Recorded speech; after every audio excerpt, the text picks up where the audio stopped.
Okay. Now let me know if you can hear me all right, because I don't know if these are like, you can hear that. But I thought I'd use the headphones today since it's kind of late.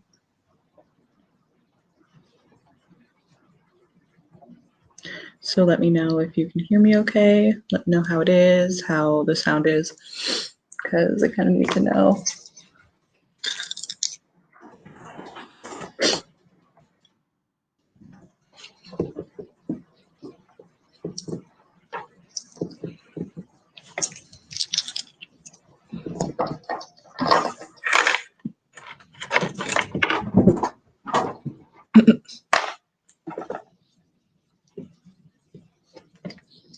Oh, snap.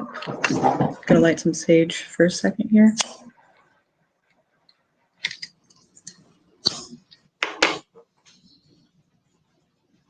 Can you guys hear me okay, or is it weird? Or is it like,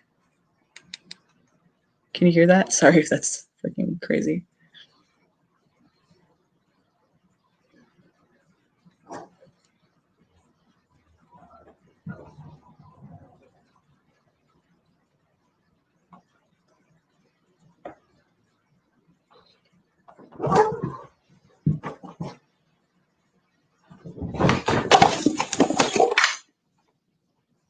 Cats.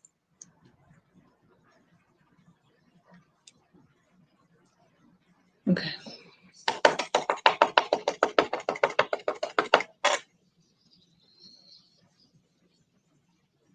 Go away, kitty.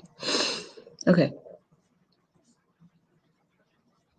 Jenna, can you guys hear me okay?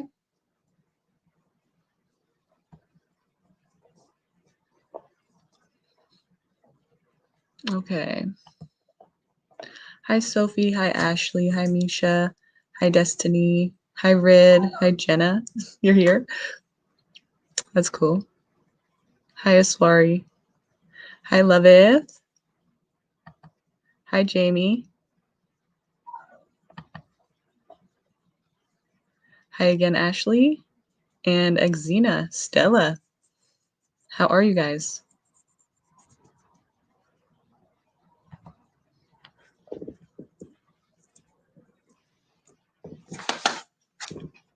Go. All right. Let's get this wheel going, right? Okay. Can you like choose somewhere else to play? Because I'm doing something right now.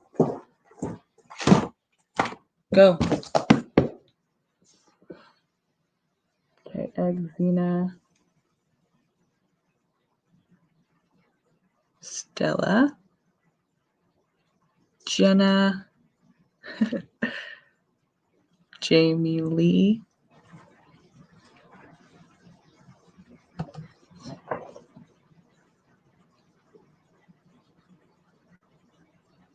Ashley.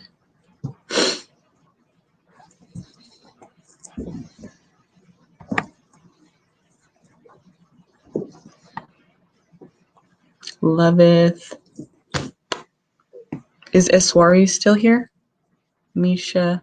I'm just putting the people I think are here still, and I put everyone so far, but I'm just asking just to make sure, because it's, you know, there's only 6 people here and I already have 7 on the list, so,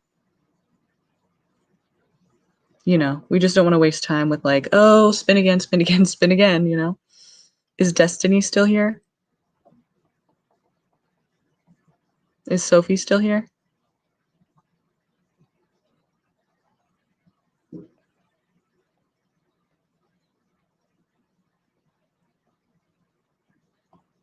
Go away, Felix.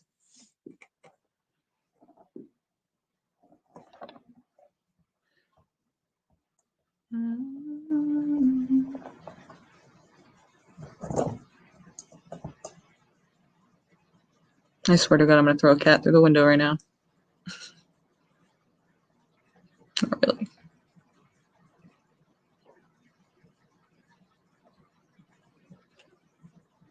Evelyn.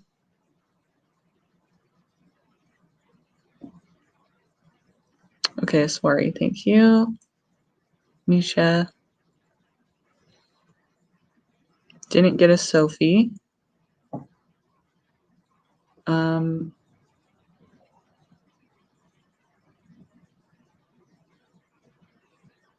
Oh, thank you. I didn't see Angel's name.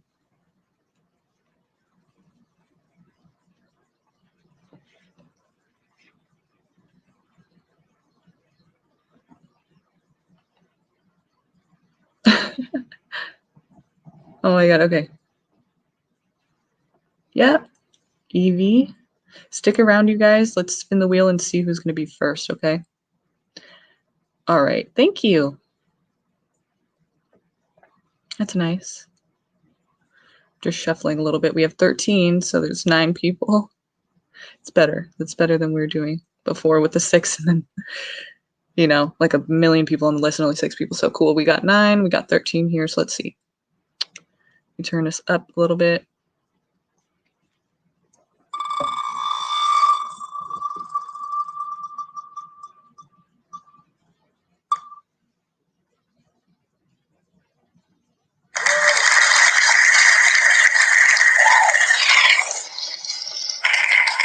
Can you guys still hear the wheel?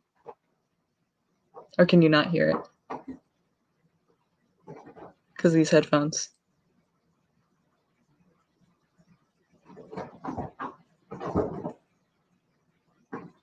It's Angel Carlos, yeah. Okay, cool. You know what's funny, Angel? I guess compliments get the first get readings. The wheel's like, okay, person's nice. I'm just kidding. I didn't choose at all, so please don't be mad at me. I'm looking over here because I have a monitor over here. Should I put the other one up or no?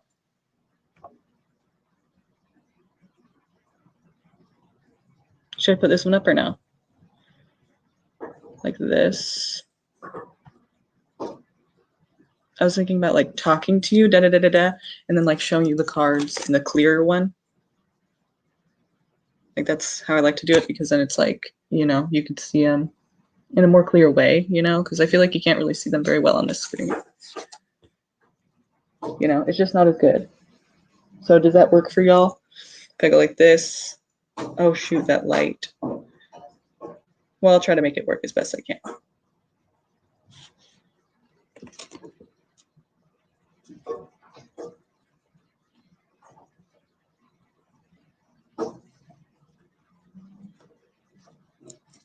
So you like it like this, or you want it to split like this? Da da da da da da da. Hi. Da da da. Blah blah blah. Or should the other one be small? Yeah, because I think that this one should be bigger because it has like the cards. That's what I want to pretty much show in this screen. I'm just asking you guys what you think. You know, what doesn't affect your eyes and bother you, because you're kind of like watching the whole time. So, all right. Angel Carlos, we need your question, hon. Yeah.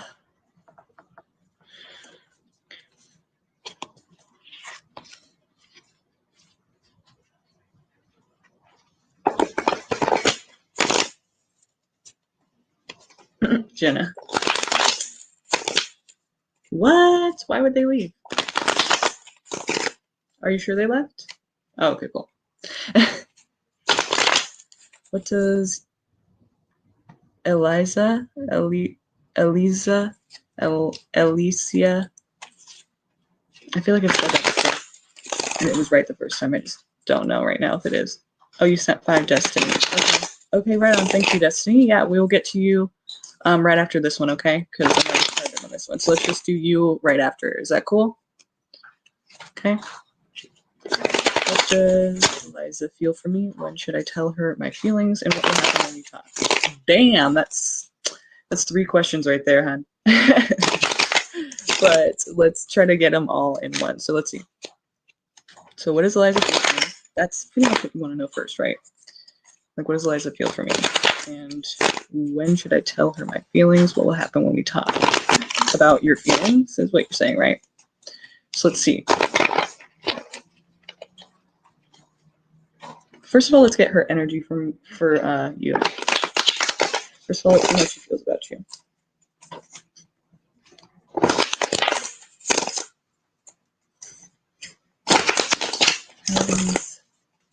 Why does it feel about Angel? She's a Libra and he's a Gemini. That should work out pretty well. I was just thinking, it was so funny because I don't know if you guys know who Fleetwood Mac is, but we were just listening to one of their old songs today, and it's like she's a Gemini and he's a Libra, or the guy that she was with that was in the band too that was like abusive, I guess. Lindsay Buckingham. Such a weird name. Anyway, it's funny. So yeah, Libra and Gemini, they usually work out well. I was surprised to find out that they didn't like. Well, I guess they did make it, but it was like abusive or something. So doesn't always have to last forever. But yeah, generally Libra and Gemini should be pretty compatible. Well, I mean, look at Halsey and what's his face? I can't think of his name right now. That rapper I'm talking about. I forget his name right now. Okay. I don't know why you keep saying that, but I seriously am going to block you because it's annoying. J.Sin. No offense, but it's like, are you trying to make me feel bad or something? You're always like, I'll go next time. It's like, okay, just do it next time then. Just don't say that because it's kind of like, I don't know. I'm not trying to be a bitch, but I'm just saying, like, you always say that. It's like, I don't get if you're like just trying to like just troll or something. I don't know. It's what it seems like. So, so let's see. How do they feel about you? She's a Libra. How does she feel about him? He's a Gemini.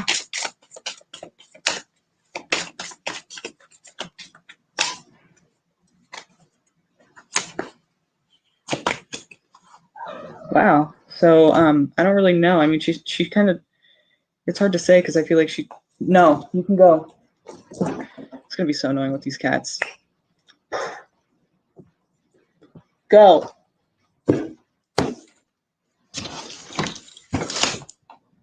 So he just cut open my boyfriend's mom today too. Just cut her open bad, her hand, and he just scratched me too. So he better fuck off. Anyway, they're not gonna do it. So yeah, the stability thing is well, no, she's not an earth sign, but the stability thing, it's like she wonders if there is stability with you guys. Like there's not, for her, it just seems like that's not really enough, like a possibility. Like maybe she thinks that you're not mature enough or something, or you're in the early stages of your stability, possibly. So she's just kind of feeling like she doesn't know where she's going to be able to fit in with that. Like she doesn't know if it's going to, she doesn't see you as the most stable, okay? She doesn't see you as like basically maybe stable enough, you could say, maybe mature enough for her yet. We have her making a decision here. Yeah, she's like in a down place right now. She's in a confused place, and I think about you. Well, let's see specifically about him, though. I'll add you guys to the list in a second, okay? Just hang in there. So tell me what she's feeling for him. Like, does she feel for him at all? Oh, thanks, Aqua. Yeah, after this, we're going to go with Destiny. She donated already, and then you are the next donation. So we'll go with you right after, okay? Okay, so then, let's see. Do you guys have any bit of a past? I mean, you're saying you're going to tell her how you feel about her, so I feel like you don't have a past yet, because that would kind of indicate that nothing's happened yet. You know, but either... Yeah, no, you guys don't have a past. So obviously it's like she's in a down place, like I said, but this has a lot to do with, well, this has nothing to do with you. This seemingly has something to do with like her, just her. Because if you guys don't have any past at all, then it's like, where is this coming from? She's in a really down place where she feels stuck. She feels confused, a bit lost, you know, and also very disappointed. So, I mean, I would say in love, she's been disappointed many times. And right now it's just kind of like, she's not really feeling the whole thing about love. And like I said, she's making a decision, but then we have it paired with the moon here. So it's kind of like she's not making a decision because she's very confused. She may be back and forth on what she wants to do. And also she's dealing with heartbreak. It could be related to a death in the family or like any kind of like job loss, anything that's just like hard to deal with. But mostly I feel like it is love, because here we're talking about, you know, her feeling very confused about past relationships and stuck now because she just doesn't trust. So I feel like if anything, like she's not really about relationships right now. And I would just ease off a little bit, even if you want to tell her how you feel. What she needs right now probably is just a friend. Like you said, you guys are friends. And I wouldn't fuck that up. Like, don't go ahead and like try to push that right now, because I feel like she's just really not in a place where she really knows what she's doing, like to where she feels confident enough. So it's kind of like she doesn't even want to, well, maybe she does, but I mean, I don't think she should dive into any kind of relationship, because right now she just isn't doing her best and she doesn't feel confident with her decisions and her actions and what she's trying to do. So just stick it out for a little bit and be that friend, you know, because she kind of needs a friend right now. She needs to know that guys can still be trustworthy. So it's important that you stick around and try to like be there for her and show her that like not all guys are bad. You know what I mean? Let's see if she likes you at all. Let's see if there's any feelings for you.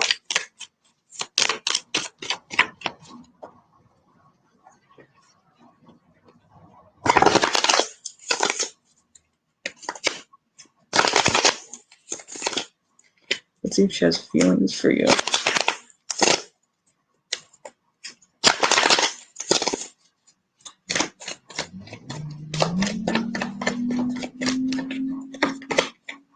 Wow. I feel like eventually, yeah. Eventually, yeah. Yeah, eventually, yes. But not right now. Now we can get a time frame on that if you would like. And I can see, you know, what the best time would be to do this. Yeah, I think it would be in your best interest. But not yet, okay? Not yet. Because she's really not, like I said, try to be that friend that basically, you know, tells her, look,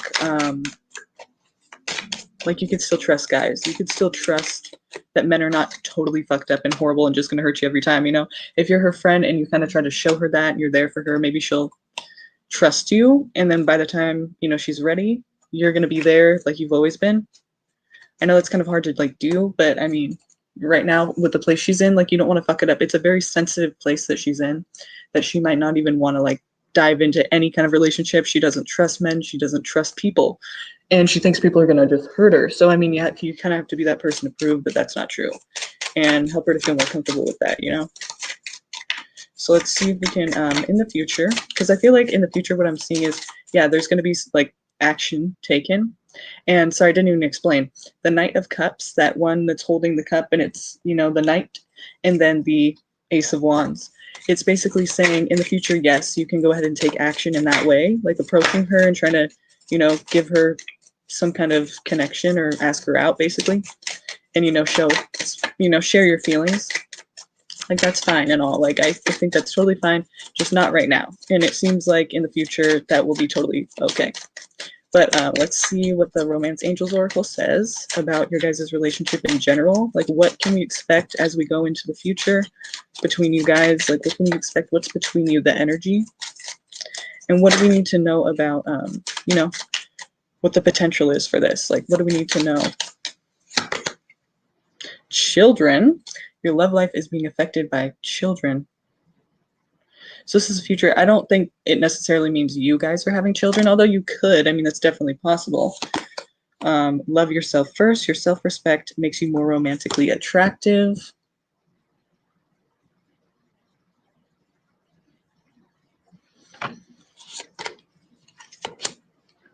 What did we say? Trust. The situation is calling for you to have faith. Like I said, you guys, I mean, Angel, like I said, she needs to be able to trust, and that's what she's going to be able to do eventually if you can stick it out and take this advice. If you can be there for her and just stick it out. I feel if she knew, I would get a load out of my shoulder. Yeah, but here's the thing that I need you to remember, okay? Right now, I'm trying to explain to you that she's in a place that's not very good. She's in a place that she just cannot really trust people. So the best thing to do would be to get her back to a place where she's comfortable trusting at least you, and then try to move closer to her, you know, because right now it's a sensitive time. If you try to move closer to her now, it might scare her off. She might already, like, if just because you're interested, she might just think, oh, this is not going to work out. Like, I don't want to ruin this. All my relationships have been fucked. I don't even want to go there with you. Like, if you're interested in me, we just can't even be friends. Like, it might just ruin it altogether. That's what I'm saying. Like, just don't push it yet, you know? And I understand what you're saying. Like, you want a load off your shoulders, but I'm telling you, like, you kind of have to think about her in the situation. If you really care about her, you really want to be with her and not fuck it up right now, it's like you have to just,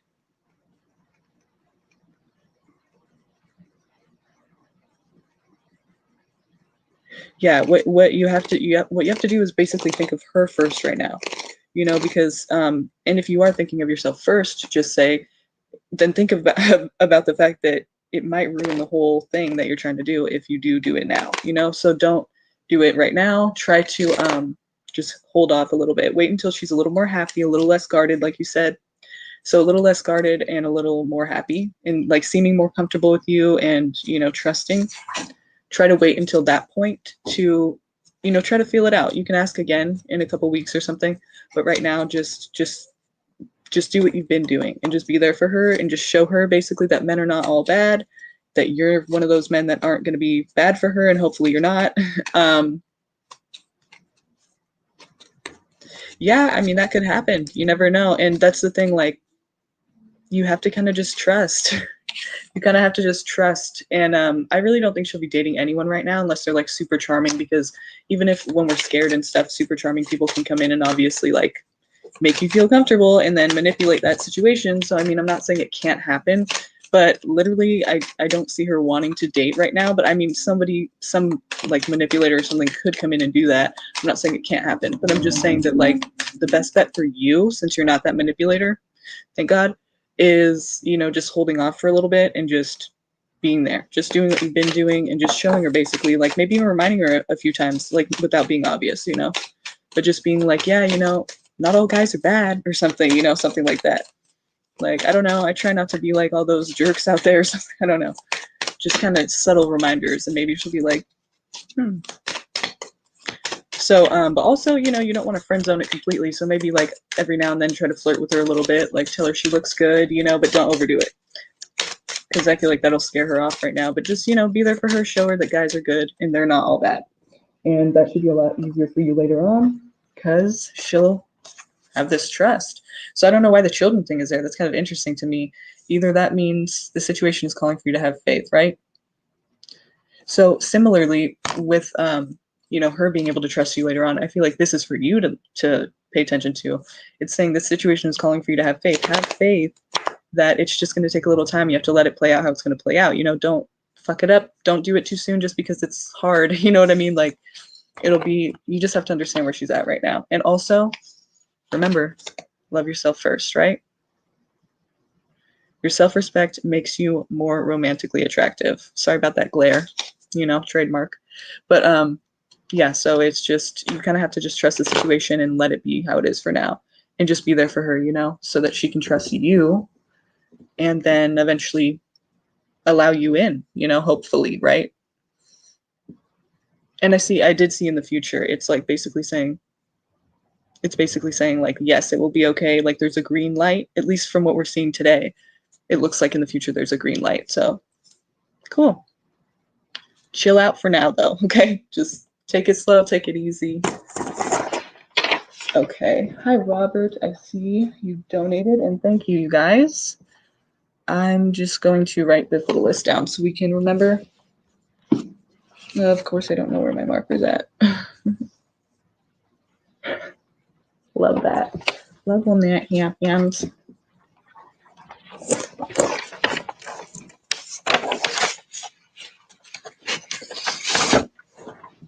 Mm-hmm.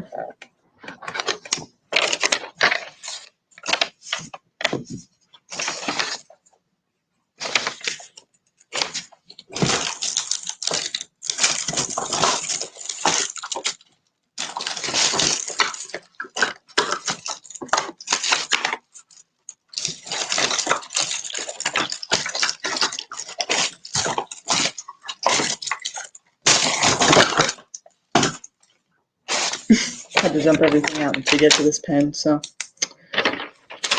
there we are. Finally, we have a pen. All right. All right, let's see. So we've done, look, I'm all organized this time. Oh my goodness. So Angel, Carlos. And then we have donations. It was, thank you, Jenna. Love you. Destiny.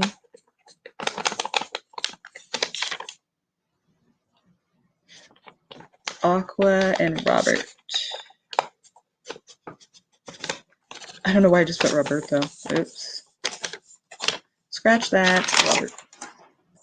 Okay, so Destiny. Right? Virgo style. I was like, why not? Instead of being like fumbling around like while we're doing it, like, oh, I better write this down. It's just better, you know, get prepared before. So thank you, by the way, Jenna. Thank you. It means a lot. What should I be expecting in my love life? Okay. Perfect. Okay, let's I know I didn't ask you this, Carlo or Angel Carlos, but I'm gonna ask you, Destiny. Which deck would you like? We have a few options here. Okay, I'm gonna show you the first two. There's a lot more, so just get those in your mind. These two.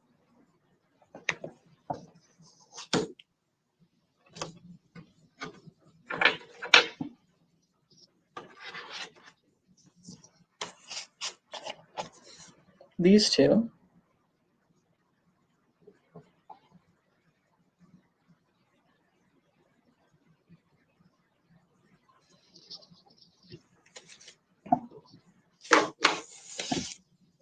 And Zisvan.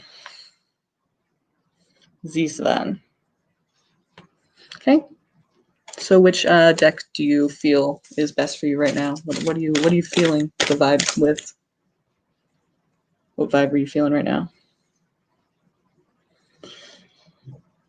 Can you guys hear that? Is that like each time it hits? Because I feel like it's like these are like magnetic or something, so it's like hitting. It's annoying. So hopefully you guys can't hear that all crazy.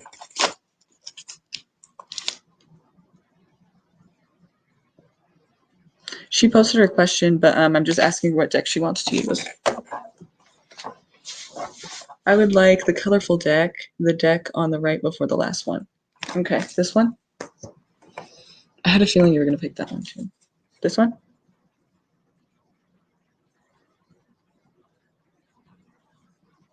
Oh, you can't? Wow, that's cool. You can't hear anything. These must be really good headphones then.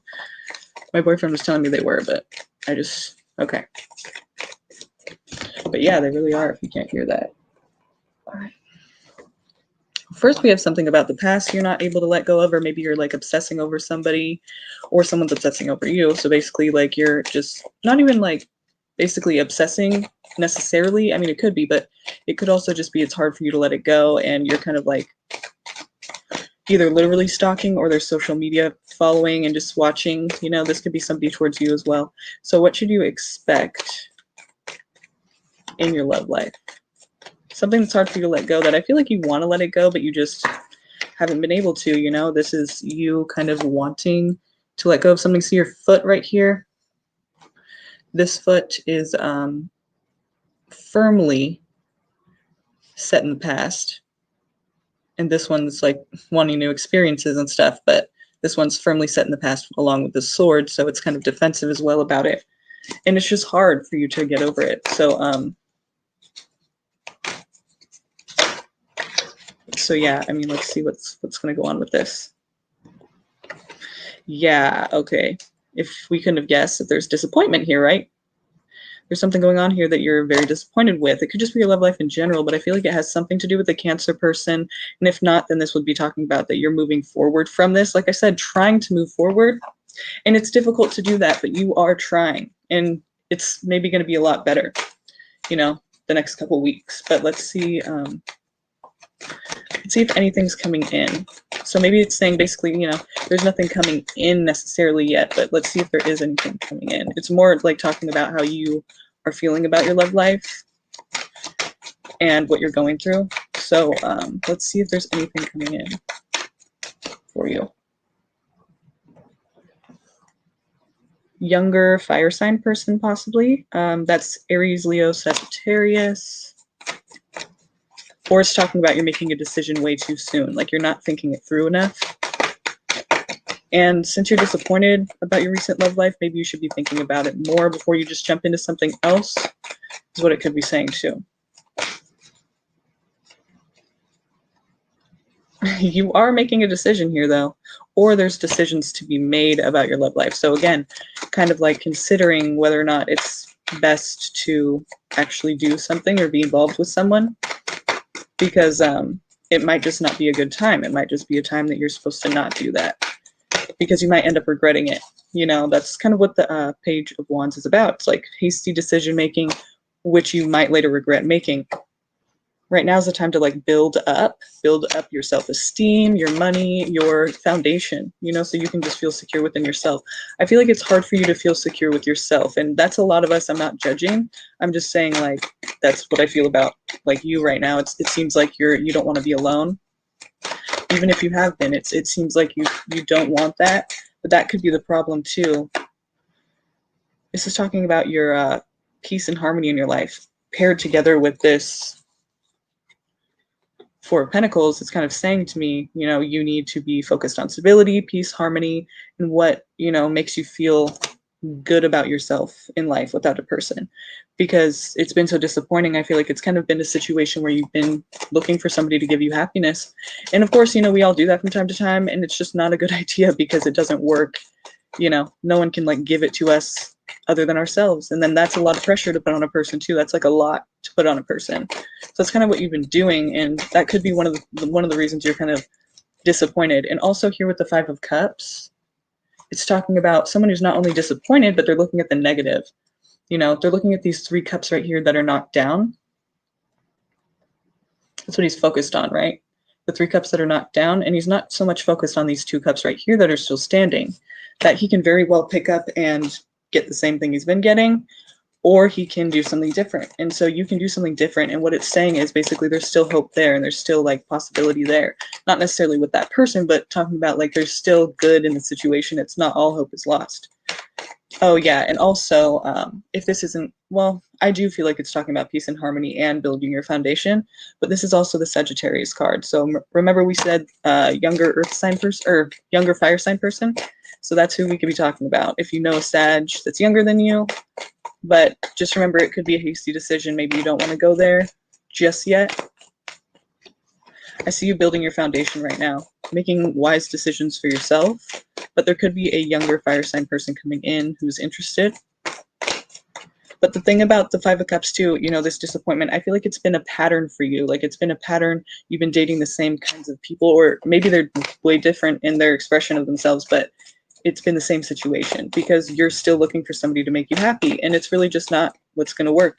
No one's going to be able to do that in the way that you're wanting them to. So, I mean, it's a good idea to start building your foundation now and trying to figure out how to be by yourself so that you don't feel like you need somebody, you know what I mean? Ten of Pentacles, yeah, you're going to be making some money.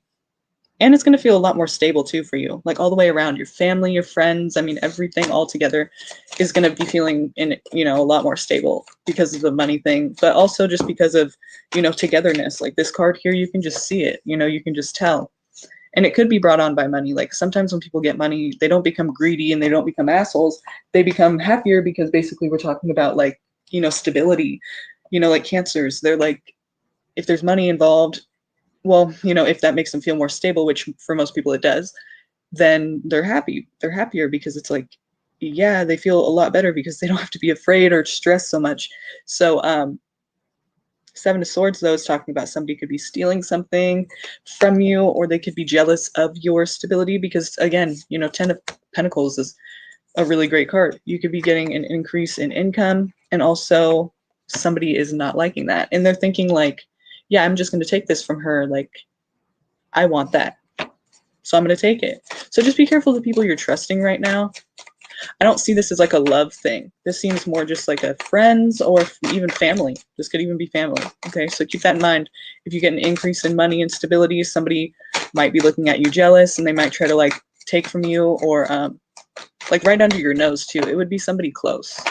It would be somebody close that you kind of trust, I would say. So just be careful who you're trusting right now. Gemini person. Or it's saying, no, it's a lover. Maybe it is a lover. Clarify this Gemini card for me, please.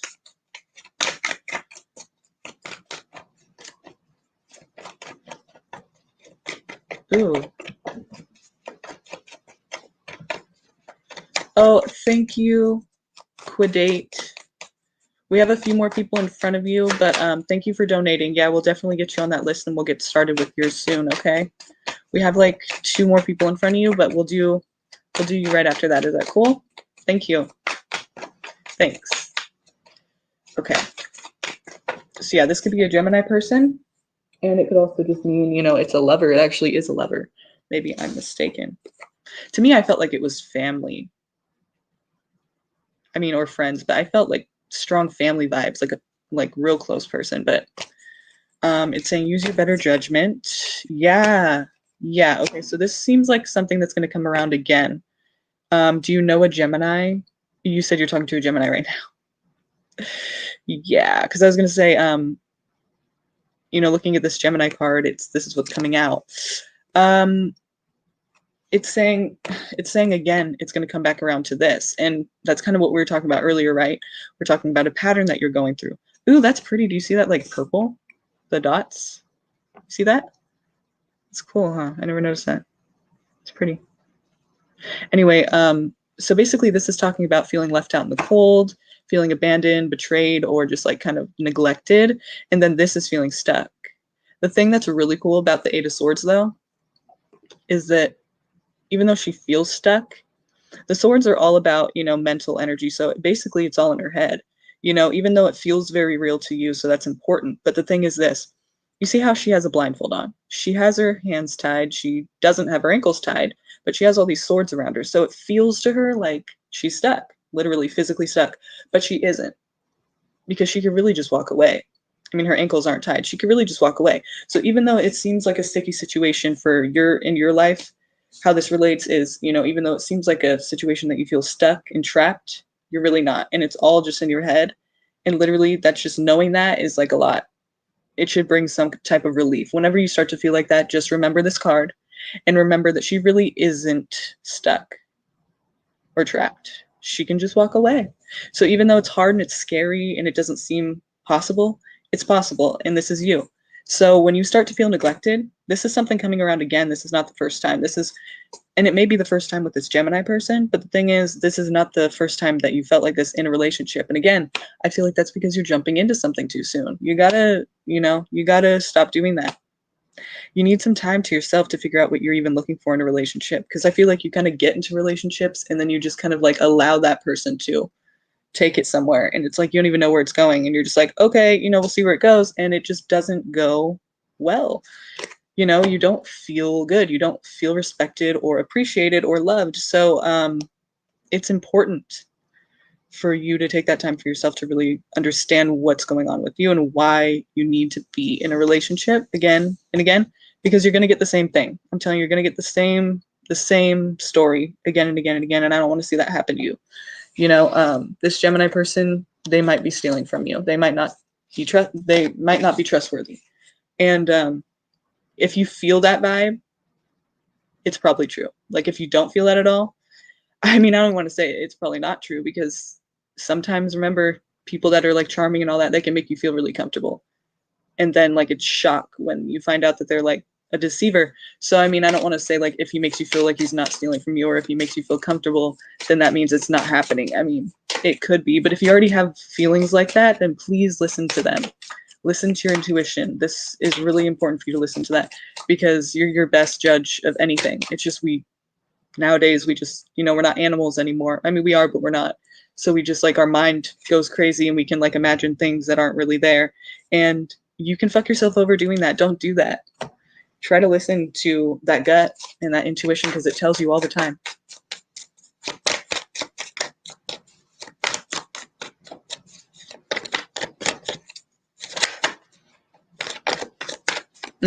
Yeah. Yeah. You mean jump, like you jump like into dating them, or you jump like away from them because it's uncomfortable that they're making you feel good, or like what do you mean exactly? I just want to make sure I have you correct. I understand what you're saying.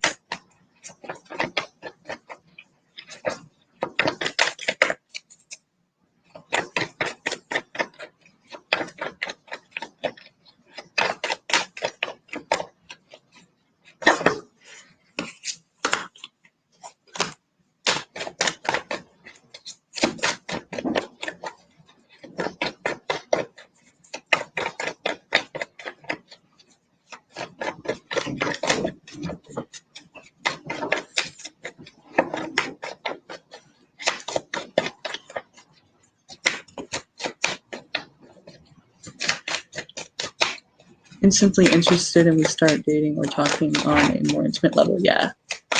Yeah, so just anybody that, yeah, I get you. You gotta, that's the thing, you have to make yourself feel good first. That's what I mean. Like you have to have that with yourself first in order to date, because then you won't have to need someone or do things that you feel like is going to keep them around. It's like, no, none of that. And this Gemini person might not be trustworthy. Just if you're having feelings like that already, please be careful, because that's kind of what's coming out here. And Mercury can be a trickster. So Gemini is ruled by Mercury, just saying. And we're also in Mercury retrograde right now. So you shouldn't be starting or ending any relationships anyway. And that goes for everybody, because it's just not the time. We don't make good decisions right now. Just don't do it. Just wait until the 21st of February when it's not Mercury retrograde anymore. When Mercury goes direct, then make your decisions. But right now it's time for planning. So it should be time for you to like figure out what you're really wanting and stuff, because it doesn't seem like you really know. I mean, you think you know, you want to feel good in relationships, but that's the thing. Like if you don't feel good about yourself already, it's not really gonna, I mean, you can't get that from somebody else on a permanent level, because it just doesn't work like that. You got to love yourself first. And yeah, blah, blah, blah, it's cliche and everything, but it's true. I mean, this same pattern will continue to happen. So just keep that in mind, you know, until you switch it up, until you get your help and your healing. It's really, you're going to get the same thing, because you're looking for the same thing, the same void, the same hole you're trying to fill in. And, you know, the same, you know, you want somebody to be, you know, the solution basically, but no one can be that solution but you at this point. Now that you're aware that you have these things that need healing, you're the only one who can heal them. So probably heard that before, but it's very true.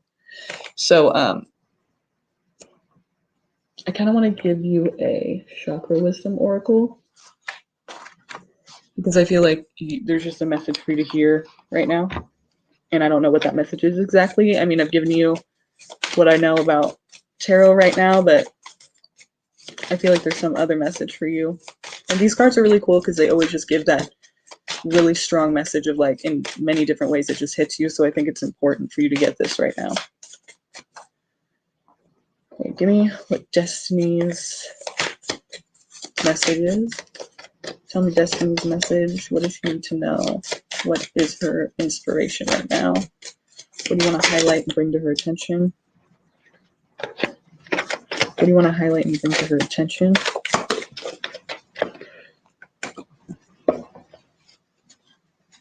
What do you want to highlight and bring to her attention, please?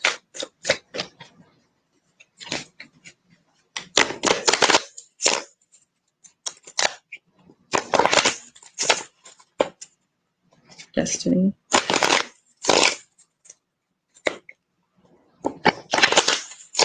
Oops.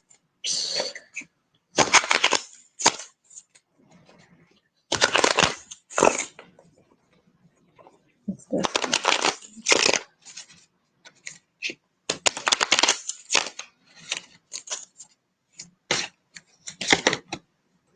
Discovery.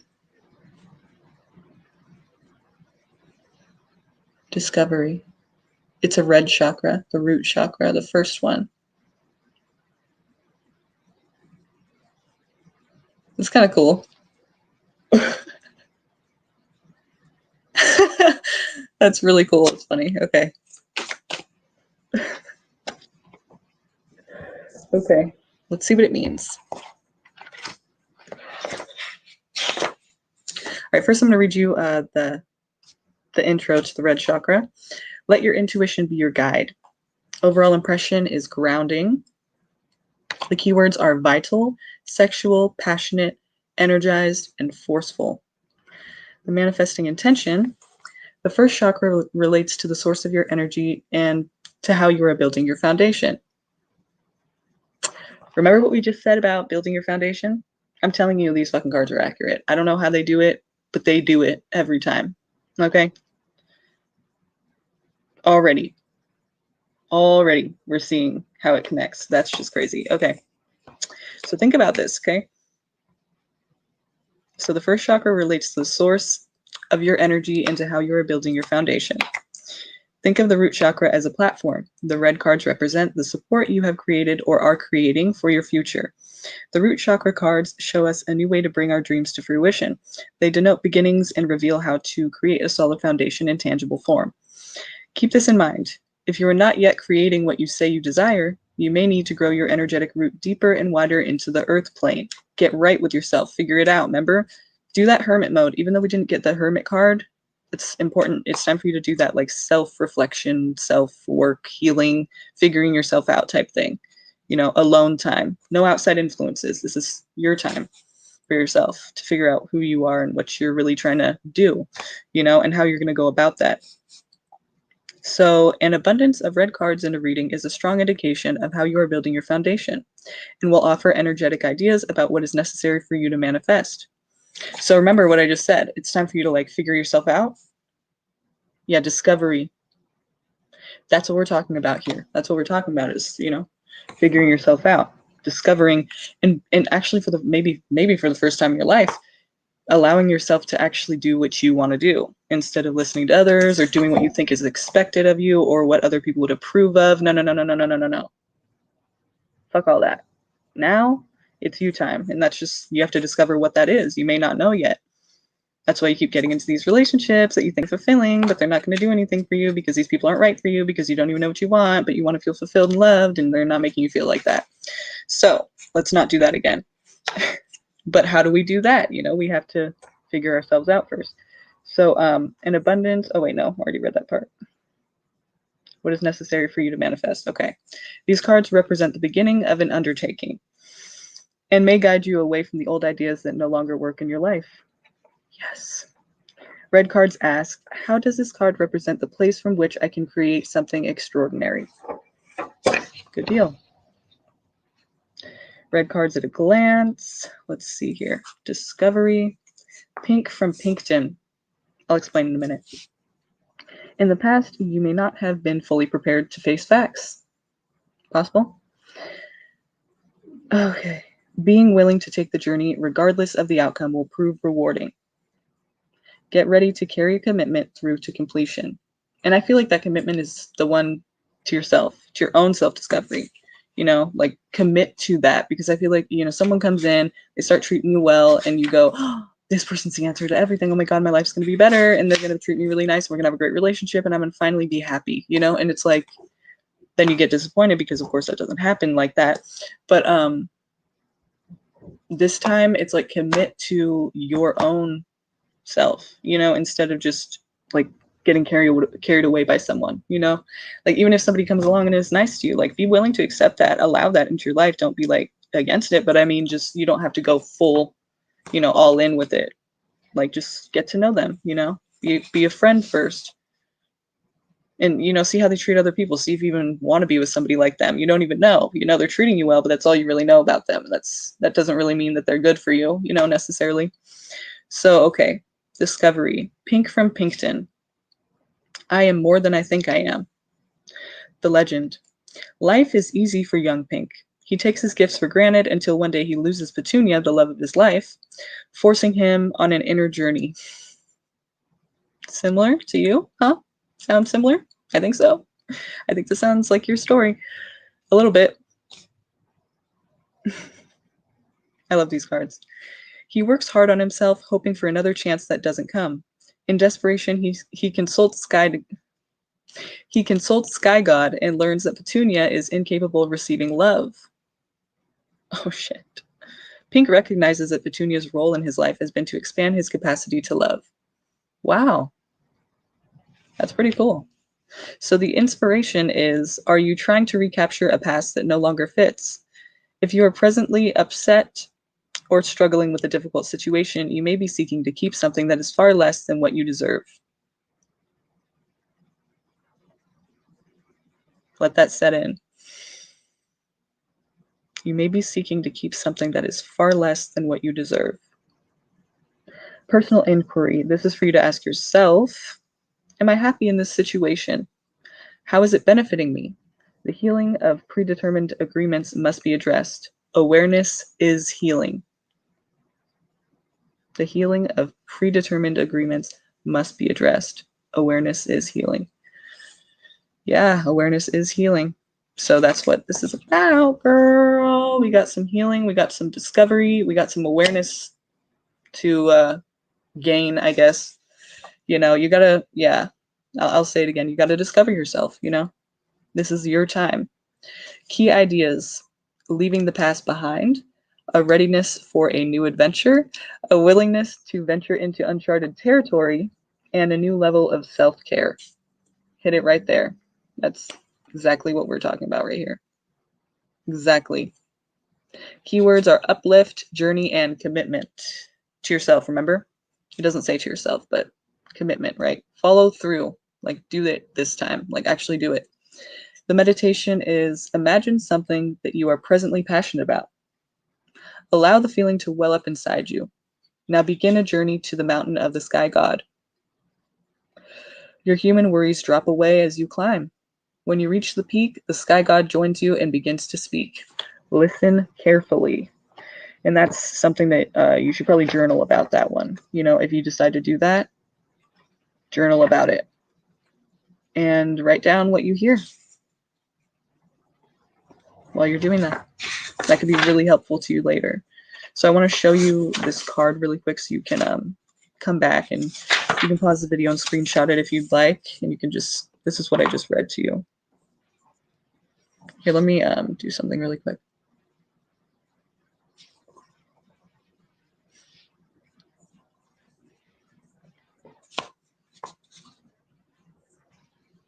Here, I'll just show you this part first and then the other part.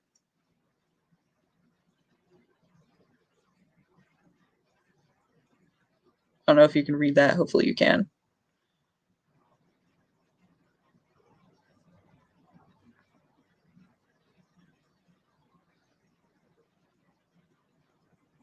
And then the meditation.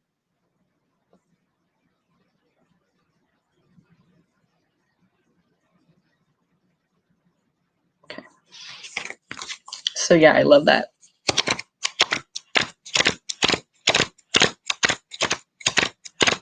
Okay. So thank you, Destiny. Do some self-work.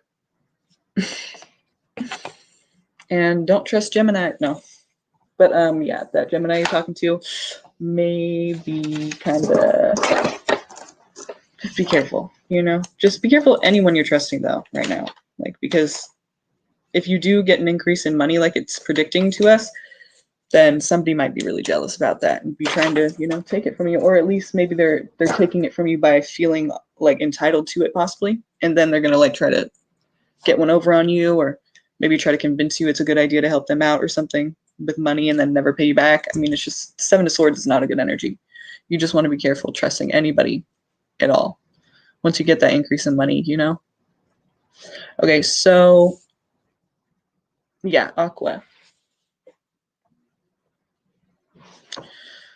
What's this conflict about with me and my cousin Jenny? What's this conflict about with me and my cousin Jenny? Okay, well, let's see if we can figure this out a little bit, okay? Let's see if we can see what this is about. Now, which deck would you like me to use for this? We have a few here, so these two.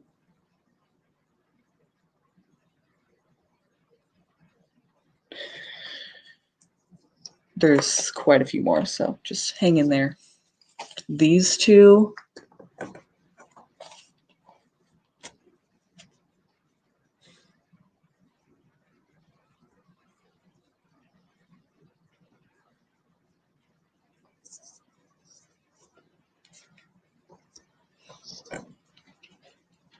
or this one?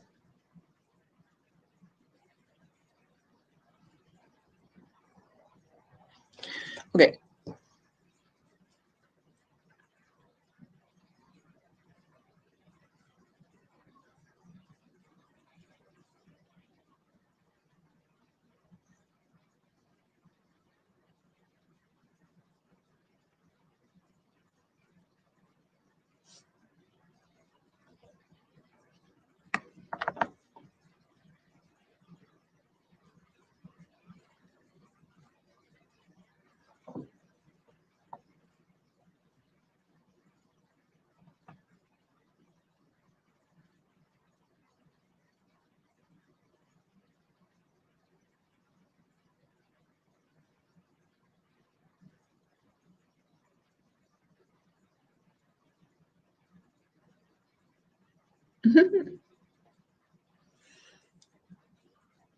Wow.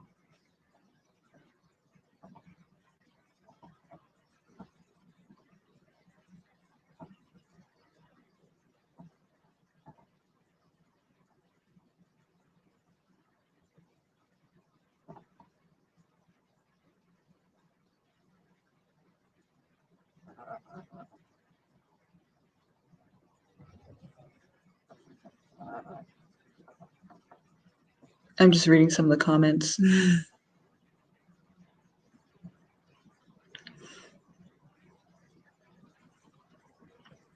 Okay, so this one again? Sorry, wrong screen. This one again? Right?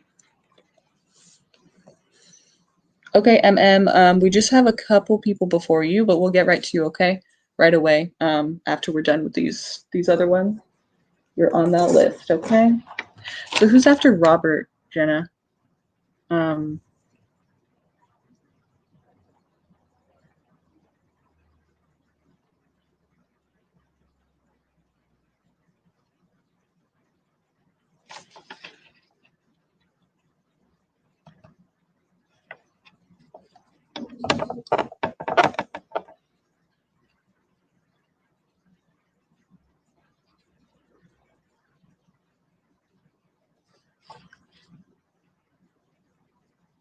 Oh, that's right, okay. Your date, Denise. Yeah, Robert, date, Denise, and this last person, right? And then MM. Yes, okay. Oh yeah, I'm sorry about that, Destiny. I was gonna answer you. I don't know what I got sidetracked. Yeah, I mean, it's up to you. It's totally up to you if you'd like to donate again. Totally up to you.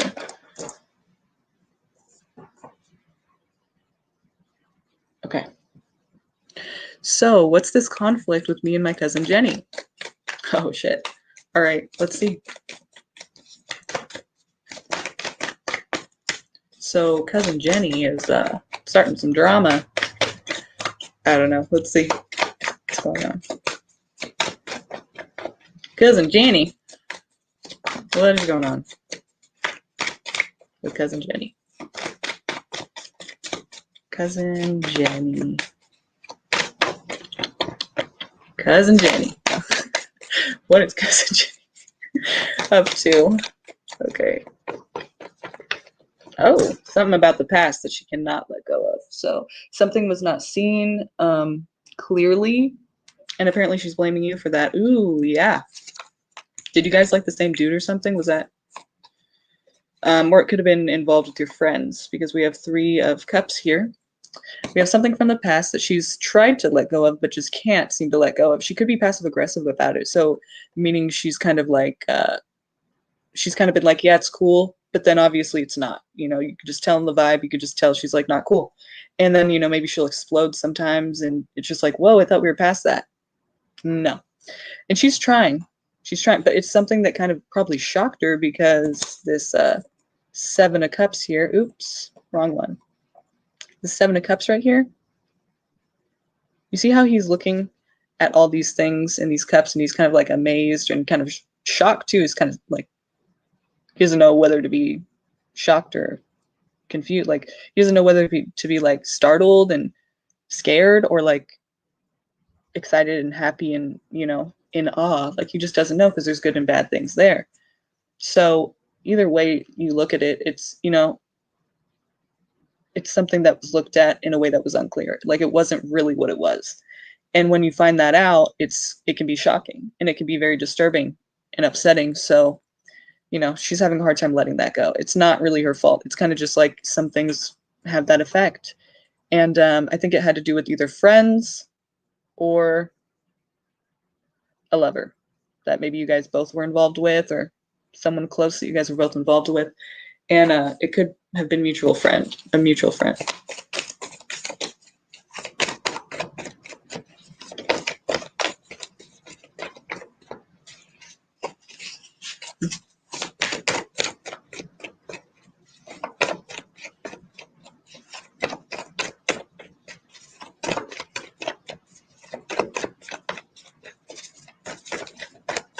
Thanks, you guys. Thanks, Jenna. Okay. So let's see if there's any resolution because of this. Like, is there any resolution to this? First of all, what's the problem? What is it with the friend? You know, what do we need to know about this situation? How can you help me to be the messenger to her and give her the information she needs to be able to fix this, or just anything that you think she needs to know about this situation? There could have been a Cancer person involved, but more than likely, I feel like it's talking about you moving forward. You know, you just like moving past this and kind of just like pushing forward and not allowing it to, you know, trip you up. But it's just kind of like deciding which way to go, because the sphinxes here at the bottom, the black and white, they're going to lead this person in two different directions, you know? So it's basically you trying to figure out which direction to go in. The Chariot is about movement, you know, forward movement for sure, but it's not just any movement. It's not like hasty decision making. Cancers are not usually risk takers.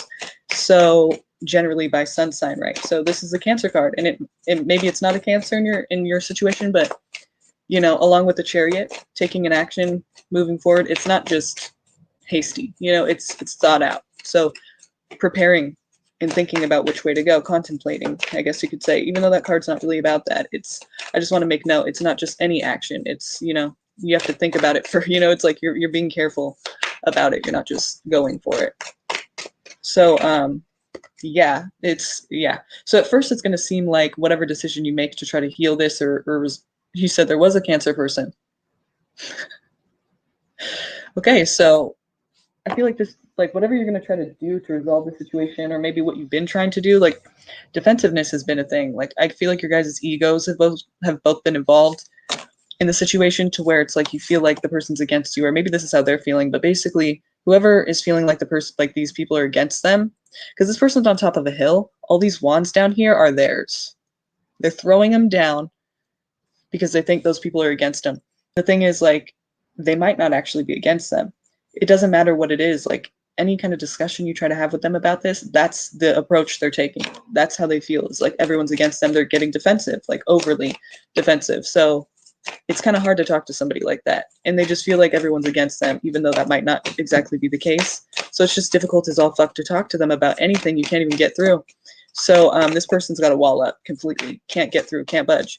And you, whatever you try to do about it, it might at first feel like it's the wrong fucking thing. Maybe that's why you're here, because you're like, this isn't working. What do I do?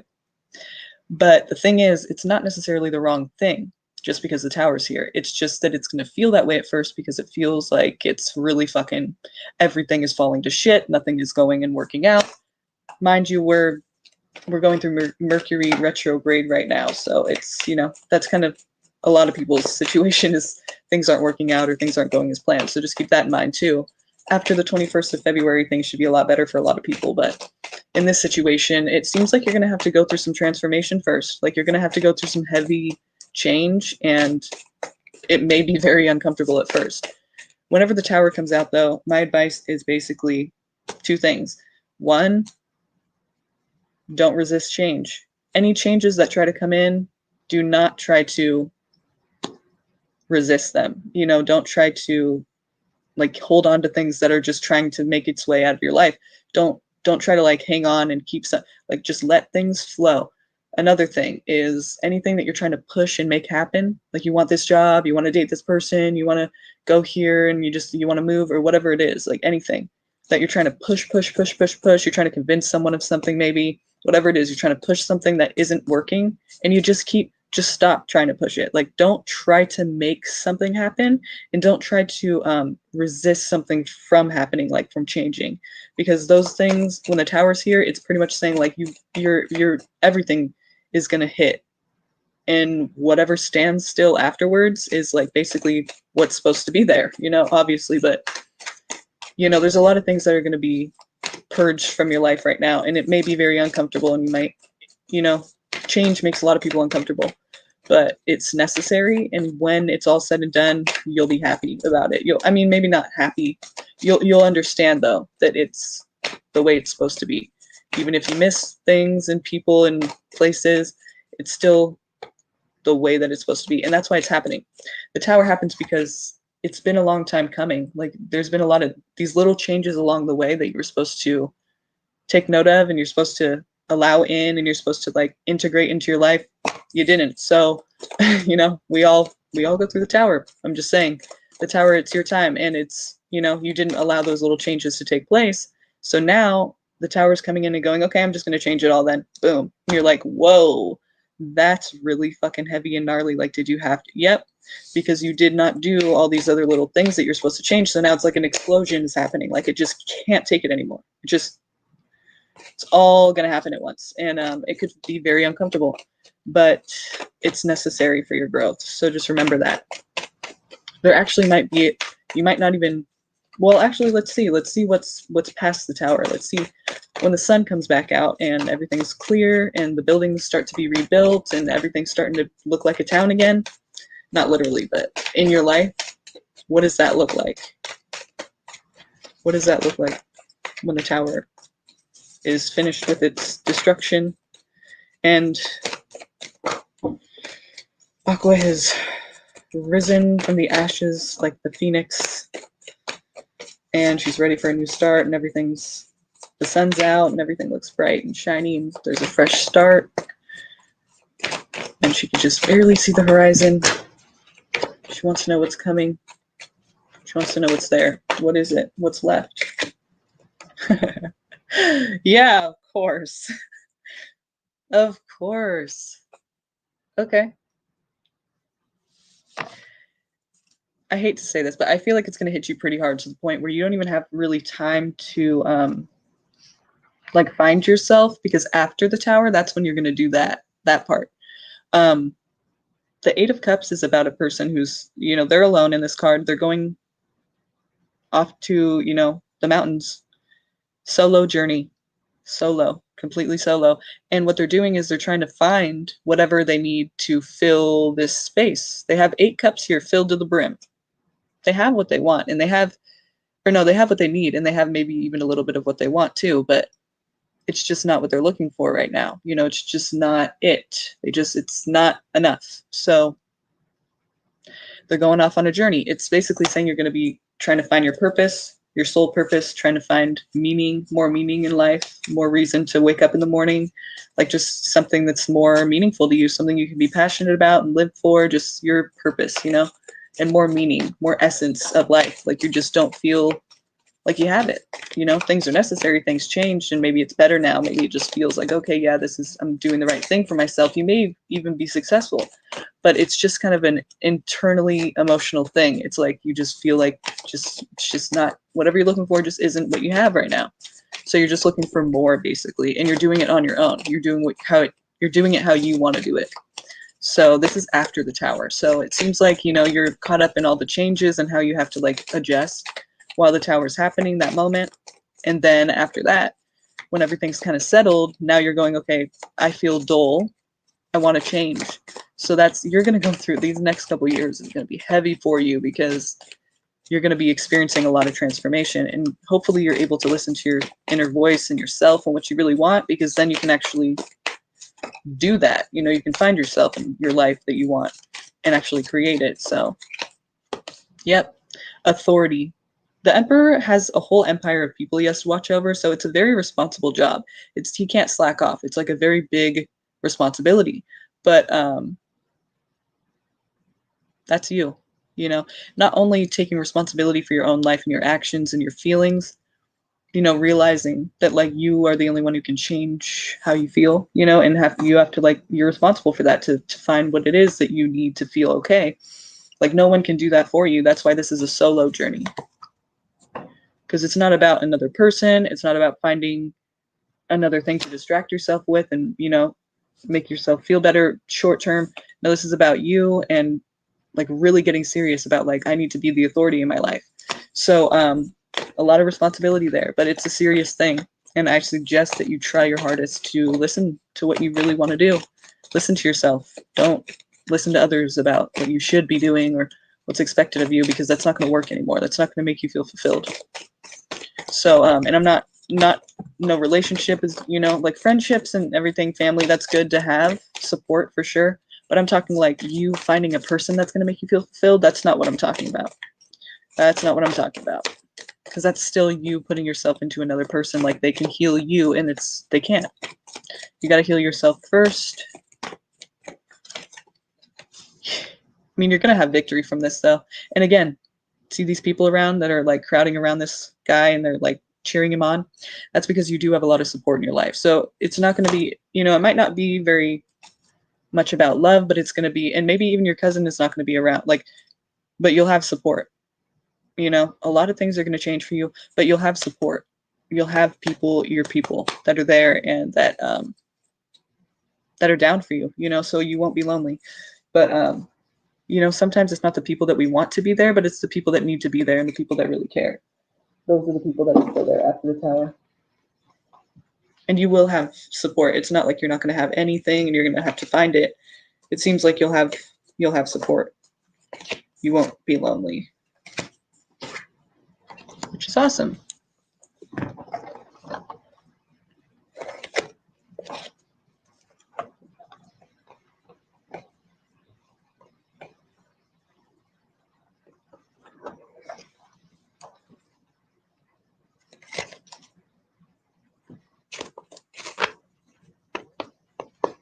So with your cousin right now, I think it's like they're really in a place where it's just like they can't receive it right now. And so for you, I think your best bet is to really just like allow her to have her time, or him, or Jenny, so her, allow her to have her time and just basically do you, you know, because a lot of things are about to change. And if she is one of the things that exits your life, like let her do her. She may come back later, you know.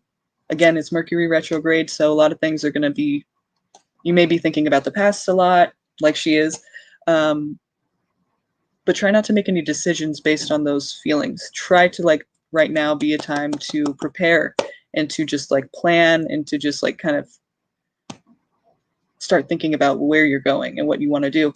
Because when these changes happen, it's going to feel like you don't have any control and you're going to hate it. But the thing, I mean, you may not hate it. Like hopefully this will be kind of a preparation, and maybe you'll know by the time it gets there, you'll be like, okay, I already knew this was coming, so this is what she was talking about. Okay, I could do this, you know, like you can. Everyone can, you know, and you definitely can. It's just a little difficult because no one, well, some people love change, but a lot of people don't. And that's basically all it is a lot of change. So you'll be okay. You'll get through it. Just make sure you know that ahead of time, so that when it happens, it's not as like gnarly and of a shock. So yeah, you got this. Just basically prepare for that. Plan right now, feel, but don't act on those emotions until after the 21st. But know that a lot of things are going to change, and basically you're going to feel like you have no control, but it's okay, because it's, I mean, again, it's things that you didn't really allow to happen, not to like put it all on you, but I mean, certain things needed to change or have been going on for too long, and now they just can't anymore. So they're going to be, you know, the tower's coming in and it's just going to crash everything down. And it may feel a little hard, but it's meant. So it's the best thing for you right now. So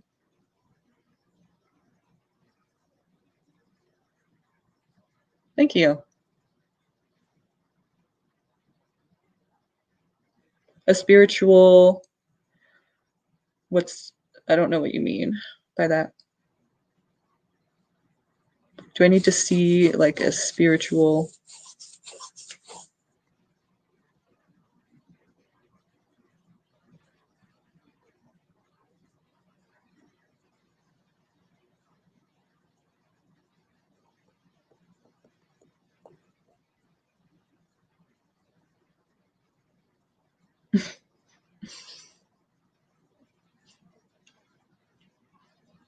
Person to do work like protection? No, I mean, if you feel like that will help, sure. I mean, why not? No reason not to. It's not like anything bad's gonna happen. I don't think you need all that. I just think, it's really just everyone goes through that. It's nothing like crazy. It's just change basically, but it's just kind of uncomfortable for some people. So I don't know, I mean, I don't think you need any kind of like protection work or anything like that. It's not like that. It's just basically how you're going to adjust to it. It's not like anything bad happening to you, but it may feel like that because people don't like change, but it's really just change, and you adjusting to it. So I don't think it's anything crazy like to where you need extra protection or anything like that. Of course, though, I mean, I guess it doesn't hurt, right?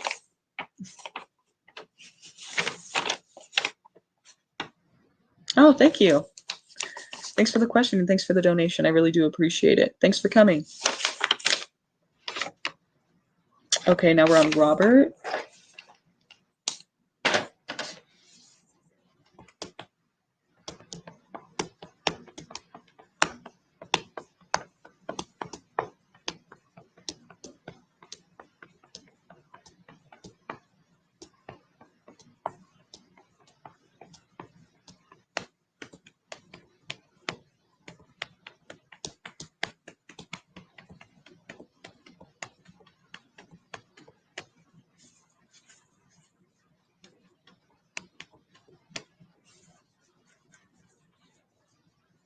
One moment, please. Okay. You know how it says that on the phone? That's what I always think about when I was like, just hang on a second. It's like, I always think of that like auto recording. I'll be right back. I'm gonna get something to drink, okay? I'll be right back.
Okay. Robert, I'm sure you've left your question by now. I just had to get something from my throat because I can already tell it's getting a little, you know.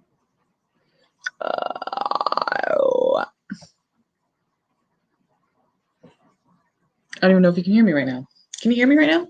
Or no? Because these shit. My bad, dog. I forgot that I had to use on before.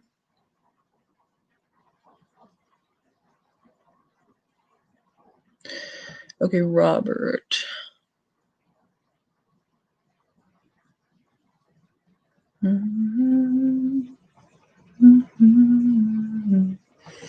What are you asking? I don't see your question. Did Robert post? Am I missing it? Or did he not post because I don't see it?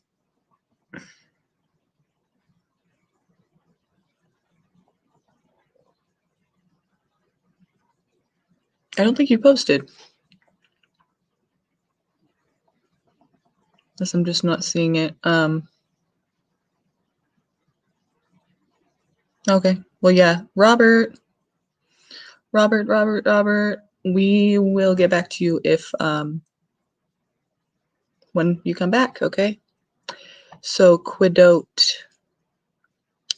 What do I need to do differently to obtain work? Great question. Do you know which deck you wanted? Because I don't know if you saw them before, but 1,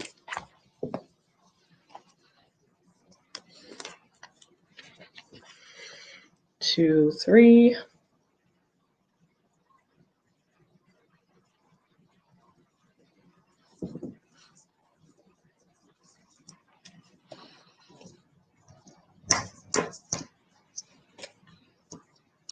4 and 5.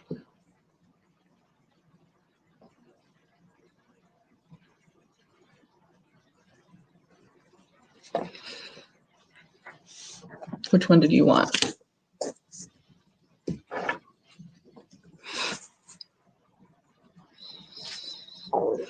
This one? The red one you said, this one?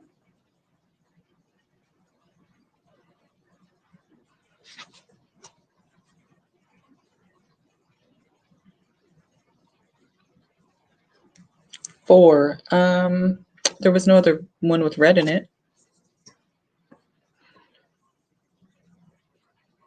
Oh, yes, yeah, so this one, right?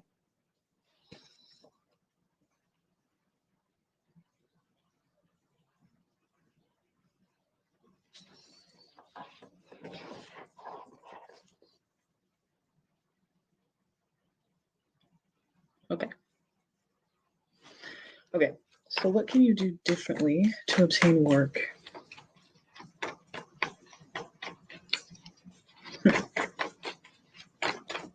Yo.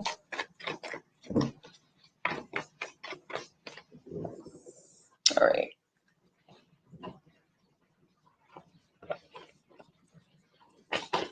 What can you do differently to obtain work, Quidote?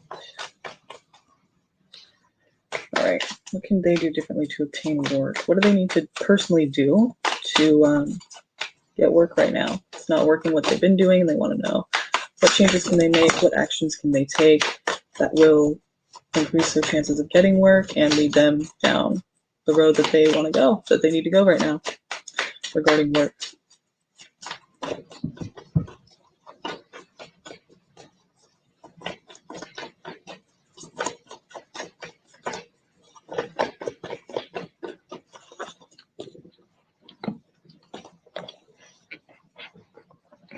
Oi. Okay. Hello. So I'm going to need you to pick a number 1, 2, or 3. And don't think about it. Just feel it. Whichever one comes to your mind first. Don't second guess. Whichever one you first thought. Let's go with that one.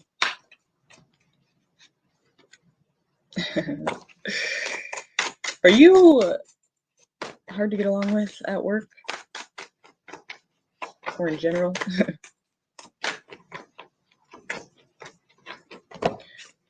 Okay, so let's see. I haven't looked at your number yet, so give me a second.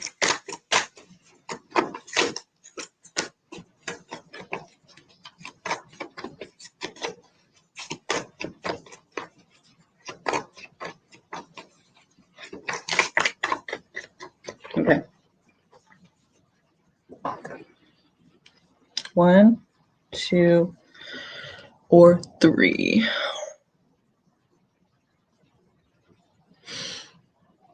Wait. Okay, number 1, 2, or 3. Which one? I'm gonna need you to pick. There's only 3 of them.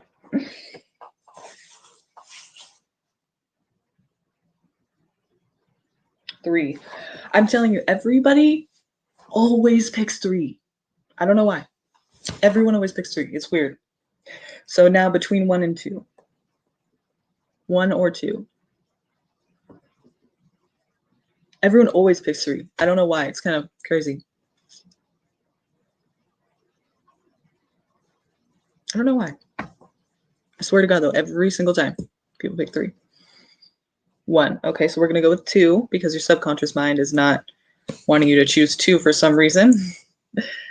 Or your intuition, whatever, is not wanting you. 2 has the hidden message here, so you have to walk away from old patterns. You have to leave old patterns behind and be willing and ready to take action into changing your life.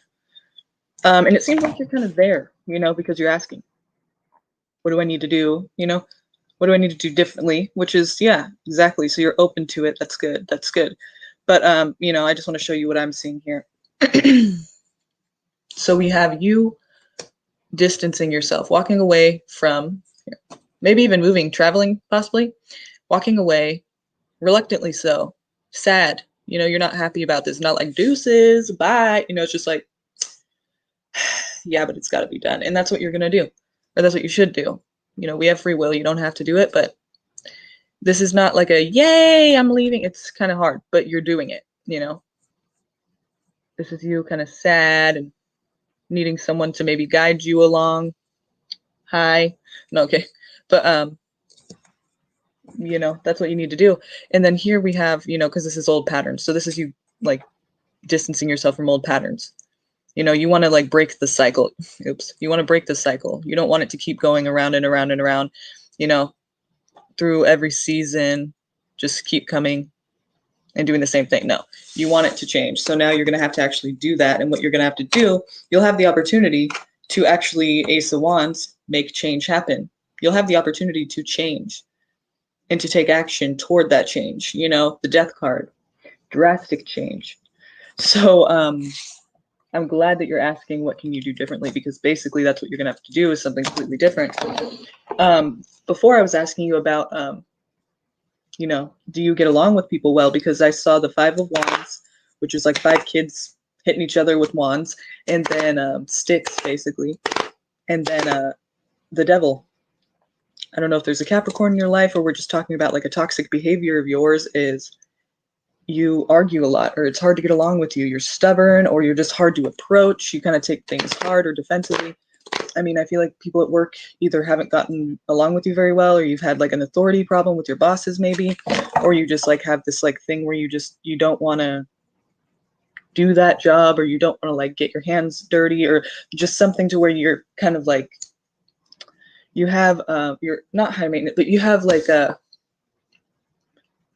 you have preferences, I guess. And it's kind of like when you have a job, like certain duties you just have to do, and you're not really like trying to work with other people and like just, as a team. It's like you're just kind of like, I mean, not necessarily combative, but like that's kind of the, maybe it's not combative and it's like a little less than that, but like you're hard to get along with. And that's gonna have to change. You're gonna have to start being a team player. Hey, Goddess 01, you're gonna have to start being like taking, turning the other cheek and being the bigger person, and like not letting things affect you, and like not feeding into the drama, as you call it. Good word for it.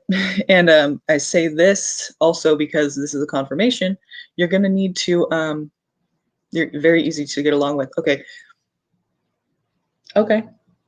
Maybe other people don't agree with that. So, it's kind of like when you're drunk and you're like, I'm fun when I'm drunk. And people are like, you're not really one to say. Like, you're not with you when you're drunk, we are. So it's like, I don't know. Maybe it's not that. Maybe it's just saying, like, you've had some drama. You've had some people that were, you didn't get along with very well. Maybe that's not your fault.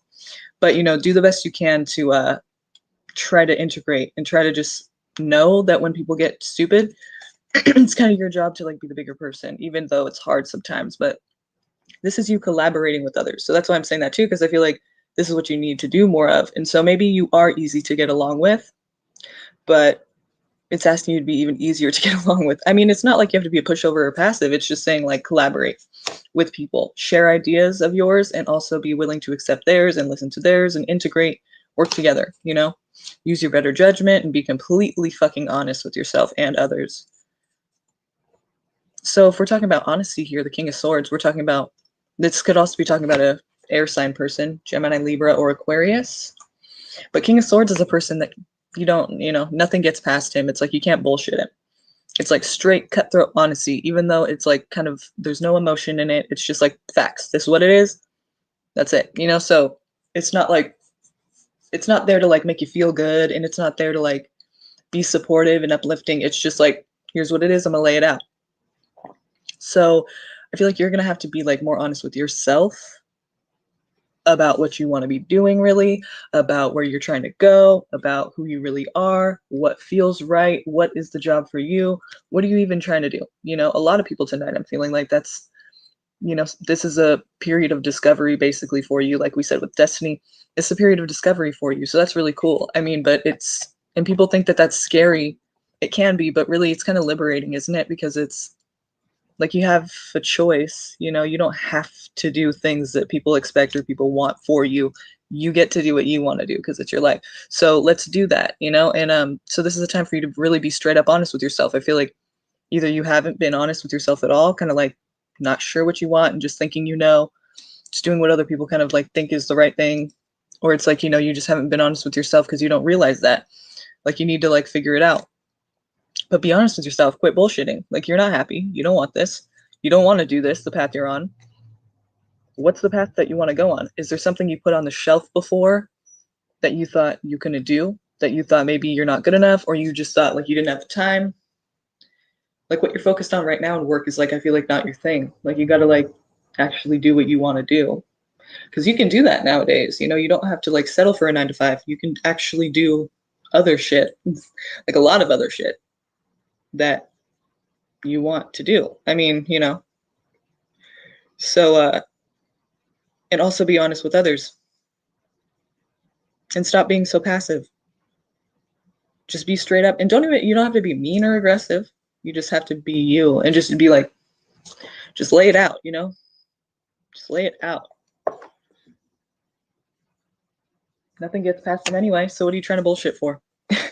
Use your better judgment to, decide which people you're going to need to actually do that with, and which people it's just like, that's just, I don't even need to engage, use your better judgment on that. Don't get so caught up in how people feel about you or think of you, just kind of like ride it out, but also just be collaborative, work together with people as a team if you're working in a team, and then this will bring you good luck. This is fortune.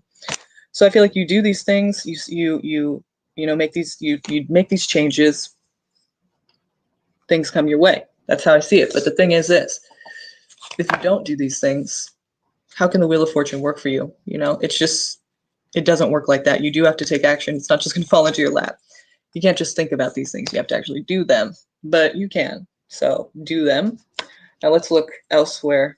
Let's look at like what kind of like field or what kind of direction you should be going in. Are you interested in that or no?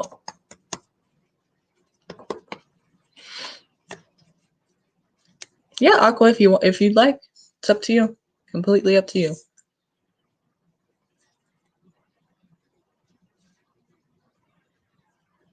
So can I look into that for you, Quadote? Okay. I'm going to use this big deck since it's kind of like big message. I don't know. More clear, maybe. Oh, and harder to shuffle too. So that is a thing. It is what it is. So let's see what direction you're supposed to be going in. What direction, what field, you know, what kind of line of work. Where are you headed? That is for your highest good. It's something that's going to speak to you and something that's going to be fulfilling to you. Your path, your purpose, you know, your job. The 10th house. Your midheaven. Do you know what your midheaven's in? Do you know what your midheaven is in? And if you don't know what I'm talking about, then do you know your time of birth? Because if you know your time of birth, then I would love to look it up for you. If you don't know what your midheaven is. I mean, if you don't know your time of birth, we're shit out of luck. But if you know your time of birth, then I can look up your midheaven for you.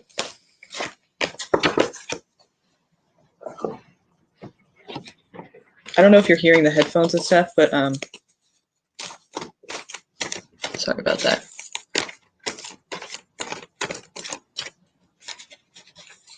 What did you say? You do creative what? It's called midheaven, yeah. No, yeah, that's exactly how you spell it. MC. Well, it's midheaven like that, but they call it the MC for short. And it's oh yeah, no worries. I know there's a delay a lot of times for people. Creative directing. That's what I thought, but I wasn't sure if that's what it said. I was just like, I don't want to.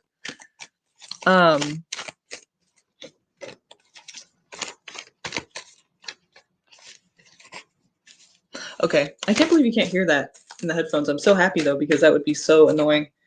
Because I could hear it and it's irritating. But okay. So your midheaven is basically it's the top of the chart, birth chart we're talking about, astrology. And it's, you know, there's the rising sign, the ascendant. Like when you're looking at your chart, it's on the left. Then across from that is the DC, or the DC, which is the descendant.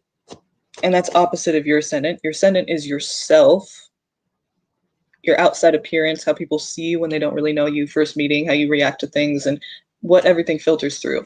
It's like the outer you, you know, and then across from that is about others, partnerships, relationships. And that's not about you. That's about others and how you connect with other people. And then at the bottom of the chart, it's about like your foundation, your family, your roots, your tradition, you know, like where you came from, basically what you're built upon, like what, you know, made you kind of. And then above, opposite of that, is the highest point in the chart, and that's the midheaven. And that's basically your career, occupation, your reputation in society, in your community, you know, and it could be a good or bad thing. You can rise or you could fall, but it's basically what you're meant to be doing, you know? So let's look to that. Yeah, it's real interesting stuff, at least to me. So just thought I would kind of explain what the midheaven is. I wish you knew your time of birth so we could know for you, but let's see. Let's connect with this midheaven. I don't even know what it is, but let's see if we can see what they're supposed to be doing. Okay. Movement forward. Do not slow down. But of course, don't slow down, but also wait. You know what I mean? I hate this card. You know why? Because it's talking about, oh, Jenna, that I see that completely. That makes so much sense for you. So much sense. Okay, that's cool. Probably be very successful then. And already how you are, it's kind of like you're already headed toward that way anyway. So that's cool. So here we go. Scorpio, yeah, that's cool. So yeah, basically, it's asking you to hurry up and wait. But the thing is, I don't really like this card because it's always talking about you're waiting for something, and I don't suggest that. But since we're not talking about a person here, we're not talking about you waiting for a person. We're talking about you and like you being limited because of that. No, we're talking about you just, you know, being patient and knowing Sometimes we're in a process of something like, say, a job interview. Like some things in life you do really just have to wait for the other person to like take the next step so that it can further the process that you guys are on. And like a job interview is one example. Like you can call day after day, but they kind of have to make that next move to, further the process and like accept you and take you into the company. So the thing is, right now, that's pretty much what it is. It's just like you waiting for somebody to kind of like see you and your skill, or like, give you that opportunity. I'm not saying wait around though. That's the thing I want to stress is like, I'm not saying don't move, don't do anything, just kind of sit there and wait. No, not at all, because you have a life to live. But basically just being patient, just knowing that like in good time, something's going to happen for you, and there's really like you're doing the best you can, as long as you keep doing the best you can. Also, it's stressing, like don't get to the point where you're just like not doing anything. That's not saying wait around. It's saying move forward, like do stuff, work, like do like practice. If you don't have work, keep practicing so that you get better. Keep going out there, applying, and talking to people, making connections, and just trying to get the ball rolling with your whatever you're doing, with your creative directing. Keep working at it. Don't slow down, don't stop, don't hold back. Go forward, go for it. But just know that if it's just not happening right now, it's really nothing you can do. It's just basically all you can really do is the best you can. And keep putting yourself out there, keep doing it, so that you get better. Like keep moving forward, keep pushing, keep looking, keep searching, keep talking about it, keep making connections, keep researching, keep doing all that you can basically to make it happen for yourself. And yeah, be patient.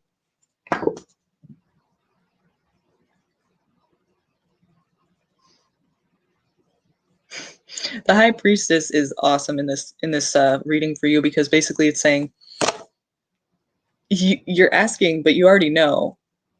Like you already know what you need to do. You just wanted a confirmation. So basically, like the High Priestess is all knowing.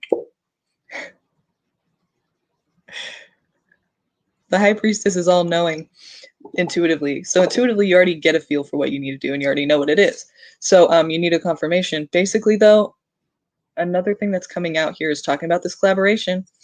So yeah, making connections, talking to people. I feel like you kind of like already have people around you that are good with this kind of stuff. Like they know, or they're in that, maybe they're not in that same field, but they're like, they know people that are, or they just have some kind of connections with it, or they're interested in it themselves.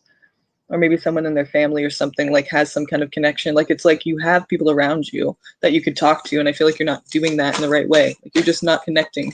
It's almost like you're not even putting yourself out there in the way that you should, like in the biggest way, like the most that you can do. And that's what you need to keep doing. Like keep talking to people about it, because there's people out there who are trying to do the same thing, and they do this for a living. Like you need to make more connections and collaborate. Share ideas with people. It could even come with like somebody who's not into it yet, like one of your friends, like you're asking them to help you with something, and then they come up with an idea and you're like, yeah, that's a great idea. And then you guys just go for this idea and it works really well. You have to collaborate more with people. Don't do a solo mission, you're directing. So it's like, you're kind of working with others. It's not just you, so you got to start working more with other people, and like, but also being willing to listen to their ideas too. Because there's ideas that they have. Maybe you're not considering, or you're just missing, or thinking that you have a better idea, or you're just like, we don't have time for that, or like, yeah, it's cool and all, but just go for it. Just try it, just try their ideas too. And you guys could come up with something really cool and collaborative together. I swear to God, sorry, God, not God, but this is a really cool thing. It's saying basically have faith in yourself and have hope. Know that like, obviously not all hope is lost, but also that things are going to look up for you, basically. Like if you have faith in yourself, if you believe in yourself, which is, it sounds cliche and all, but seriously, that's what the star is about. But this came out first, the 10 of Cups. Do you know what that means? Can you just see what it means by looking at it?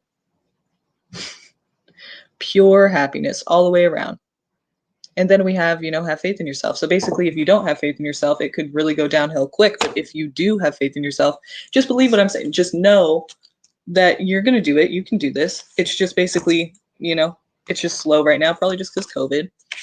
And also you need to get yourself out there more. You need to talk more about this. You need to be more about it, like live for it.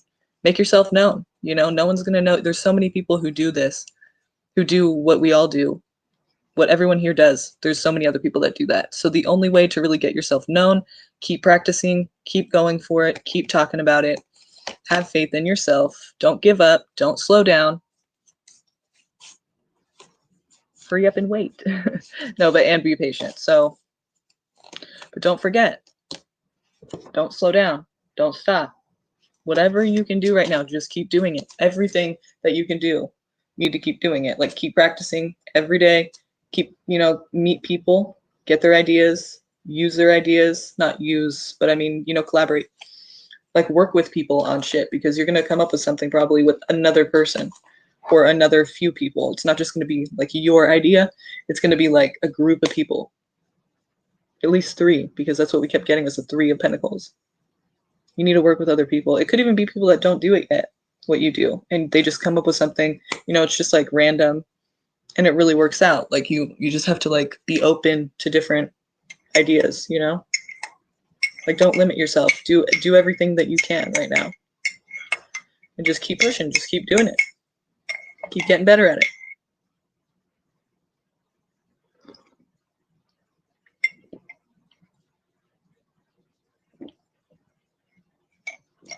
Sorry if you can hear my loud ass gulp.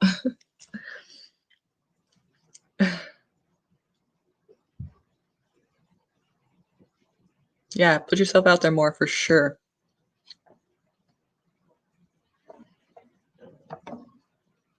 And don't be afraid. Like don't be ashamed of what you do.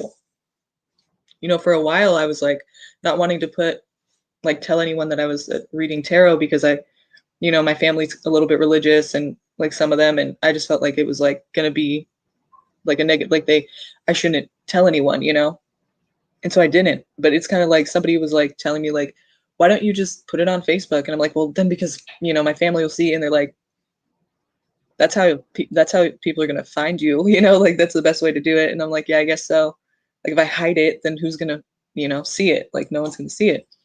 So I kind of you just don't be ashamed. Don't be like, don't hide, you know, if you want to do that, do it, you know? It's like, what can someone really say? Like they can be against it, but it's not going to change the fact that you love doing it. So might as well just be about it, you know?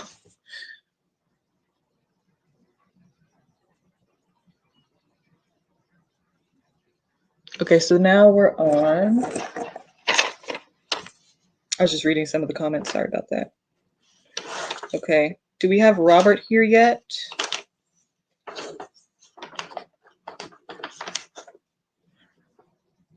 Jenna, is it we still have Robert to do. Denise, Aqua. Who did we have after, or did we have somebody after before Aqua? Because I haven't been checking the list. Oh, Robert. Okay, perfect. Thank you.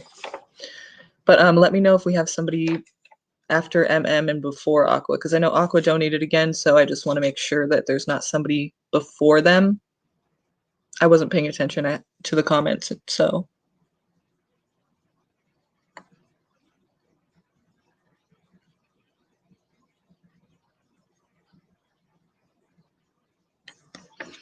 Okay. So Robert, Libra, what do you see in my future love life? Why is my new person Liz Capricorn hot and cold? Let's go. Okay, thank you, Jenna.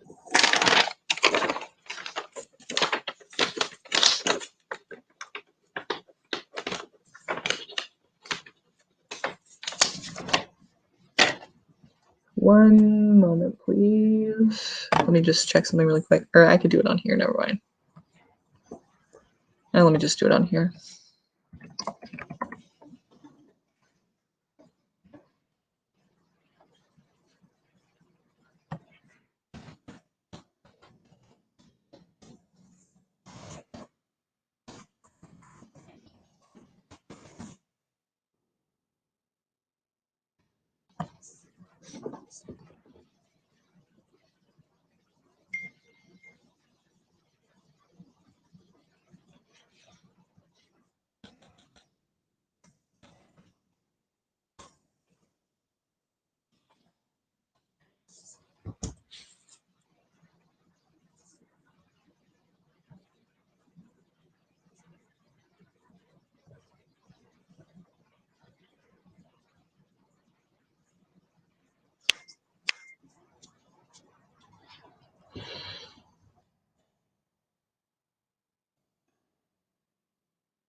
Oh, shit. Okay. Destiny. Okay, I don't know what your guys' usernames were. They may have been something else, but what I have here is okay, so let me know who you are so that I could just make it clear, okay? Emily, is that Aqua? And Lisego, I see that. Ma Rodriguez.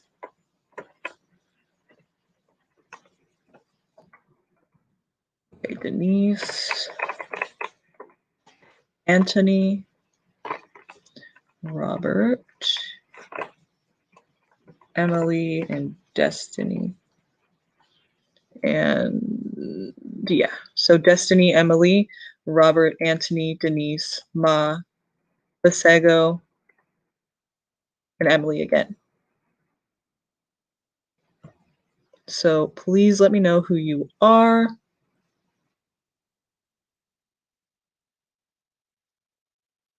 Did I not get to Denise yet? I haven't done Denise yet. You wanted 2 questions, right? Because I see the 10.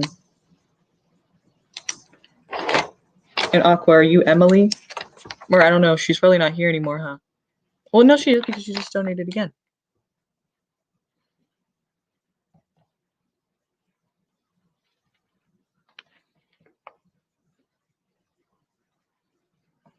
I just want to make sure I have the right people here so that I know, like, exactly who, has donated so that I can, do the right people. Because believe it or not, I have gotten people who said they did and they didn't, but it looks like everybody has been there. I just want to make sure that Emily's really Aqua. Okay, perfect.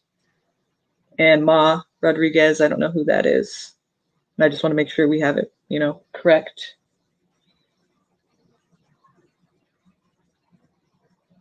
Is that MM?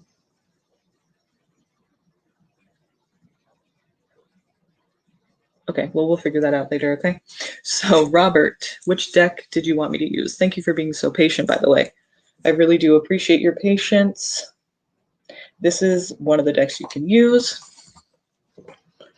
This is another deck and another deck.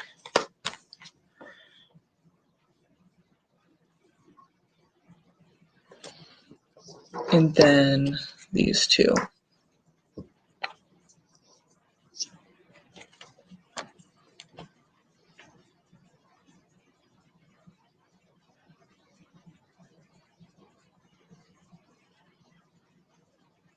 So pick your poison. And since we're asking about love, we can also do, the Romance Angels Oracle. Love that one. And if you'd like a little message of inspiration, I can also do the Chakra Wisdom Oracle along with Tarot. So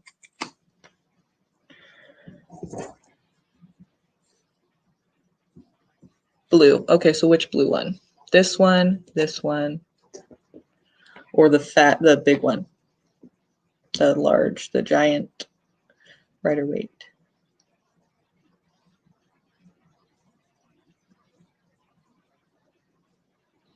Last blue dark. So this one, right? This one?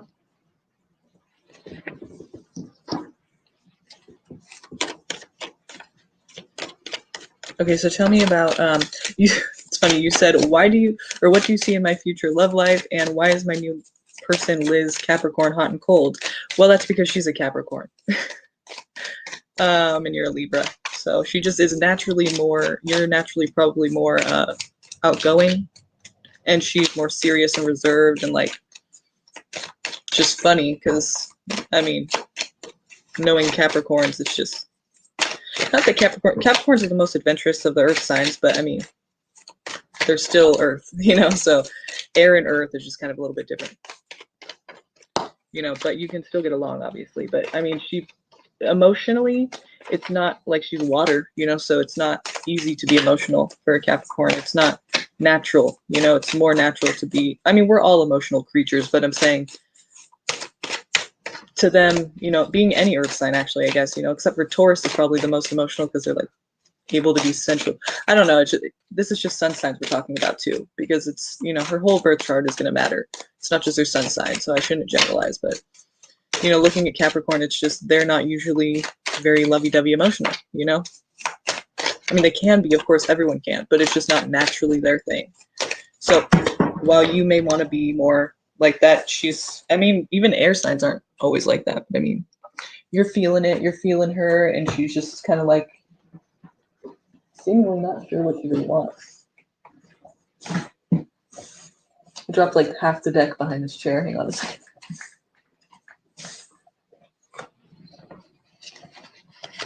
Got a little too excited for a second. Sorry. Got a little. Trying to figure this out. Okay. So let's see. Why is she so hot and cold? And what do we see for the future of your love life? So tell me about this Libra person. Tell me about this Libra person. Or I'm sorry, this Capricorn person. Liz. Tell me about this Capricorn person. Liz. So tell me how she is emotionally, how she feels about Robert the Libra. How does she feel about Robert the Libra? How does she feel about Robert the Libra, and why is she sending mixed messages as fuck? Why is she sending mixed messages to Robert? Like, what does she feel? What does she feel for him and the connection? Why is she hot and cold? What do we need to know about this, basically? What do we need to know about her? What does Robert need to know about her? For his highest good, his best interest.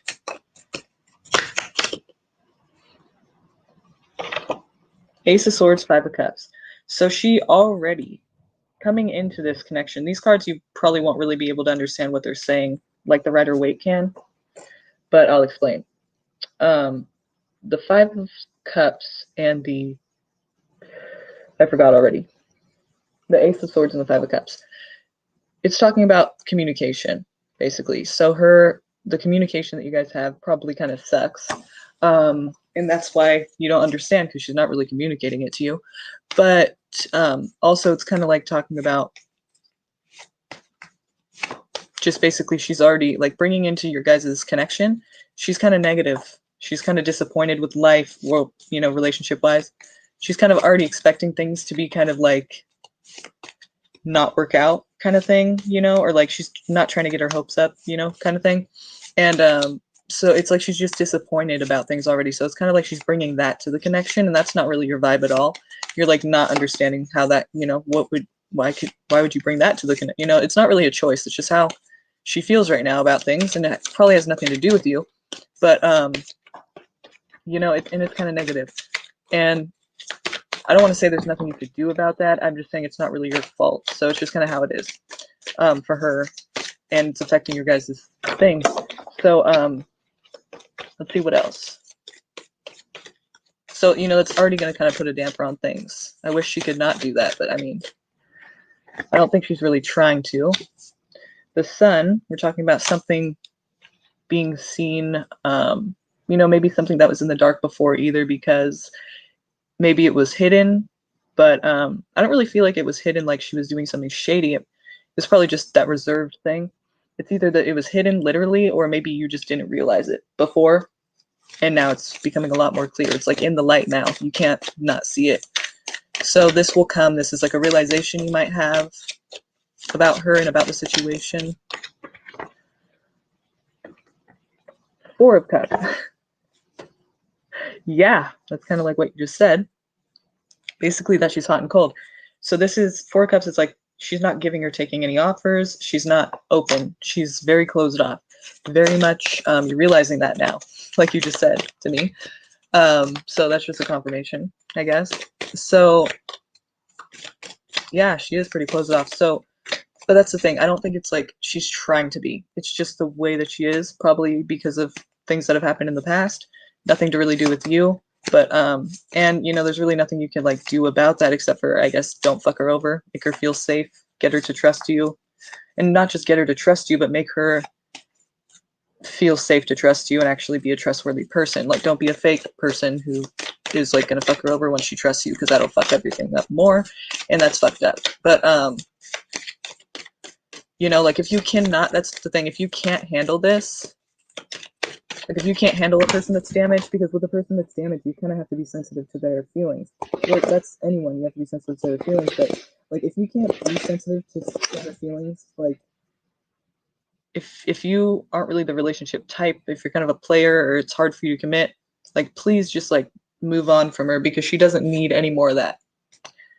You know, just leave her alone if that's who you are, because she doesn't need any more of that. She needs like someone to actually show her that like trust can happen in relationships, and she doesn't need to fear or like get distant when people get too close, because that's kind of what she's doing. And it's not really a choice. It's kind of just a safety thing. And she may not even be consciously aware of it, because a lot of times we're not consciously aware of things like that. But maybe she is, I don't know. It's not really a thing she can really control unless she like goes to therapy. But also what you can do is basically just not be a piece of shit person, you know, like show her, first of all, consistency, and a good consistency, like not bad consistency. I mean, good behaviors, and she can eventually trust. And then you'll see her opening up to you more, you know. But what you may see is that she's distancing herself more. If she's the type of person that's not ready to have any kind of commitment, because she might be fearful of avoidance. She might be a person who wants commitment, but when somebody gets too close, she can't. It's not even like she doesn't want to. She does want to, but she can't, probably because there was inconsistency a lot. And then a lot of people leave too. A lot of people don't last forever. A lot of people don't stick around. A lot of people move on, go on their way, and so you just start to get used to that. And it's really not your fault, but it's just the way that it is. And it's really hard to like not be that way once you're that way. But so let's see like what you can do. Let's see what's coming for you in this situation. Like if you you know, keep being a good guy, assuming that you are. You know, I could be wrong, but assuming that you are, you know, what can we see happening if you are able to make her feel safe, and if you're able to be a good person in her life? You know, do we see her getting closer to you? Because at the same time, we could see her getting more distant, because that's just some people that are like that. It's like someone, you can show them consistency, but then they might get over you even quicker, because it's just not what they're used to, you know, and it just seems like the wrong thing, because they haven't healed yet. So I mean, that I don't want to say if she learns to trust you, that'll necessarily be you know, that'll keep her with you. It might not. You know, ideally that's the thing that would make sense, but it's like it doesn't make sense. It's something that it's a safety thing, you know. It just doesn't feel right when people are really good people and trustworthy. It's kind of like it just feels wrong, you know, because she's used to chaos and people that aren't trustworthy. So let's see if he's the good guy in her life. Do we see her getting closer? I mean, not yes or no, but what do we see with her behavior if he remains a good person and a good source of energy? Thank you. Eight of Swords. So, like we said before, not with your reading, but before someone else's reading, it's all in their head, though. So the thing is, like, they're not really stuck. But like I was just saying, they feel like it's just not what they're used to, you know. So if you stay this way, they could start to feel smothered a little bit, you know, trapped, or like they have no other choice. Like they don't. It's so sad, because they don't. It's not like they want to be that way, mind you. It's just they just aren't. They don't trust it. They don't trust that someone is trustworthy. That's the thing. So someone's trustworthy, someone comes along and treats them well and is actually like consistent. They don't trust it. They're like, okay, yeah, how long is this gonna last? You know, sure, nice, good try. I know how this works. People don't know. That's not happening. No. And that's scary, dude. Why are you don't, you know what I mean? Like, they're just like, they don't trust it at all. So it's kind of scary for them when someone actually proves them wrong about what they already know about people, what their brain already knows and has understood about people in relationships. When there's a, you know, challenge, when something is challenging that, they're like, they don't trust it either. You know, you would think, okay, maybe for the first time in my life, I have something cool and consistent. No, it's more of a scary thing after that. So again, there's really nothing you could do about it. Maybe you should just talk to her about it. I don't know if she's aware of it. She might be. I don't know. She she really might not be though. That's a lot of people aren't aware of these things about themselves, but some people are. So maybe if you talk to her about it, say, hey, you know what you could do to kind of like, because you can't just like throw it on her if she has no idea what an attachment type is. You can't like just, that'd be weird. I don't know. She might be like, what the fuck? So here's what I would do. Look up the attachment project, or attachment project, it's called attachmentproject.com, and take the test. It's like 5 minutes or something, and it will tell you what your attachment type is. So if she's interested in things like learning new things and just little things like that, she'll be like, hey, I took this test, it's kind of cool. Maybe she'll take it and then she'll learn kind of about herself. Then you can kind of like slowly, gradually kind of ease into that conversation of like her attaching to people and how she's not comfortable with it. If you're really trying to be with this chick, then this would be the thing to do. Get serious about figuring out who she is.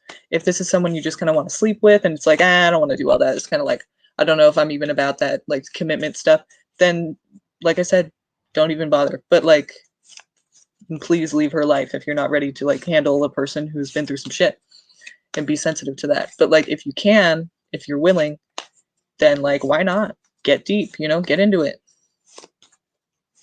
go get in there and figure out what it is, and talk to her about it so that she feels comfortable with you talking about it. And it might be uncomfortable at first because she may not even know at all what it is, but hopefully she does know a little bit about it, but she probably doesn't. She might though. A lot of people don't, so she might not. But just ease into it, just kind of like present it like just this cool thing. Like, I don't know. Fuck it. I tried it. I just thought it was kind of cool. I don't know. You might want to try it. You don't have to, but something cool. Just thought it was kind of interesting. Learned a lot about myself or something, and then she might do it, Yeah, definitely try that. That'd be really cool. Let me know how that works too. I have faith. I have confidence in that idea, but let me know what she does and how she reacts. So let's see, what can you, I want to always put you in control a little bit, like of your own life, and not feel so like at the mercy of someone else's behavior and stuff and feelings. So what can you personally do in this situation to improve it, if anything at all? Because sometimes there's not much we can do, but what can you do based on what the cards feel? What can you do personally in this situation to improve it? What can you do? Five of Swords, interesting. The Empress. The Hanged Man. Neptune. So it's kind of like saying, put a twist on. Also this, well, there's no Aries here, right? There's Libra, Capricorn. So Aries, but it's the Emperor. We're talking about like Five of Swords, the Emperor, and the Hanged Man. Don't be like the destructive people from her past is all you could really do. Like, just do not. That's the thing though. It's like the reason she's with you might be because you remind her of something. Not even maybe consciously. It could be subconscious that she doesn't even really realize like that you're triggering that in her or making her feel that way that she's used to feeling. But it could be already something that she's used to about you that is not healthy or a bit destructive or something that she's attracted to. That could be why she's with you. So I don't know like exactly, what thing that you need to do. It's just basically don't be a piece of shit, Show her consistency, be responsible, show her that you're responsible and that you're going to actually take her into consideration and not just not care about what she feels and thinks. Like, that'll get her to open up too, because then it's like, oh shit, like, okay, you're not going to judge me. You're not going to leave me if I'm myself. So maybe I can be myself. Like, just show her that consistently. It's a big responsibility here. Huge to be the Emperor. It's like you're overseeing a whole empire of people. And so in your life, that's looking like you're taking on a big job here. It's a big responsibility over another person. And it's not your responsibility, really. You don't have to do it. It's not what your life is about. But if you do care about her, then it's a step. It's a start. And the Hanged Man is basically, you want more information. Just gain more information about her. And try to help her to gain more information too, because that's going to be important. You don't want to just be like not working together on this. You know what I mean? You can try to figure out all you can, but try to have her be part of it, so that she can like understand too. The Hanged Man is talking about, you know, a person who's like hanging there wanting to be enlightened. Like they're kind of in limbo. They don't know what way to go because they're just kind of waiting for like some kind of information to come in so that they know what to do. Like they don't know what to do. They're hanging there and they're waiting. So basically for you, it's like you just need to get more information. Just try to learn more about her and have her learn more about herself too. That will help tremendously. That's what I feel. Tremendously. Because I feel like if she's really that repressed, it's kind of like she needs to not be, you know, like that's not really that's like a psychologist's job really to do. But like, I mean, as her boyfriend, you want things to be better. You don't want her to be so hot and cold. You got to show her consistency and you got to show her that she can be herself around you. And you got to learn about her and show that like you're not afraid to do that. Like anything you learn and find out, like that doesn't frighten you away. You accept it, you know? I mean, obviously that's going to be up to you when that time comes, but if you can do that, maybe, you know, she can learn. No guarantees though, you know, like I said, with this attachment type, if it's right with the if I'm right about her attachment type, disorganized is what I think it is. If I'm right about that, then she may never, if she can't heal, then she may never be able to, even if you do accept her and do all those great things, she may just not be able to feel comfortable with it. So it is kind of like a risk. It's like 50-50. It's a shot in the dark, you know, but you can try it. You can try it. But again, if it doesn't work, it's really not to do with you because you're doing everything you can, but it may just not work. I mean, for her, that's just the way that she might be, you know? But that's what you can do.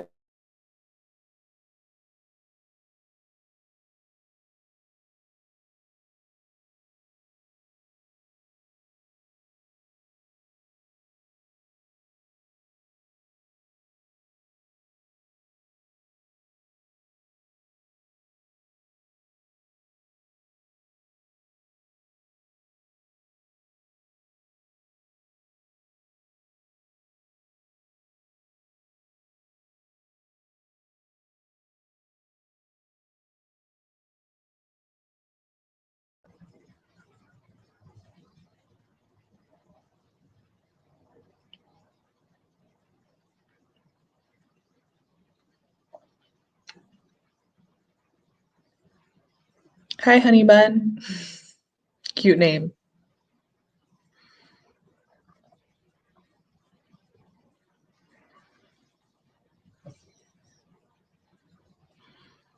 Check out the description. That'll explain everything. Okay, that's all you need. Everything you need is in that description. Right now we're on donation readings, so of course, you know, we're doing them first, but after that we'll do the wheel spin that I talk about in the description. And I can put you on that list if you're interested. Okay, so there's, no, that's all you can do, Robert, you know? That's all we can do. So good luck. I mean, I wish you the best. Let me know how that idea works though. Seriously, I'm really interested in if she, you know, how she reacts to that. Hopefully she's a person who likes to like learn new shit about herself. Some people are like, they don't want to know about themselves. They're like kind of scared, I guess, or uncomfortable with it. So hopefully she's like about it. Hopefully she's like, oh, okay, you know, this sounds interesting and open to it, you know, instead of feeling embarrassed. Just don't, whatever you do, don't make her feel embarrassed or ashamed. Even like maybe a little idea for you too is like get a little vulnerable, like show a little vulnerability to her. Like, yeah, you know, this is my attachment type. And I thought that was really cool because, you know, sometimes I do have trouble with this, or sometimes, you know, I feel like that, da da da, you know, just how it, just say like, I feel, be open about like how you feel. Show her that like you're sensitive enough to talk about that. You're not just like a dude who's like, get over it, you know, whatever. You know, it's like you're open to like talking about shit like that. That might work. It might help. Welcome, of course. Okay, so we are on Denise, I think.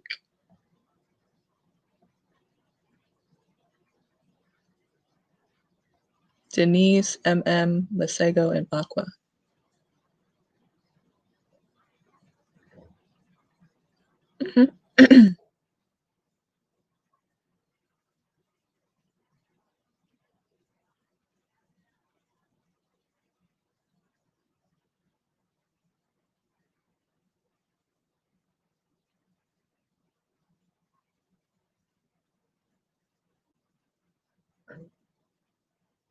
Wait, who's Denise? Is that this person right there? All I can see is squares on your name if that's you.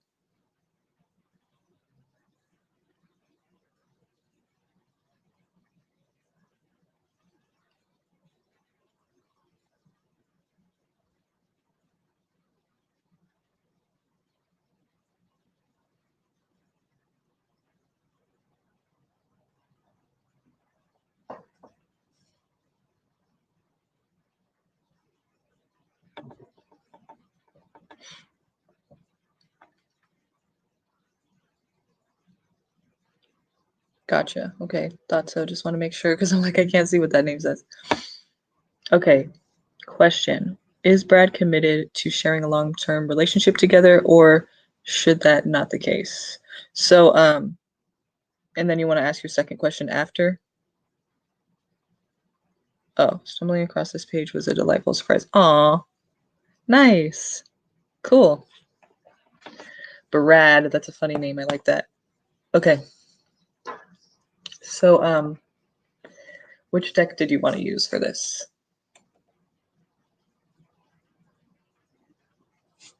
Those two? You have these two.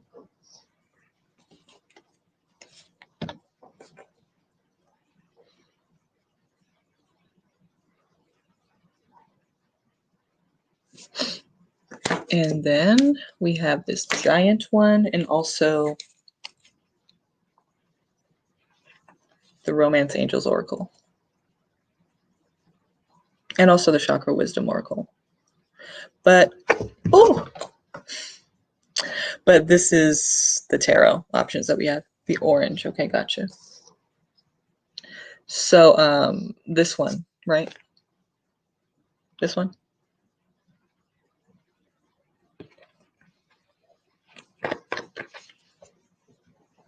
I just dropped a whole deck. That's a new record right there, I think. That should count for something. Okay. Yeah, I don't think the Romance Angels wanted to be in this reading, I guess. I don't know. They're like, no, put me down.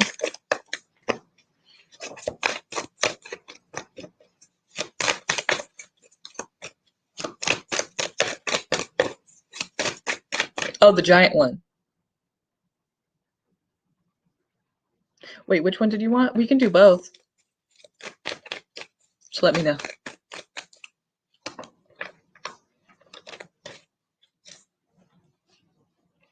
That's why I got this deck too, because the picture, the images are just like, I mean, in comparison to this, see if I can get this to not glare. Like, it's a lot. Like, there's no borders, and it's just like darker and like more detailed. I think it's really pretty too. I wish I could show you this card, but I'm not going to do all that right now. Yeah, it's a lot nicer. Like, even, like, it's the borders that are just making it like, even in this deck, this card, did you remember the purple and stuff in the dots, like the pinkish, and it looked really cool? Like, this one doesn't have that. This one has like a purplish tone to it, I think, like a shade of purple to it. It's kind of cool. Yeah, we'll go ahead and do both, okay? So, is Brad committed to sharing a long-term relationship together, or is that not the case? Should that not be the case? Let's see what Brad's intentions are with you and see where we can get with that first. What are Brad's intentions with her relationship-wise? What does he intend, or what does he think is going to happen? What does he want to happen? What is he planning on happening? Where's he at with it right now? What does he think of this connection? Is he taking it seriously? What can we expect on his end from this? At least today, you know, things change all the time. He might change his mind tomorrow, you know, because that happens, but not like in a bad way. I mean, he might change his mind into something better, something like not as committed, something more committed. I mean, I'm just saying in general, he could change his mind at any time, and so can you. So just keep that in mind, that right now, this is what it looks like. At any time, it could change, depending on everything. So, well, he's, I guess, pretty much trying to figure that out himself. We have the Hanged Man, so this is easier to show you in this deck. See see that light around his head? That's basically talking about, you know, enlightenment. He needs more information first. So information that he doesn't have right now, and he's trying to figure out if it's a good idea or not. Basically, he's waiting to learn more about you and figure that out himself. We see that a little bit of coldness from him, a little bit of, you know, him not really giving or taking anything. Like if you try to initiate something, he's not really so open about it, and he's not really initiating himself. Even if he is, it's like just you feel like it's like held back, or it's just not, like he's kind of closed off in a big way. You just feel like you can't get through to him, and like you can't really get to him or know him like like fully. At least not right now. You just feel like he's just kind of like to himself, and you just can't penetrate those walls. So basically, he kind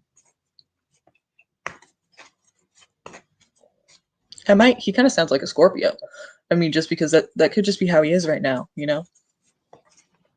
Because he's just trying to figure you out first and see if you're trustworthy. But we do have him, I don't know if he's been married before or if he's been in a very committed relationship before or something, but he could be thinking about that, or he could be comparing you to that, like he's trying to find something like that, or he's just in his mind, what he thinks about is that eventually one day he would like to be married or have a commitment. So he sounds like a Scorpio to me. Is he a Scorpio? Sometimes Scorpios are players, but sometimes they're like either they're players or they're like, from my experience of knowing them, he definitely is a Scorpio, a textbook Scorpio.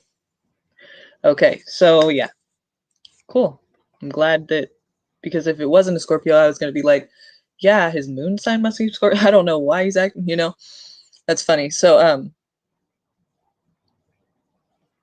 yeah, yeah, that's cool. So even in a friendly way, he's closed off. It's because he doesn't trust. Okay, so Scorpios, like I was saying, real quick, I just wanted to explain that, like in my experience, they're either straight players, like they don't date or they don't commit really, you know, they play, you know, they're players, or they're completely, like when they get to know somebody, it's like all in, maybe even a little possessive. Like it's like you're in the clique or you're not, you know. Once you're in, and the only way you're going to get out is if you like really do something to betray their trust. Then they can never, it's like don't do that to a Scorpio, you know what I mean? Like they already don't trust. It's like they're skeptical as fuck, like they don't trust. So it's like, if you aren't trustworthy, good luck, you know what I mean?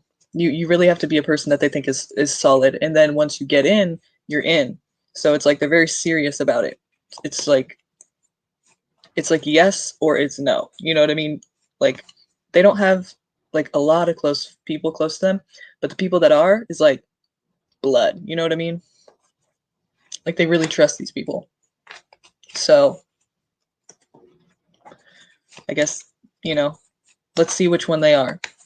I mean, to me, it seems like they're the one who wants a commitment, because we see this as being a thing that like they really almost cherish, I guess you could say, you know, but they're closed off right now. I think it's just because they need to get to know you a little better first. Let's hope that's the case.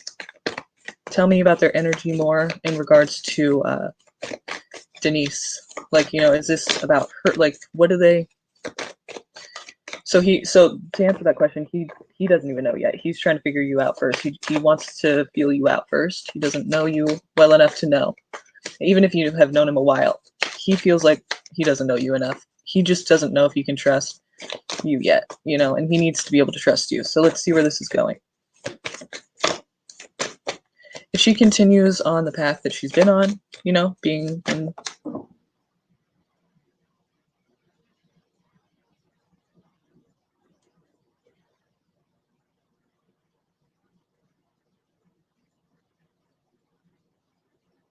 Wow, that's your 7th house too. Well, that's kind of cool. That's good. Okay. So do you trust him, or do you think like you're kind of trying to feel him out still first too? You know you want a commitment with him, or like you don't know yet, and that's why you're asking, because you don't know if you can trust that he's all in or not. So you don't want to be all in with someone who's not all in. You know, like this. You don't know yet either. I get it. You know, but it's like, yeah, I mean, that's the beginning of relationships for everybody, but let's see. Where's he at with it? Like, okay, so we already know where he's at with it. He doesn't know yet. But I would say he does want a commitment. I just don't, I mean, is he going to feel it with you? I mean, if that's depending on if, you know, I'm not just going to say depending on if you're trustworthy or not, you may very well be. But it really depends on if he perceives it that way, you know?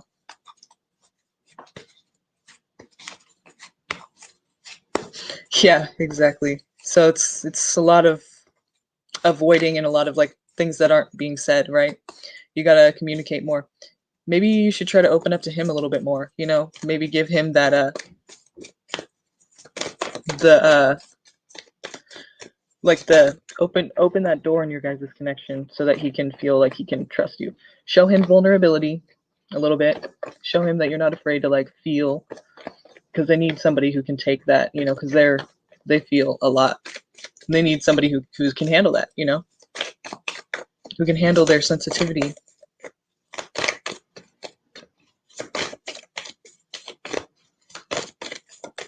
That's funny that you say that, honey bun, because I'm not trying to hate on Aries at all, but I've not really heard that they were like really great people ever. I mean, it's not that they don't have the potential to be. I mean, everyone does.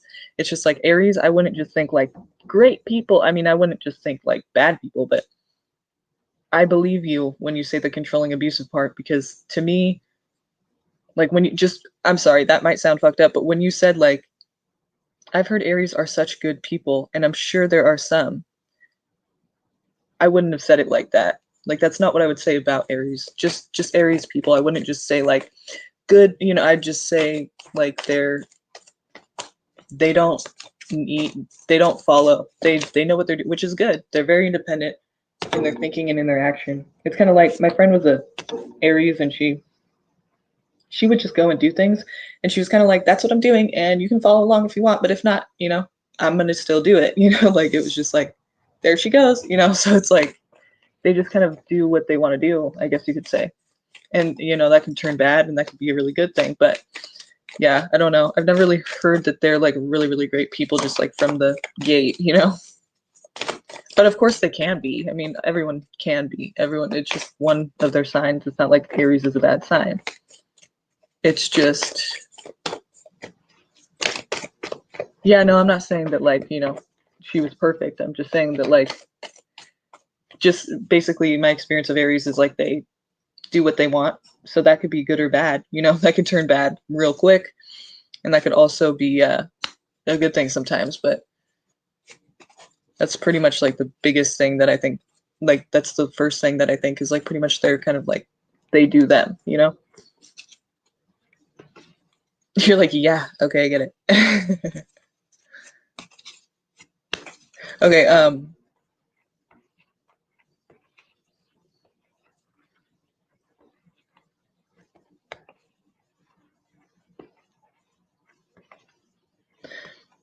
yeah, Denise.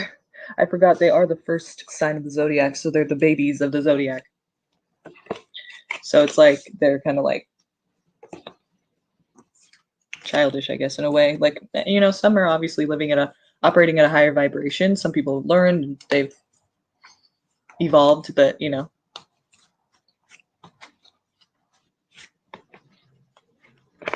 that's good. That's what they need. Yeah, Charlie. That's good. So, wait, what did you say? You're an Aries, Charlie, and so is your boyfriend, your partner. Interesting. If that's what you're saying, that's interesting. Because wow, yeah, sometimes two of the same sign can't work, but sometimes they can. Yeah, fire and fire. Woo, that's fiery. Uh, no shit. I can't imagine being with a fire sign. I just, no offense. I'm Earth, so it's like, that's a little gnarly for me. I don't know. I couldn't keep up. I don't think I'd be like, can we just stay at home tonight? Like, can we just like do something practical today? Not that they can't be practical, but that's what my north node is Aries. So, or I mean, sorry, my south node. So I guess that's kind of how I was in a past life. In my past incarnations, I was Aries. I forgot about that. I'm all hating. No, but there's good and bad, you know. So, Denise, let's get back to your fucking reading. My bad. Okay, so yeah, basically he's got to feel you out right now. And let's see if you continue to be the person that you are. You know, what are we seeing in regards to him? I think he is committed to a long-term relationship. I don't know if it's with you yet. I don't think he even knows. He's trying to figure that out himself. But because you are under the microscope, I would say he's, you know, he's interested and he would like to know himself. So he obviously wants that, but he just doesn't know yet if he can trust you. So let's see what's going to happen. We can figure that out. So I don't know what your sign is, but I have younger earth sign energy here, and if not, which is Taurus, Virgo, or Capricorn, and if not you or anyone else in the situation, then this could just be talking about basically practicality. But that's what's cool is that, I mean, sorry, I was reading the comments. That's what's a little bit of a problem here because we have the moon too, so that's Pisces. But if we're not talking about Pisces, then we're talking about basically like the practicality of the situation, because pages here are messengers. So the message here is of the Pentacles, and what they're saying is basically like the stability here. Like the focus of that is kind of unclear. And so basically just what we're saying, like it's not clear yet. It's not like for sure like they could trust you. It might take a long time.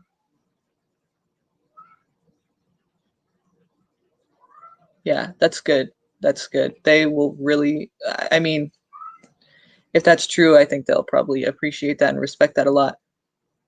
Venus in Capricorn. Oh my God, it's going to take a while because that's even more reserved. Like Venus and Capricorn are, they want commitment, but they don't just get with any, they don't just like frivolously date. I mean, they want something stable and serious. So it's like, they want to make sure it's with the right person.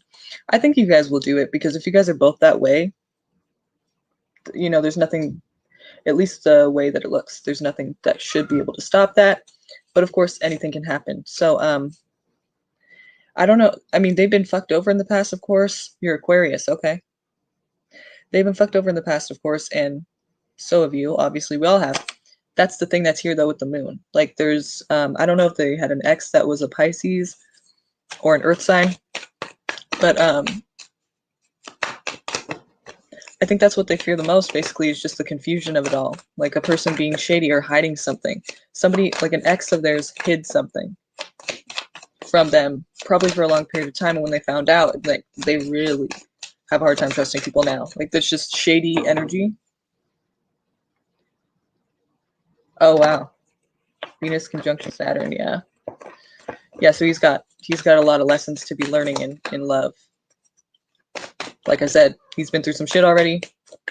So, yeah, I would just say it's going to take a little bit longer, but really nothing you can't handle, I don't think. It's probably going to take a little while. Just be patient, just be you, be trustworthy, and you should be fine. But it seems for him that it's going to take a little while, and that's just why you aren't seeing him trust you yet. But I think like with those placements, it really even more so sounds like it's possible now, especially because you guys both have them.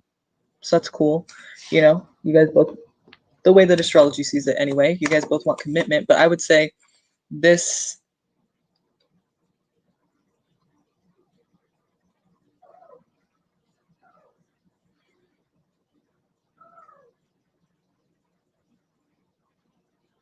yeah, he was deceived, but I don't know. I'm what way? Oh, in what way? Yeah, so probably quite a few times. I think Scorpios are born skeptical, but yeah, the Seven of Swords is somebody who's basically under their nose, but just right under their nose. Like someone close is doing sneaking and you just aren't seeing it. Like in this card, what's happening is this guy, these soldiers or these knights or whatever are in these tents right here sleeping. You know, there's combat, there's war or whatever. They're sleeping and resting. And while they're doing that, this guy's taking all their swords and he's running off with them, and see his face? Like he's looking behind him to make sure they're not coming, but see his face? He's kind of like, you know, and it's really nasty. It's a sly person who's really not even like, doesn't feel bad. You know, they're like, I'm getting away with it. You know, they feel good about that. And like, it's just like they're laughing about it. You know, it's like, so he was really fucked over probably many times. And so, yeah, it's just, you know, it's going to take a little bit of time for this one. But what was your second question, hun? Wasn't it you who had a second question?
How did that work, Samuel? Did you do that poem or on Valentine's Day? What happened?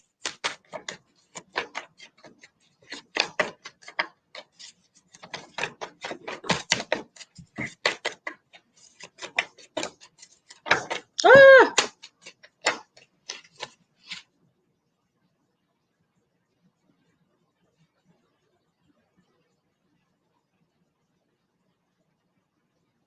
Will my current employer support me taking military leave? Nice. Hell yeah, Samuel. Fuck yeah. Cool. Awesome. I'm glad. I'm glad it worked. I'm glad it helped. For sure. No problem. It's cool. Yay. So, Denise, will my current employer support me taking military leave after my probation period? Let's see. You said you wanted to use the other deck as well. So let's use that one.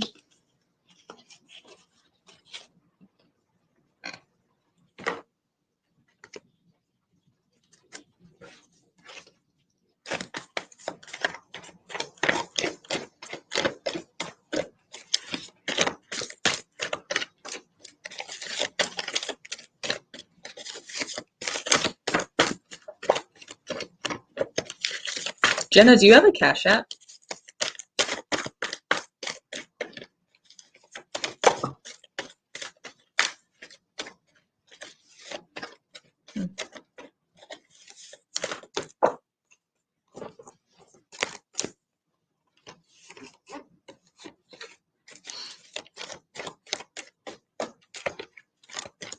Okay. What is your employer thinking about doing?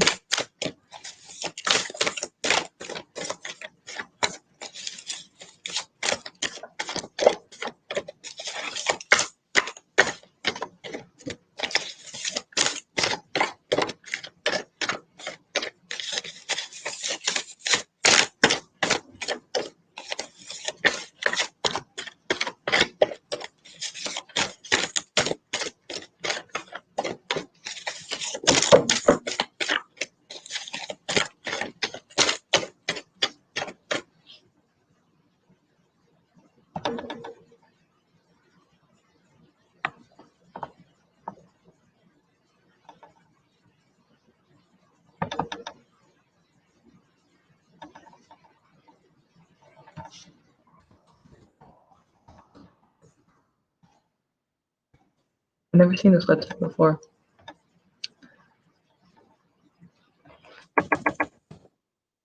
Oh crap. I have to know my fucking coordinates. I guess that's the way to do it, huh? Shit. Okay. Fuck, not Africa. North America, United States. Sorry, hang on one second.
So my moon is Aquarius then, according to this.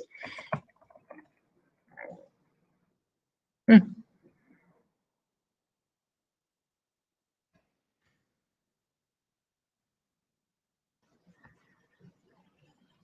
Hmm.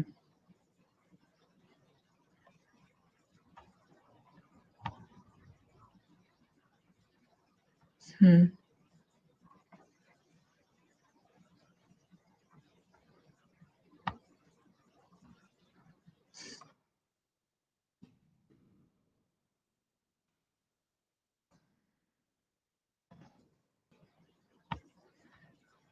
I'm looking up this Your Sky thing, sorry.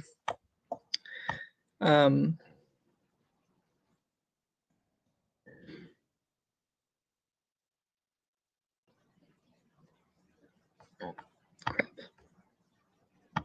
okay, sorry, we'll do this later. So let me get two things, sorry.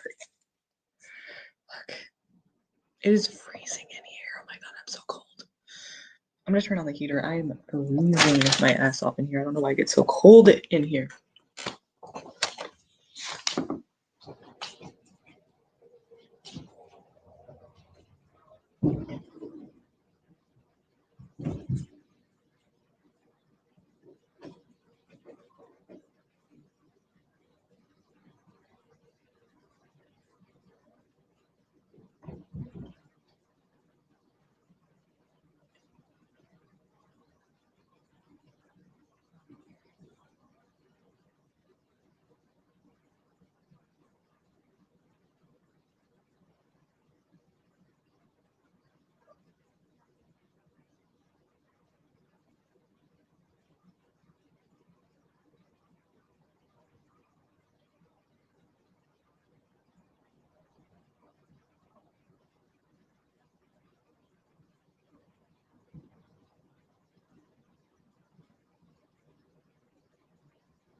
my god, it's so cold. Why? It's so cold out.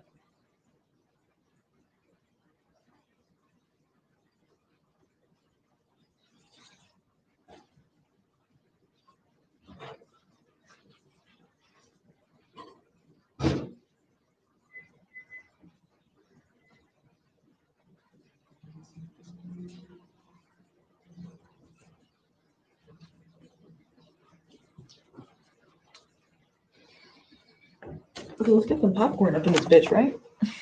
Oh my god, it's so cold. I had to get a blanket. It is freezing right now. Freezing my ass off. It seriously is like ice in here. I don't even know why. It's like weird. Okay, so ice.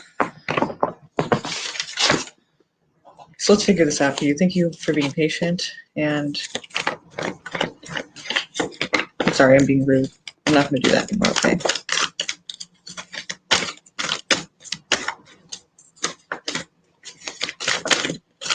Okay.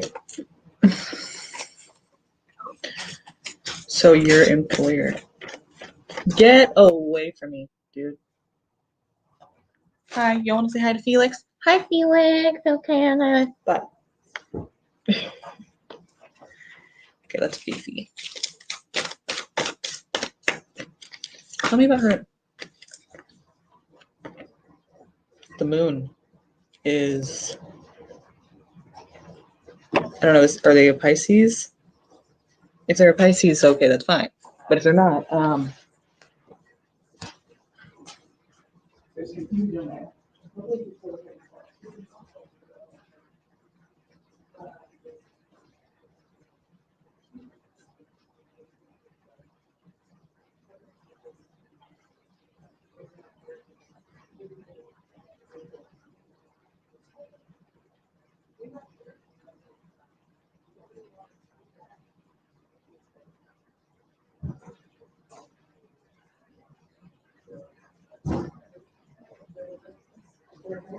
That's fine. That's what the moon represents too, but if they're not, then that's kind of like, might be a problem. But we'll see. We'll see what this is talking about. Confusion, lack of clarity. So either it's saying like they don't know yet, or maybe they just don't really understand what's going on with you and they're not sure if they believe it. I don't know.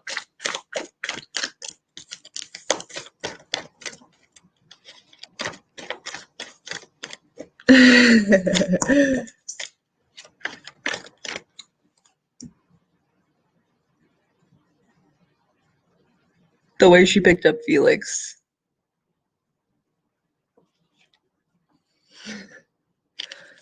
He's crazy.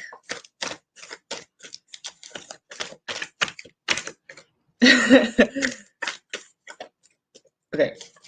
Was that saying what I was gonna kill him or I was too rough with him or something? Sorry. He's good. It wasn't rough really. Okay, so yeah, they don't know. So what's this moon sign about?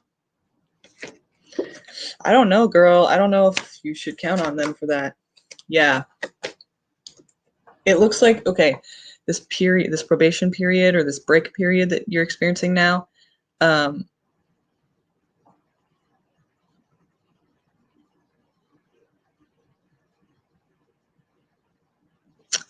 don't think you're in the Air Force Reserves to pay for college while having my current job. I wouldn't count on, I mean, legally, if that's what they're supposed to do, then they're not going to be happy about it, I don't think. I mean, they may end up like trying to find a way to like, interesting, I don't see many, oh, sorry. It's not even to me. What's cool though about this is that basically, sorry, I'm not even explaining. We have the moon and the Nine of Swords. So what that's telling me is basically like, there's a lot of confusion here and there's a lot of there's a lack of clarity. And so basically it's talking about he doesn't really, or he or she doesn't really understand where you're at and they don't really know what they don't really trust it. They don't think it doesn't seem clear or like it doesn't seem like there's a plan. Like it seems like it's kind of wishy-washy. So to them, they don't really want to do that. And then it looks like they're going to be putting you to rest. They may be like, you know, either like laying you off or firing you. It doesn't really seem like fired. It just seems like, they're putting you to rest. They're kind of just saying, we're just going to, end our work together now, and but what's cool about it is that basically it seems like this is better for you. It seems like this is going to lead you into a direction of more of what you want, actually, which may not feel like that at first, but you'll see why it's more important for you. Maybe this is the push you need to go ahead and join that Air Force Reserves and go ahead and actually do something else, because this thing isn't really fulfilling to you. So I don't really think, I don't know, I don't want to say you don't need this current job, because we all, that's up to you. But it seems like it might actually be better for you if you, like once this whole thing kind of settles. Okay, a balloon just is flying in the air right now. It doesn't have a string. I don't even know where it came from and how. That's weird. But it's coming straight for me. What the fuck? Hi, balloon. How you doing? Is there a reason you're coming toward me? What up? What's going on? It's staring at me crazy. Oh my god, it's getting lower now. What the f— Guys, I'm scared. Okay, now it's not getting lower now.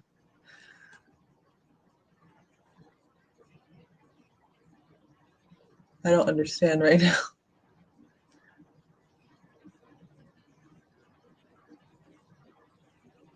Is it just a coincidence? Mercury retrograde coincidences? Oh, you know why? It's because the heater's on. So it's pushing it. Okay. Duh. Okay. Blonde moment. Hey! Sorry if that was loud. My cat. Stop it. Stop. Stop. Felix! I'm sorry. I didn't mean to scratch you. But go. See, I don't think that they're going to be too happy about that. They may try to lay you off, but what's cool is that it'll be for your better good, for your highest good. And very quickly, you're going to have to make a choice, but it's going to be balls. I'm sorry. This is, yeah. So it really may not seem like things are going to go your way for a while, but the thing is this, what's cool about the tower, I don't know if you're here before, but again, it's going to feel like it's not working. Like, oh, fuck, what I just did is like the horrible, like I made the worst decision ever. Everything is falling apart for me. Everything is like not going as planned. Everything seems like it's the wrong decision because stuff is not working out. But the thing is, this is all a learning experience. This is all what you're supposed to go through, because the tower, there's supposed to be little changes. Like maybe, for instance, I don't know if exactly this is what it was, but, or one of the things, but just say, for example, one of the things that you have needed to do maybe for a long time is quit the job or get a different job, or like something like just distance yourself from that job, or like not be involved in that anymore. So like now the tower's going, okay, I tried to get you because like you felt like you didn't want to be there. You wanted something different, like to join the Air Force, for example. So you didn't do that yet. And now you're kind of like still teetering on like, what should I do? Like, I want to do this, but like, will that, and you're kind of like still wondering like what to do. And the tower's going to come in and just do it because you didn't do, it's like things like that. It may not have been the job. I don't know if it's the job exactly, but different things like that didn't change recently. So, or in the past, few years or last few months or last year, you haven't made certain changes that were supposed to be made. So now the tower is going to come in and just do it. And it's going to seem like everything is falling apart and nothing is working out the way you want it to. But the thing is, it's actually supposed to happen like that. And it's only happening like that because you need to make some changes. And now the tower's going, okay, I'm going to make them for you. So you don't, I'm not waiting. I'm not asking. I'm not going to be, no, I'm going to do it for you because it's about time. So it may be a little bit hard to deal with that and adjust, but really all the tower is change. So it's just change. When this drastic change takes place in many areas of your life, do not resist it, no matter what. If you can do it, don't, then do that. And what I mean by do that is don't resist it. So don't resist anything. And don't push anything that's not happening. Like anything you're trying to push, whether it's convincing someone of something, trying to be with somebody, or trying to get a certain job, or trying to, you know, make some idea happen, start a business, or like spark something, like whatever it is that you're trying to make happen and create. If it's just not happening, stop trying to make it happen, because it's not happening. It's not the time for it to happen, or maybe it never will. But the thing is, like, don't push and don't resist. Don't push and don't resist. This is a time, the tower is a time for flowing. Like, you're supposed to just flow. You're supposed to just let shit happen, because it's going to happen anyway. You can't go around it. You can't go over it. You have to go through it. So it's going to be uncomfortable and it's going to be unpleasant at times. You're going to feel like it's the wrong direction. But maybe you can feel a little comfort knowing that when it starts to feel wrong, just keep pushing, because it's probably just, it's actually right. You know, like, that sounds weird. I don't want to ever give that advice again, but I'm just saying, like, with the tower, it feels like everything's not working out, like nothing's working out and nothing's going right. But it doesn't mean you're doing something wrong. It's just like these changes need to take place. All it is change, and it's just really how you deal with it. So it's really up to you how you deal with it. Maybe now hearing this, you can prepare yourself and like adjust easier maybe when the time comes for all these changes to take place. But, you know, just know that it might be a little uncomfortable, but that's okay. Walk into uncomfortability, because that's what the tower is for a lot of people. But, you know, however you deal with change, if you deal with change easily, then fine, you're probably good. But if, you know, if you can accept it. But if you can't, and it's hard for you to change, I mean, you're a Scorpio, so, or you're not a Scorpio, but you're got that Scorpio energy in you.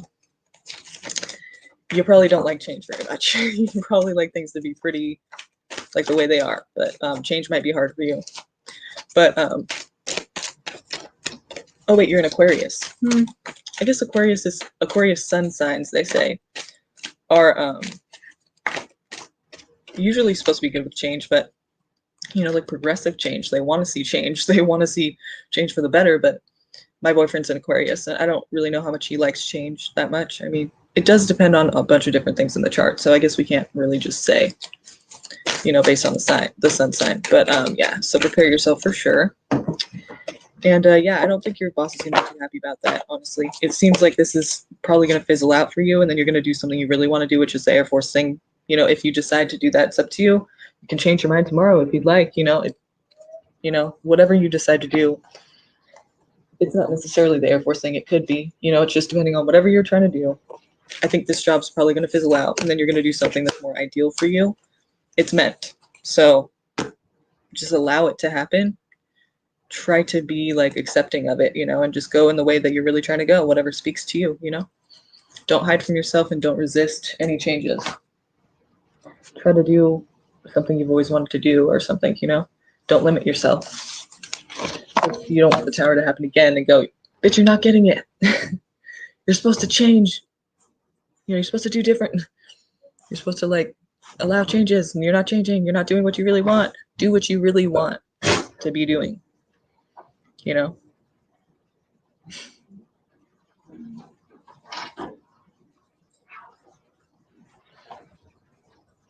Happy birthday, Tony. Okay, so now we are on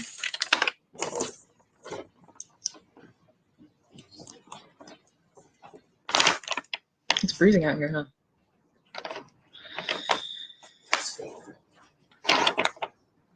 MM?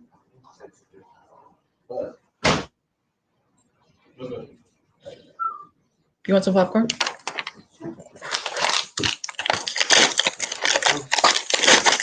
Y'all want some?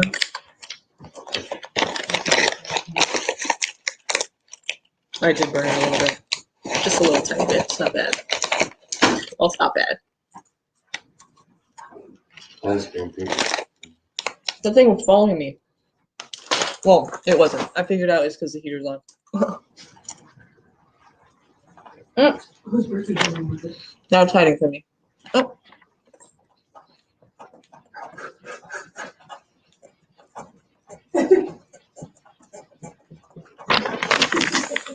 This is that balloon.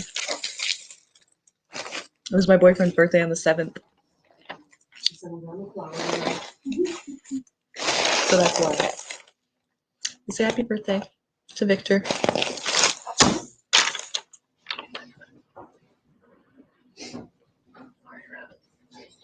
Oh my god, my bed. It's not just me here. Totally forgot. Okay. Should we have MM here?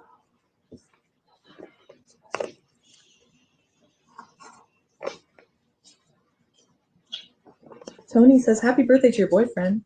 I think it's a girl though, right? Tony.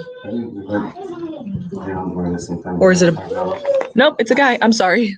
I did not mean... The way you spelled it, I just thought maybe it's a girl. I don't know. But no, it's a guy. What up? Happy birthday, babe. Sorry about that, Tony. My bad.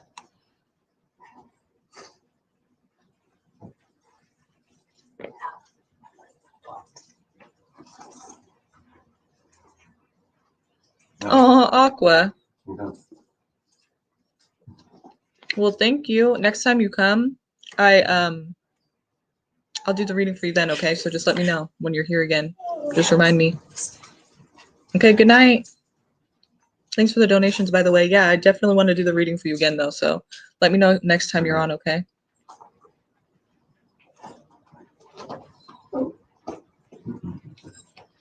MM's question is, I'm dealing with a brand new connection. I feel a strong connection with him. I wonder if he's sincere or has good intentions. He's a Sagittarius.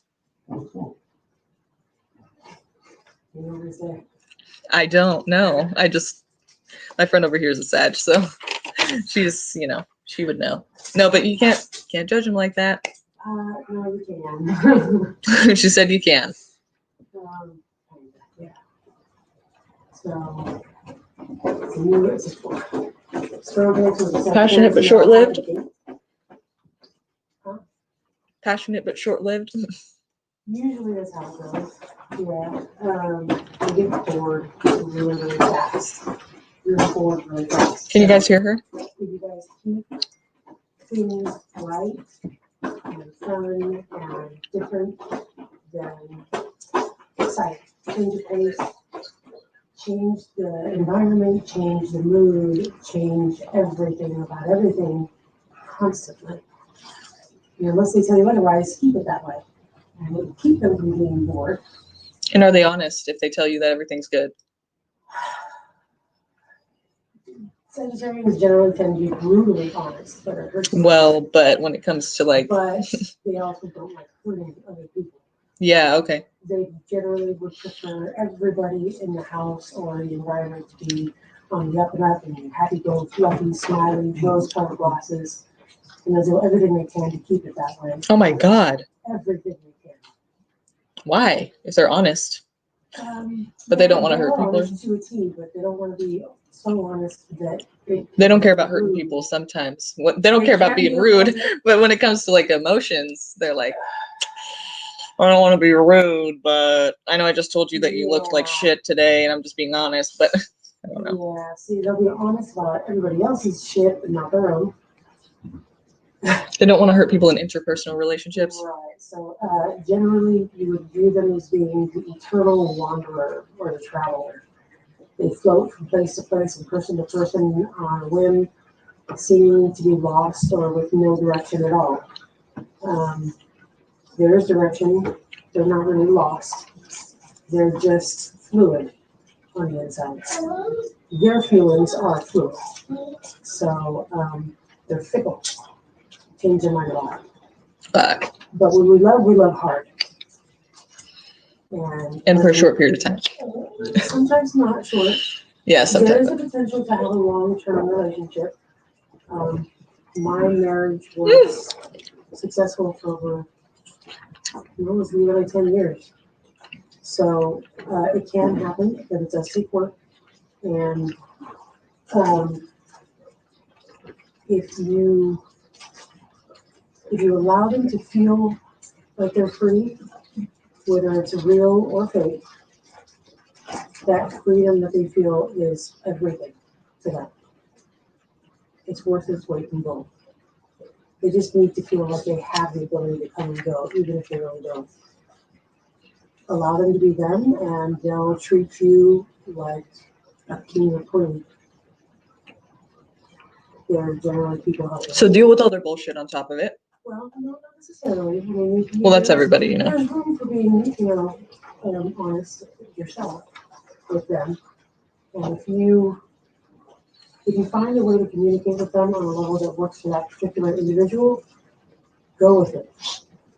Find a level of communication that works. And I'll tell you, if you're loyal to them and you're good to them and you are not completely 100% totally buying all their bullshit, but if you're a little bit flexible. Because if you don't, they won't respect you, right? Right. If you're a little bit flexible with an open mind and you give everything a chance first, then they're going to be the most loyal person you will ever find, and they will back you to the gates of hell. Yeah, that's not the person for me. Or the pearly gates. I'm just kidding. Heaven. It just depends on which kind of life you lead. So, they could be your very, very best person in the whole wide world and inseparable from you, or they could probably just drop you and walk away like you never mattered. Just kind of depends on which way the both of you work on it. If you're interesting enough, I guess. It's not that interesting per se, but it's Partly. think about it like a child with ADHD. So they're on the go all the time, their mind going from one subject to the next subject, to the next subject, to the next subject, at the drop of a hat, for no rhyme or reason. So. So out of your control, right? Huh? So out of your control.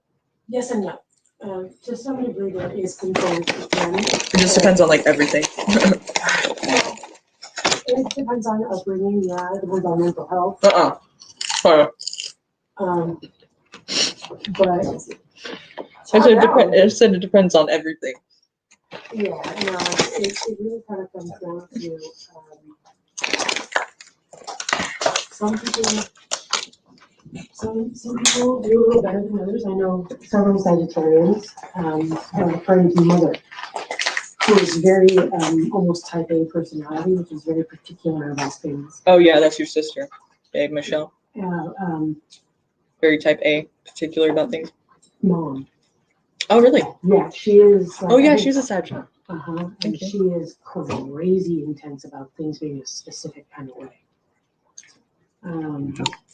But she also has OCD. Damn, when'd you get those? So. Oh, that's. I think that's the kids, but yeah, it's bomb. Probably because it's organic, right? It's bomb. Slut of the zodiac, but we're also the traveler. The slut of the zodiac. We're not the sluttiest though. There was one other zodiac that is higher than us. Aries. I think so. For a second, I was like, who? Did you guys hear what she said? We're the lovers of the zodiac. We love hard, no matter how short it might be. But it can potentially last a lifetime if you find the right match. I don't think. It's difficult. That's what it is. Victor his moon sign is Sag. I have a lot of Sagittarius, like all of my houses or whatever you do or whatever is like where are you going? For Sagittarius. Please. Followed quickly by Scorpio. You guys want to say hi to Victor, right? Followed quickly by Scorpio. Scorpios please. Are the Sagittarians like match. Please, baby, you look good. Scorpios to the Sagittarius is a high fastball. You can't hit them, but you can't run off them. That's what I told them one time that you said, because someone was asking about that, and I was like, okay, my Sagittarius friend says that Scorpios are like her.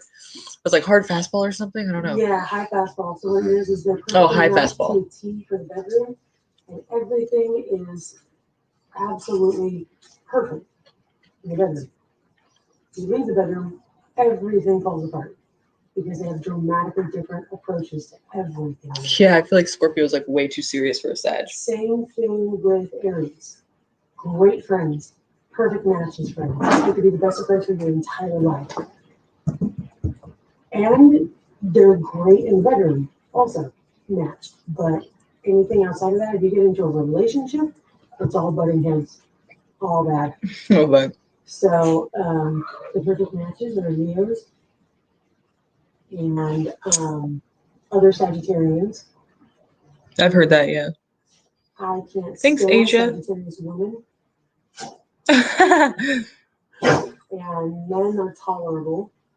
Leos tend to be my best match. My husband was a Leo, and two of my ex-boyfriends were Leos. Can you hear her? You can hear her, right?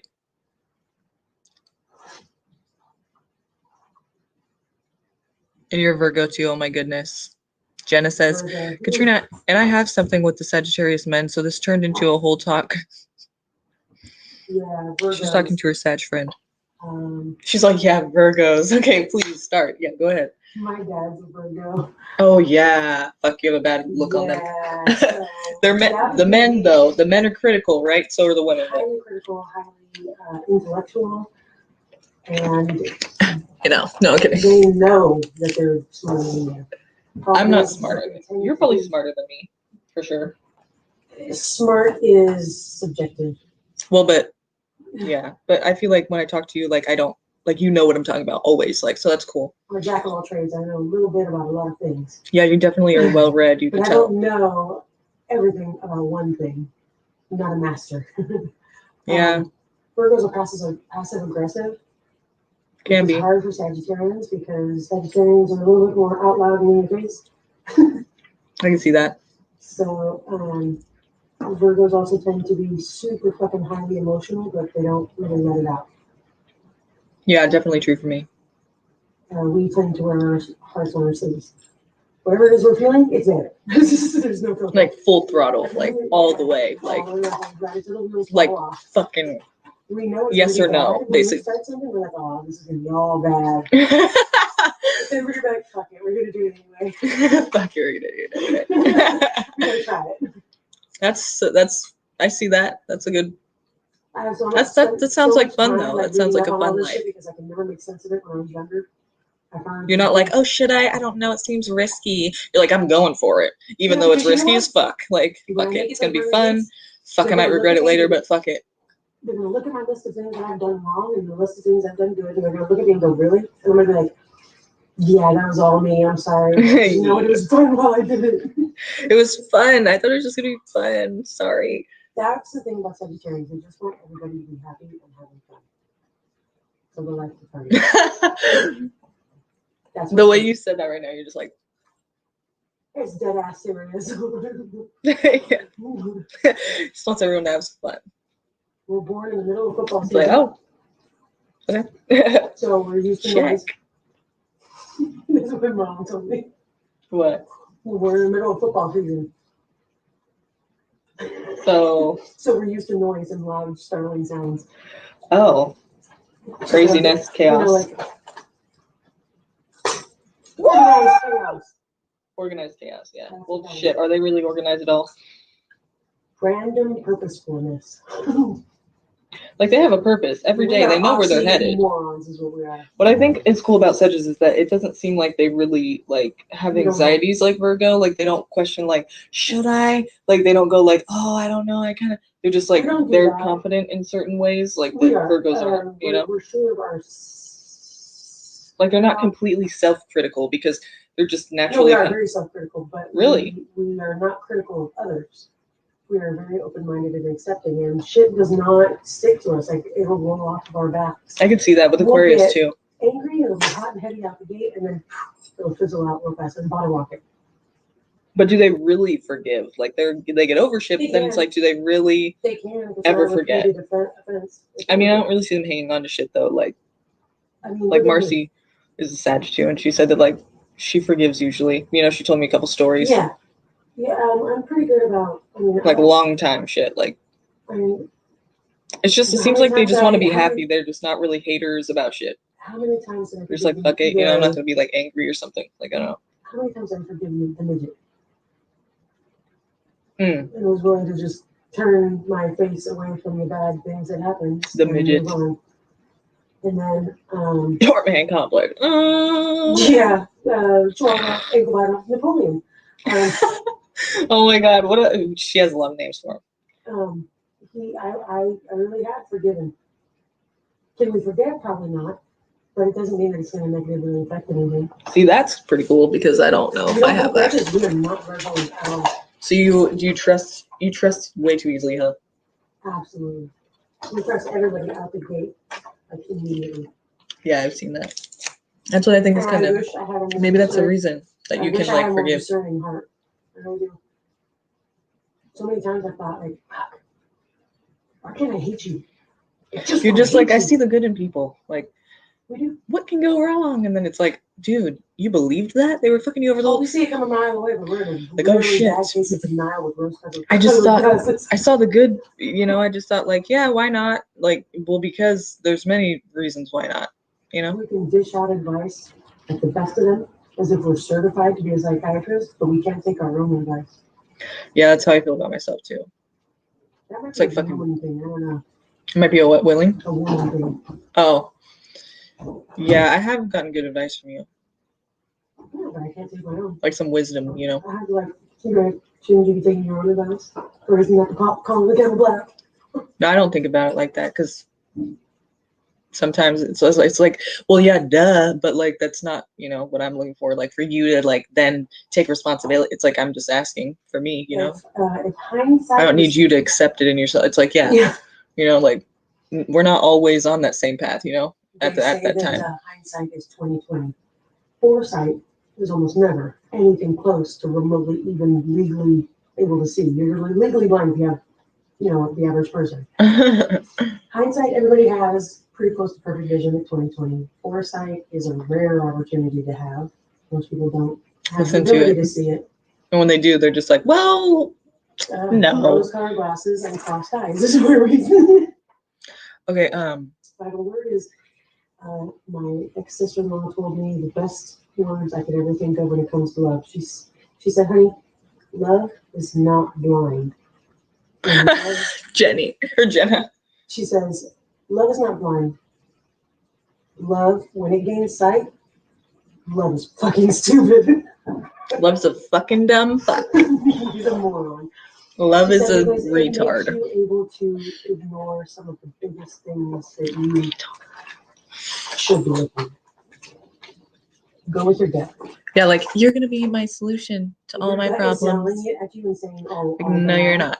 then you should probably listen to it. Yeah, like not gonna happen. No one's gonna. Once you're like, I don't know, old enough. I guess once you're like, You can self-aware.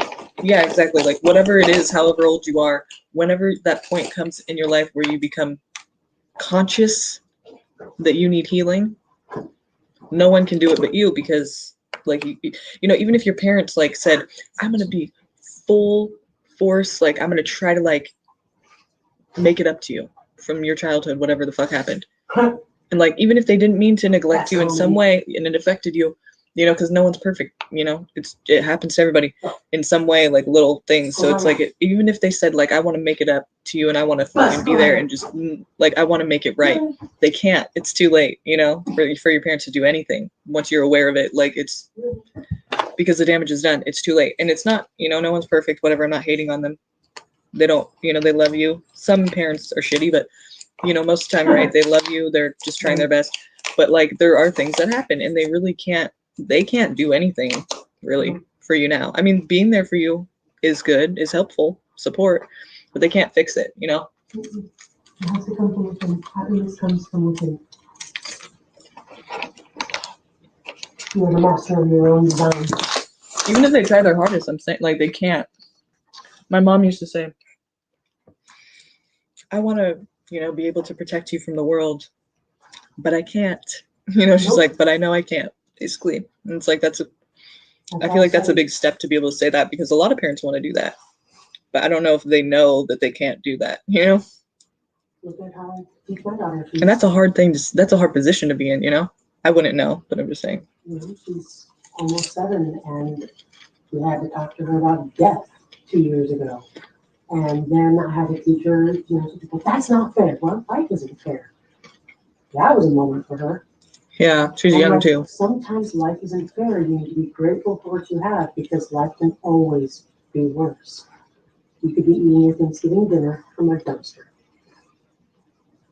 True. I had to tell her that. She didn't like that idea. She never had put 2 and 2 together. And those moments made her feel humble.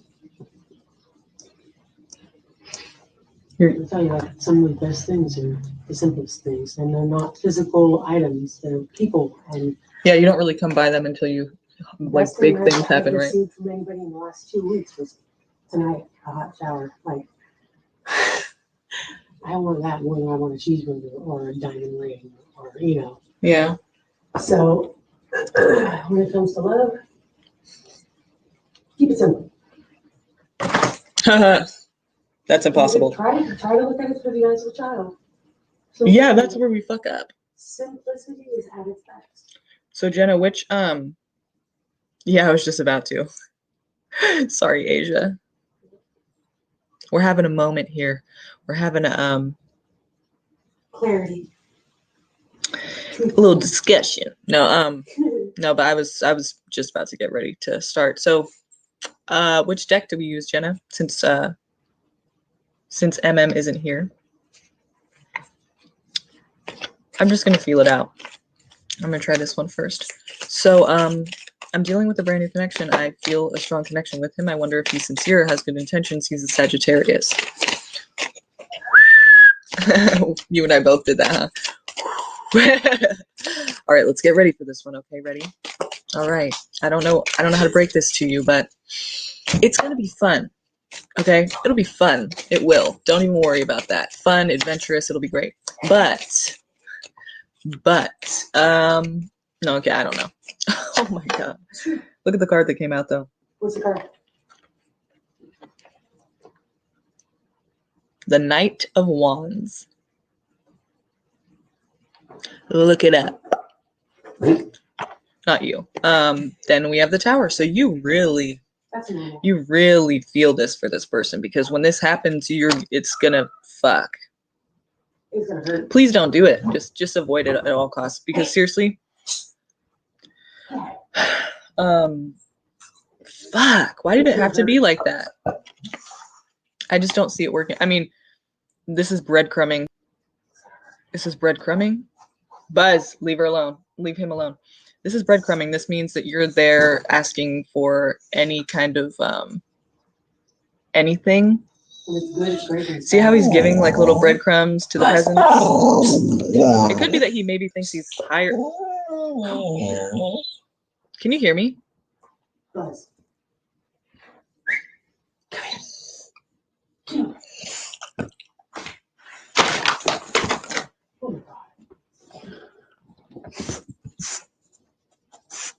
There's Buzz. Okay, stop. My goodness. No, it's okay. So basically though, this is you breadcrumbing. So it's like you want I'm just gonna remove the question because yeah. So he could think that he's like above you or something eventually. And this will actually be a better thing for you. This is like a process that you have to go through because the Wheel of Fortune is here too. So basically, like, this is going to be kind of a hard hit because the Tower. But the Knight of Wands basically means it's a person who's not committed. And so like when they're there, they're very passionate. They're very much about you and about what you guys like, the connection. Like they're passionate as all fuck. But but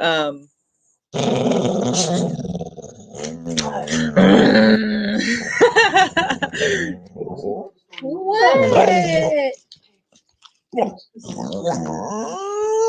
If you want to.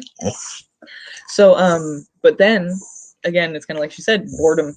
Then they're off to the next thing, off to the next adventure. They're they're in, and then they're out. Get out. I'm doing something. You need to go. So it's like it's hot, and then it's done. You know what I mean? So it could be kind of hurtful when they are done. They'll drop you and they'll walk away like it was nothing, is what she says. And she's a Sagittarius too, so I would say she knows what she's talking about. She said it with the most genuine, sincere face too. She's like, they'll drop you, they'll leave you like it was nothing. It'll be the best thing while it's good, and then when it's over, it'll hurt like hell. It'll be the best thing while it's good, and when it's over, it'll hurt like hell. from the Sagittarian's mouth. We're asshole. Two people. I can't reach it. Okay. You dealt with the Sagittarius, you Huh? I don't. Yeah, I did. Yeah, they suck. know, they do suck. Anyway, they don't suck, but I mean they do a lot. I know, but you don't suck. I try But we're not in a relationship. I try not to. So yeah, it's just kind of like love is blind, lust is nitpicky of appearance. Yeah, basically. Yeah, I mean lust is about like, you know, Intense fast physical attraction. it's selfish kind of, you know, it's not really like about like because love is, you know, technically love is supposed to be about like you care about the person and love them so much that you just want them to be happy no matter what, like you love them, you want the best for them. And lust is like, I'm gonna get something out of this, like, you know, you're gonna reciprocate, or like I'm not gonna like that, you know, like I don't know, it's kind of like sexual attraction and that's about it. Well, I mean, there you can think there's other things, but really they say that like, what do they say, like love, when you say you love a person and you don't know them very well, it's love bombing, basically. When you're giving them all this like attention, affection, you are saying it's love, calling it love, it's love bombing because you can't love a person you don't know. That's not love, you know. So they're claiming all of these things. It's not real, and maybe they think it is, maybe they don't, maybe they know it's not, I don't know, just depends. But yeah, this person, it seems like basically here, the first two cards we got, okay, I'm not going to apologize. This is how we do readings. The Sag. They're not committed, and it's going to cause a tower moment in your life. What that means is it's going to hit hard, and then a lot of things are going to change. But you felt a connection with them, so it's hard to let that go. But actually, at the end of the day, I do see it actually is better because the Wheel of Fortune's here. It's just going to take a little bit of time, but the thing is, like, as seasons go, you know, these are the 4 seasons in each corner of the Wheel of Fortune. The 4 seasons, the 4 fixed signs of the zodiac. So those represent the seasons, and basically what we're talking about is like just time, moving on, time going and flowing and moving, and just, you know, having to continue on. And so it's going to take some time, but basically you'll be fine. But it's going to hurt. Yeah, for sure. Bye, Denise. Thanks for coming. Thanks for coming. I'm sorry. She said, she said, my Sagittarius friend, she said, tell whoever that reading is for, tell them I'm sorry.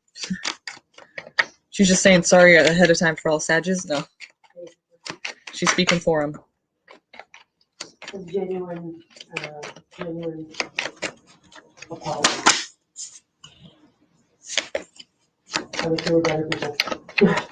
She said, I wish we were better people. Okay. Let's lighten up the vibe, shall we? We're not hating on Sages, okay? We're not. No.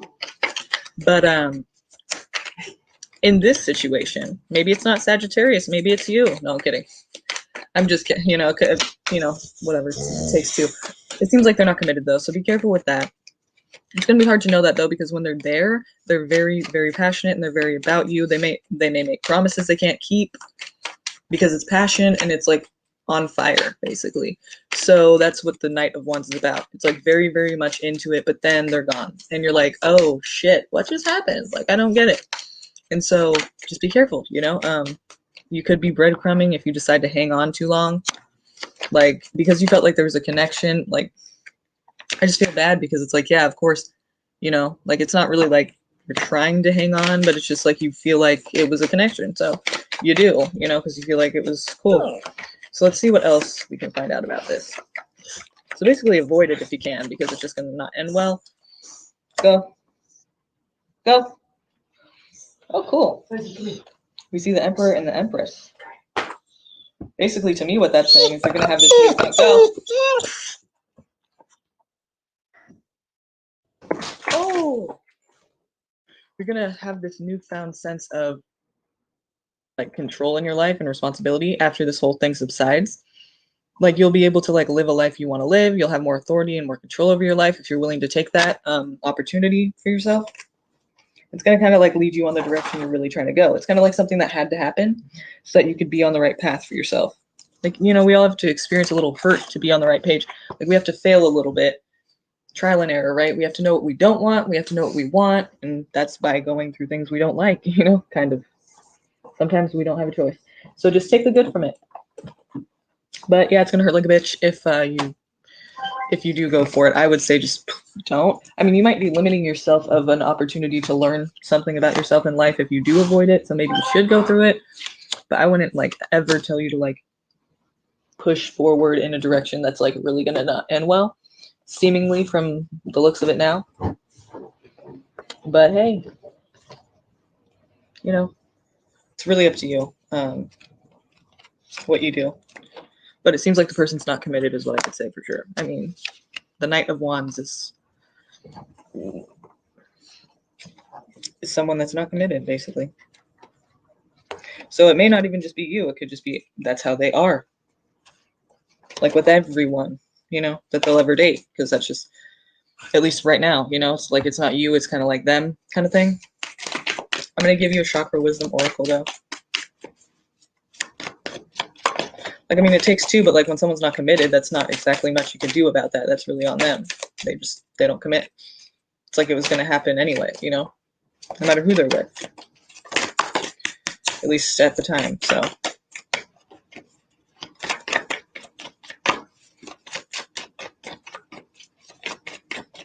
Give me a message for MM. Okay, Denise got this earlier.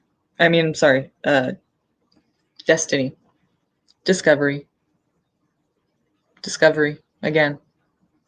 Because like I said, it's going to be a time that after this all settles down, can you guys hear me okay? When you guys settle down, it's going to be a thing that's like, you're having to really learn about yourself, about the world, and how you view it now, and how it's changed after this experience. You know, like it's a learning experience for yourself. So it's cool. You know, it's like a big eye opener, and it's also a big, well, I guess change, you could say, you know, but this is like you figuring out who you are and what you want, and basically like what you are about and what you're trying to be about in this world.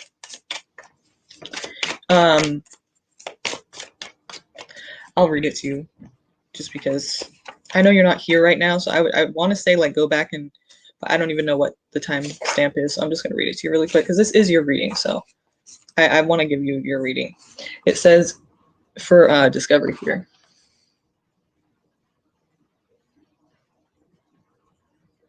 Remember this one? See the guy in the background? Ugh. And the full moon, see the full moon? Because it's like about breaking through like a new phase of life, you know? Transformation. So chapter read is let your intuition be your guide. The overall impression is grounding. The key words are vital, sexual, passionate, energized, and forceful. Manifesting intention. The first chakra relates to the source of your energy and to how you are building your foundation. So building something for yourself. Think of the root chakra as a platform. The red cards represent the support you have created or are creating for your future. You just farted, huh? Yes. I heard that shit. The root chakra cards show us, yeah, that's going to be really bad. Buzz, get out of here. He has to take him out. Can you tell Victor to take him out? Oh, yeah. Okay. Yeah, cool. Thank you. Yeah, no, you're welcome. The root chakra cards. Where's his leash? It just switched over on me. How y'all doing? Okay, I'm back. Where's this leash? In that drawer, in the left one. Which one? The right one or the left? Left. Okay. The root chakra cards show us a new way to bring our dreams to fruition. Yes. They denote beginnings and reveal how to create a solid foundation in tangible form. Keep this in mind. If you are not yet creating what you say you desire, you may need to grow your energetic root deeper and wider into the earth plane. An abundance of red cards in a reading is a strong indication of how you are building your foundation and will offer energetic ideas about what is necessary for you to manifest. This is what the discovery thing is about. It's like you have to discover what that is that you're trying to manifest, that you're trying to make happen for yourself. What's possible? What do you want? Is that possible? Like actually like being straight up with yourself and just realizing what you really want to be doing, what you're really about, you know? Because it's like right now you probably just don't know. You may think you do, but do we ever really? This is a time to figure it out though. You know, but it's after going through something kind of hard, like, you know, which usually is for most people. So it's nothing like uncommon that people don't go through. I mean, all the time. It's just this is your period of time to go through it. So these cards represent the beginning of an undertaking and may guide you away from the old ideas that no longer work in your life. Red cards ask, how does this card represent the place from which I can create something extraordinary? So discovery is pink from Pinkton. This is red cards at a glance. In the past, you may not have been fully prepared to face facts. Being willing to take the journey regardless of the outcome will prove rewarding. Get ready to carry a commitment through to completion. Okay. Well said. Discovery is pink from Pinkton. I am more than I think I am. The legend. Life is easy for young Pink. He takes his gifts for granted until one day he loses Petunia, the love of his life, forcing him on an inner journey. Kind of similar to what may happen. I don't know about the love of your life, but go. Go.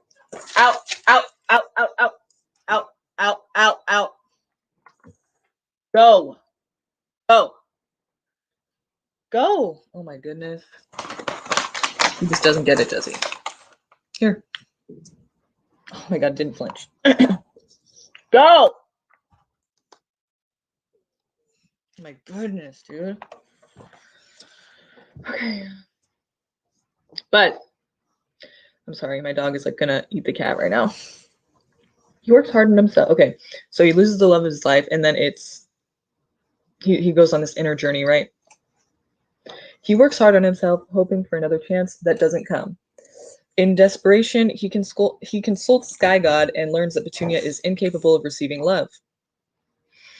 Pink recognizes that Petunia's role in his life has been to expand his capacity to love. Beautiful. See, kind of like what I was saying. It's like something you're going to have to learn through this hard experience, but it's for the better at the end of it, you know? The inspiration is, are you trying to recapture a past that no longer fits? If you are presently upset or struggling with a difficult situation, you may be seeking to keep something that is far less than what you deserve. This is for you to ask yourself. Your personal inquiry is, am I happy in this situation? How is it benefiting me? The healing of predetermined agreements must be addressed. Awareness is healing. So awareness, it's like getting real with yourself, like seriously, discovery, like on a wholehearted scale, wholeheartedly, I don't know, completely, you know? So don't leave anything out. Be real with yourself. The key ideas are leaving the past behind, a readiness for a new adventure. I love that. A willingness to venture into uncharted territory and a new level of self-care.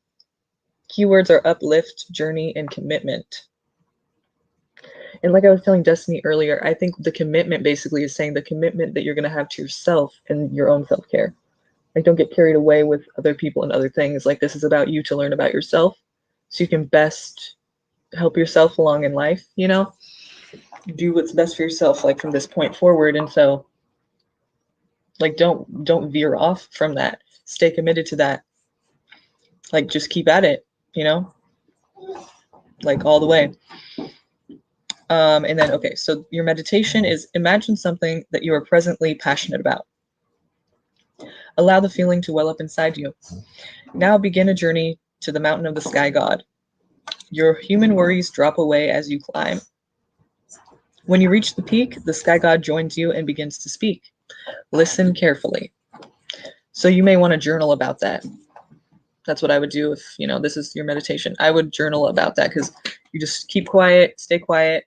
What do you hear? And just talk, you know, journal about it. Any words, any kind of messages that come to your mind at that time. Go. Out.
So right on, there you go, discovery.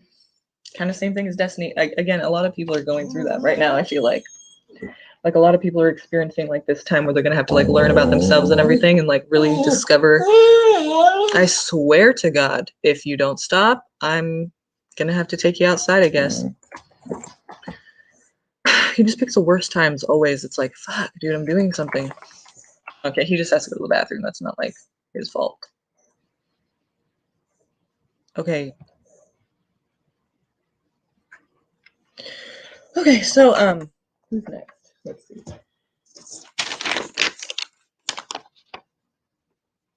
Lesego? Lesego? Are you still here by any chance? I don't know if you are because I'm rambling, but probably am. So let's see. If you're here, post your question, please, if you haven't fallen asleep yet. Just join the conversation. I'm saying that not because I think we're boring, but because a lot of people are saying they're going to fall asleep and they're tired. So I don't know what time it is for you, Lesego, but you up. Do we know?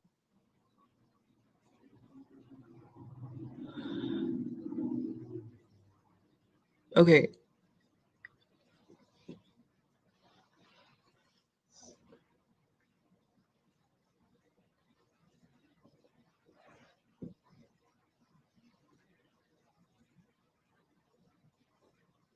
Okay, please post your question, Lesego. Oh my goodness. Schnapola.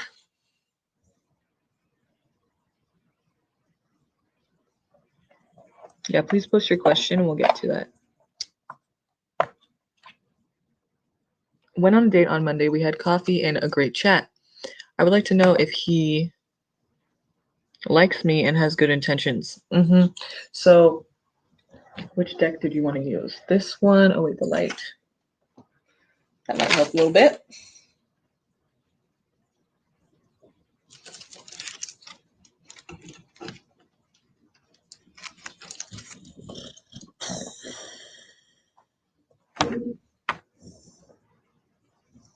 It's kind of weird, huh? That's weird.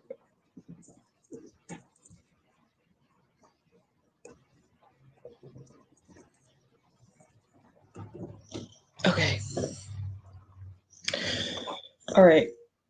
So which deck do you know which deck you want to use?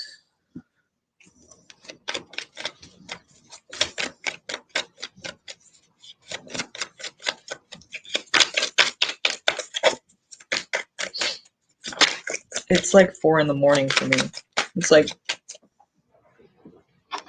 it's 4:41 a.m. for moi. So yeah, it's fucking early as fuck, and I've been up all night. It's not good. That's why I look like this. So we're doing it together, okay? I'm gonna be sleeping all day.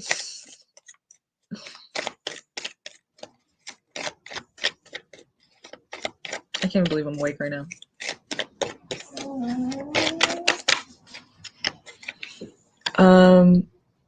So which deck did you want to use? Oh my god, dude, no. Holy shit. Come on.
Oh my goodness, my whole deck. A flower for you? Okay, so I'm not gonna do that anymore. I'm gonna focus. So, let's do the one you have in hand. Okay. Be right back.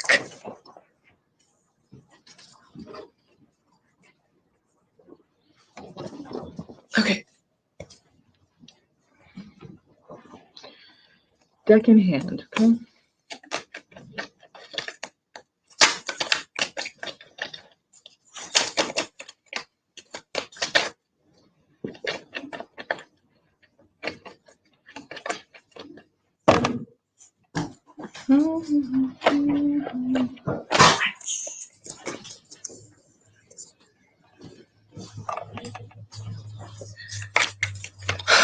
Okay, thank you.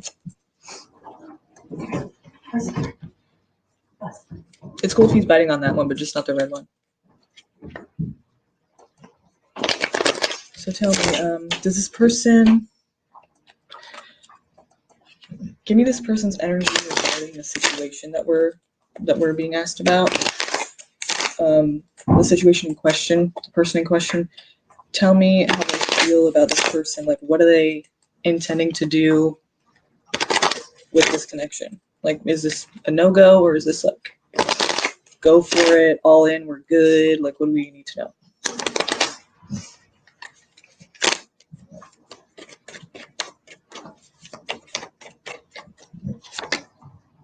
Ten of Pentacles, so I see them, pretty stable. At least the potential for that. There's potential for stability here. Where are the headphones at? Oh, they're right here. Potential for stability for sure.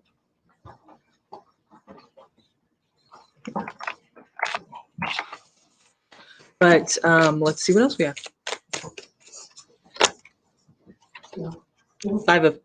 Four of Pentacles. Good. So building something up, saving your money, basically trying to like create stability for yourself and for yourself and in your relationship. This seems like a fairly stable connection. This seems like, it's got the potential to be stable. Like you guys are both wanting to, like he's wanting to build something. Okay, thank you. Go, Buzz. Buzz, go. Yeah, he's good. So the potential to actually have a stable commitment here. Like at least that's kind of what they're wanting. So it's good. Four of Wands. Okay.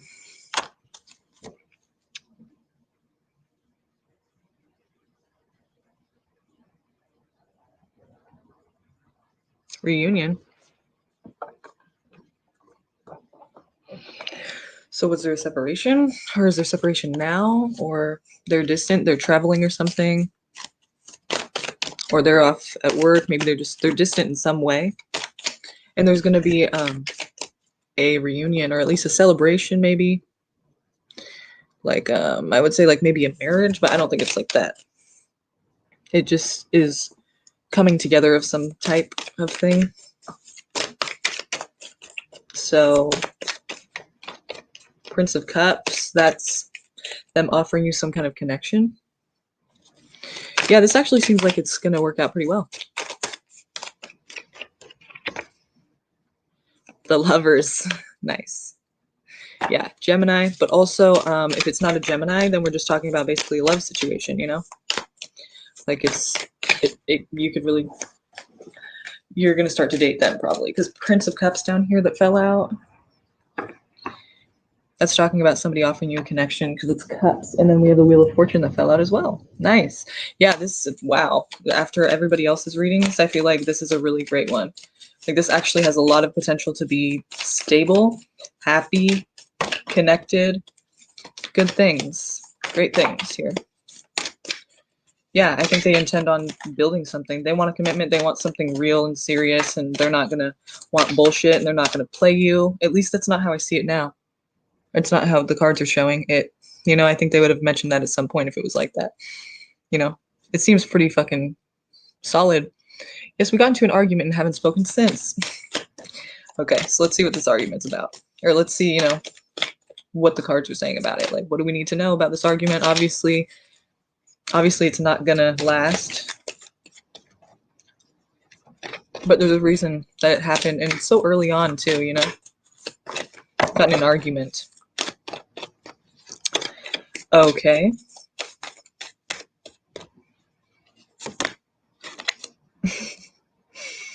Uranus, isn't that awesome? Because Uranus is all about like unexpected shock. Unexpected, unpredictable shock to the system. Like something just random as fuck. Just to twist it up a little bit. Just to, just to keep you on your toes. So it's like, of course, the Fool had to come in. The Fool. Six of Wands, someone leaving. Again, the distance, the moving, possibly. Prince of Pentacles. And Seven of Cups. So, was it about money? Was it about some type of, something wasn't seen correctly, miscommunication of some sort, like something wasn't clear? And that's why there was this argument. I mean, I feel like even if you don't think that that's what it was, I feel like that's what it is now. Like, that's what it is. Even if you're not seeing it like that, you think it's one thing, he thinks it's another thing. And really what it is like you guys just aren't understanding each other. It's really not that big of a fucking deal, but you both are like misunderstanding. And that's vital to the situation. So he left, or you left. There was distance because of this. But the Seven of Cups is telling me that there was something that was seen unclearly. And I think maybe you guys, either you fed into it, like one or both of you fed into it and made it seem like it was going to be a certain thing, and that's disappointing when they find out it's not. Or maybe you just miscommunicated and, you know, it's disappointing either way, so you're just kind of like it wasn't what you expected to get out of it.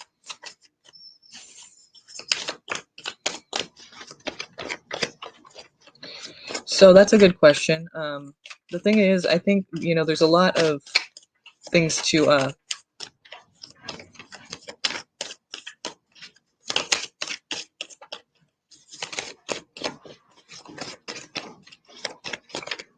you just have to basically decide, like, are you being immature about this? The best thing you can do is communicate with the person and say, look, am I, like, are we really fighting about this? Like, whatever it's about. So, I mean, like, if it's miscommunication, like, well, Nine of Cups, you guys should both be able to get what you want out of this. I mean, I think you're both being stubborn. Like, you know, I don't think it's just them who created this situation. I think it's you too. You probably, you know, if they're going to be that stubborn as to not initiate a, like, reconciliation or, like, reconciliation, or they're not going to, like, try to discuss it, then yeah, there is no point, because that's not going to get you anywhere. If you guys have an argument, you're not going to talk. Like, it's like, what's that going to do? I mean, unless you just you just never want to talk again. Like, how bad could it have been? You just need to grow up a little bit, both of you, and be like, all right, that was dumb. Simple as that, you know, and just resolve it. Like, the way that it's going on right now, it's just kind of like childish and petty. Like, it's like, why do you have to, like, draw it out this long? Like, you get it, you disagreed, big whoop, you know what I mean? I'm not trying to be, like, a bitch. I'm saying, like, I just, you know, like, no need to, like, keep, like, you fought about it, now it's over. So, like, why still be feeling some type of way about it if it really was about nothing? You know what I mean? So, if they're not going to initiate. I mean, to me, it seems like it could be a fairly stable connection. It really does. Like, it seems like it could really go somewhere.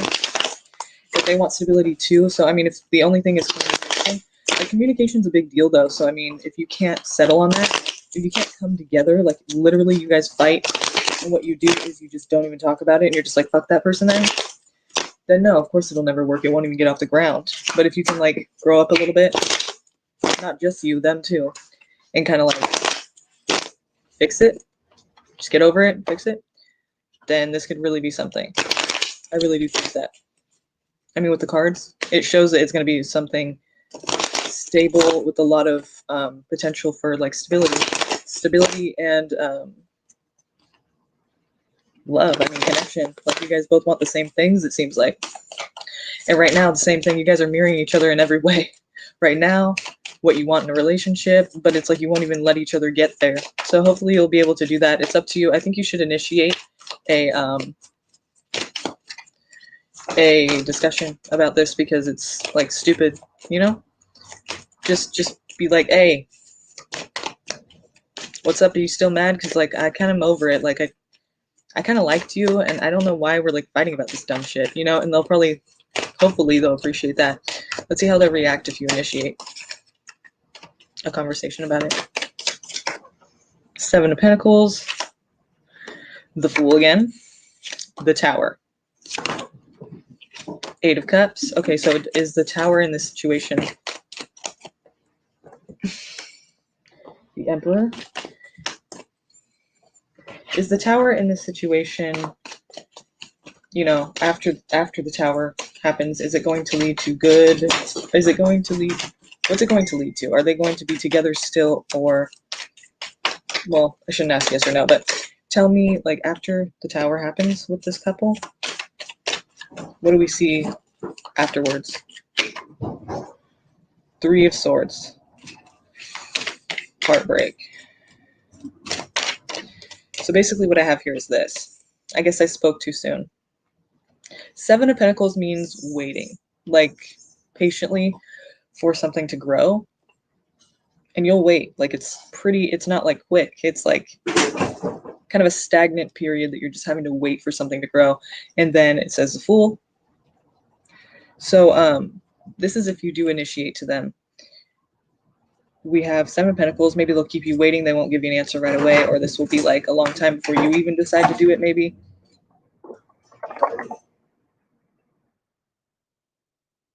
And then the Fool. I think it will be I don't think it will be a wise decision if you wait long to do this. But it says the Tower too. So this is like, if you wait a long time for this, that will be foolish of you. And kind of childish too. Like, you need to just address it now, you know, like today. Because if you don't, basically this reading is saying, like, if you don't do it, like, you're going to take too long to do it. And it's going to cause an upheaval in the whole thing. You know, in the Eight of Cups, you guys are going to be looking for a solution, but it's like going to be hard to be found. Somebody in the situation is probably trying to control it. Like, I just feel like it's kind of petty and childish. It just doesn't seem like it's like adults we're talking. Like, I'm not trying to be rude. I'm saying it doesn't seem like we're talking to adults. It seems like we're talking to like kids that can't get over some dumb argument.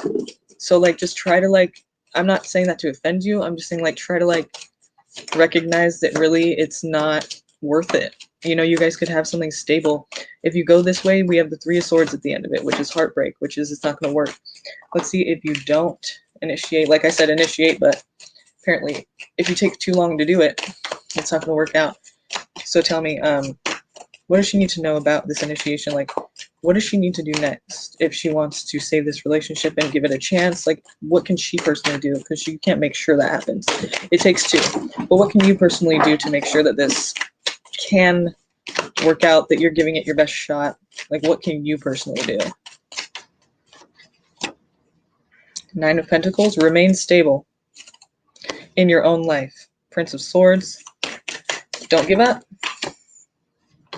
Try new things, but also stick with it. You know what I mean? Like, don't give up on new things and new experiences if they're not talking to you for a while. Just give them their space, give them their time. The World, yeah, this will come back around. I think it'll come back around. Maybe it's saying you should give them the space to initiate. If she gives them the space to initiate and she doesn't initiate, what will happen? What's the reaction there? Princess of Wands, Three of Wands, Queen of Pentacles, Two of Pentacles, Nine of Wands.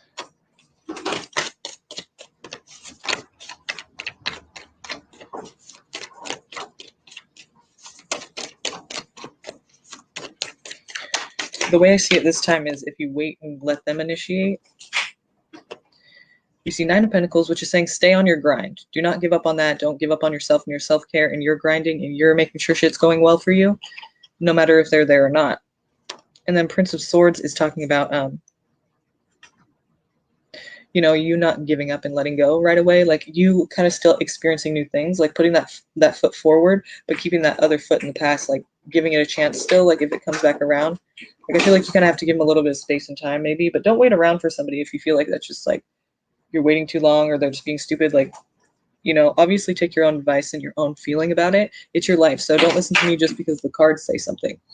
Whatever you feel like is right for you, please go ahead and do it. And whatever you feel like is not right for you in your life, please go ahead and do not do it. You know what I mean? Like, who cares what the cards say? If you feel like something's right, do it. If you feel like something isn't right, don't do it, you know? But the cards are saying stay on your grind and don't give up on it completely yet. Then we have the World, because this is going to come back around to you. And what's going to happen when it comes back around is he might be a little unsure of what to do. Like, you guys both might be. But the thing is, you're going to come back together because it's talking about you both thinking about it, reminiscing, basically. And then we have the Queen of Pentacles. So that's awesome because that's stability. She's like the queen of stability. So it's like you can come back around. You can actually make it something again if you guys are both willing. And the Princess of Wands is talking about, it's kind of like the Page of Wands, right? We're talking about something that's kind of a hasty decision, or it's just like gone for. Like, you just go for it. And it's kind of like, maybe it's too soon. And then the Knight of Wands is talking about, like, you might have regrets. And then the Knight of Wands is talking about, basically, it's kind of like, you just know it's going to end badly. And I don't really think that's true. I think you're just thinking that because it ended badly last time and you took a while for it to get back into something. So I think it might actually become something, but it's going to take a while. And then you guys might not talk to each other for a while. You guys might not like make up for a while before you guys are able to make up, because it seems like this kind of is drawn out a little bit and you guys might have to give each other like a second chance later on. What's the best mode of action for her right now? What do we need to know? Seven of Cups and Nine of Swords. Something wasn't seen clearly about this. That's the biggest purpose for the whole thing. Something wasn't seen clearly about this, and it's causing a lot of stress, and it's causing you to, if you're not up at night throughout the night, then you're stressing on it throughout the day. This is unnecessary stress, but it is there, and it's important. And so take off the rose-colored glasses. Make sure that they wipe theirs clean of debris and they can see clearly. They can see you clearly. Don't fake who you are. Give your real self 100%. Do not fake, because that's going to hurt this thing more than anything. That's already has. Whether you guys tried to or not, there was something about the situation that was thought, perceived to be, and believed to be that it would be that way, and it didn't turn out that way. And I think it really disappointed the whole situation, and it may have ruined it, because this is kind of a fear that this is going to happen again later on. But the thing is, if you're honest with them and you can be completely honest, that's your best bet. But honestly, like, it seems like it kind of really, like, kind of fucked up the whole thing. But the fact that you know, I see all this stability, the potential for it, I just feel like it really should happen. It's almost like it may not actually start. If you guys got together and made it happen, it might become something really stable. That's what I feel like. That's what the cards are saying. Like, over and over, it seems like it really will be a stable thing, like very stable, more than anyone else is reading tonight. The thing is getting there. You know, it seems like it's where you're having some trouble. You guys are struggling a bit to get there. So free will is a bit, you know, but it's also awesome. It's like we have control, so you guys have control. It can be stable, but if you guys aren't willing to, like, let it get there, there's nothing I or anyone else can do about that but you. So it may never get there. But he likes you, and I think he does have good intentions, yeah. I just think that whatever the fuck happened between you guys and what was misunderstood really kind of fucked with things. But I wouldn't doubt that you guys can make it work, because I know, well, I don't know. I'm saying what the cards have said here to us is that it can be a really stable thing and a very connected thing. It's just you guys have to allow it. You know, it's like you're not allowing it. You're kind of fucking it up before it can get there. Maybe you're scared, I don't know, of the realness of it, but it seems like it could really be something cool and solid.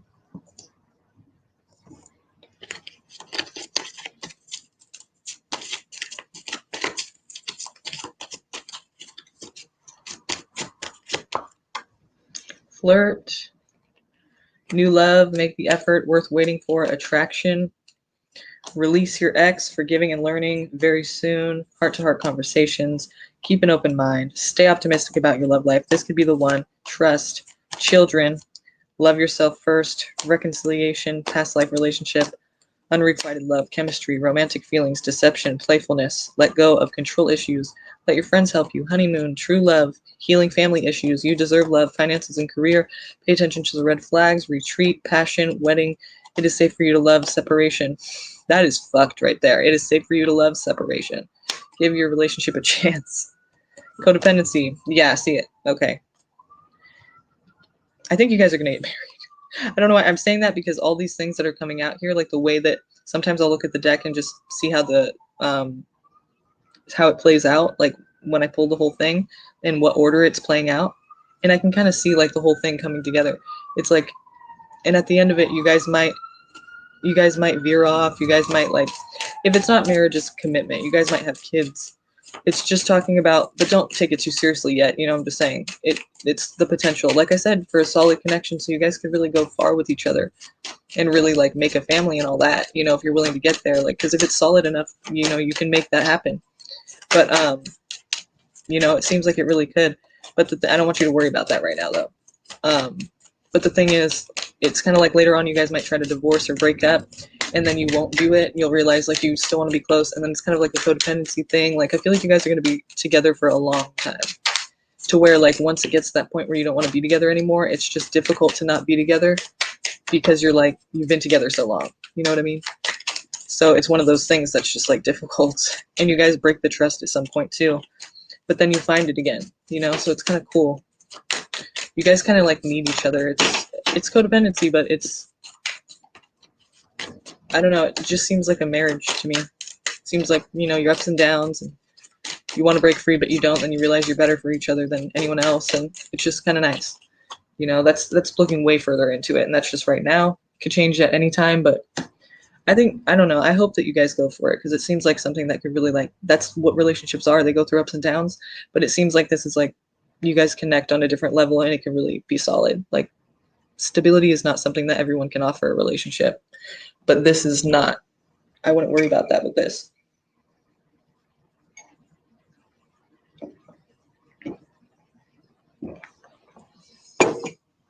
Oh my god, that's cold now. It's gross. Oh,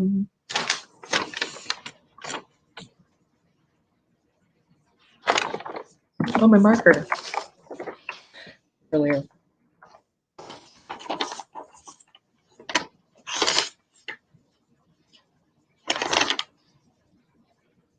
Aqua was gonna go later. Did we have anybody else? I haven't been paying attention really.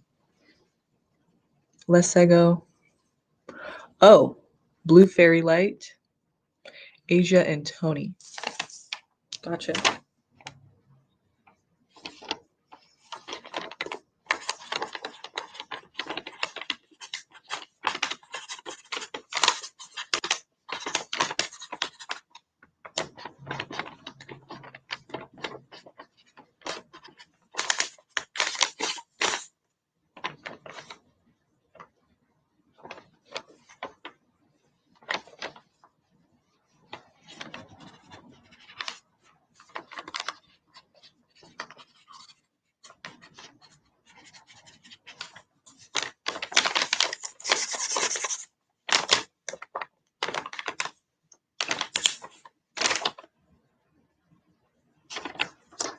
Okay. Is Blue Fairy Light here? Blue Fairy Light.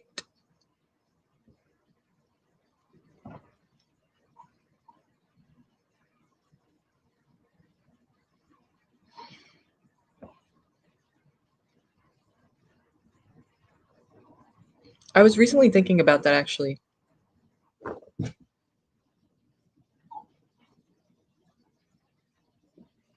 I was thinking about reading, like learning palm reading. It seems interesting.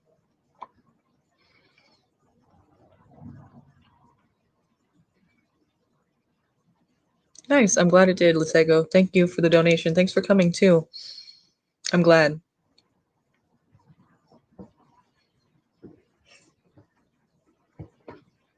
That's good.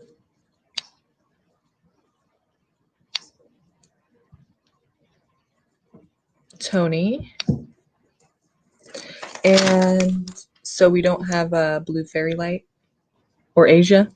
Is Asia here?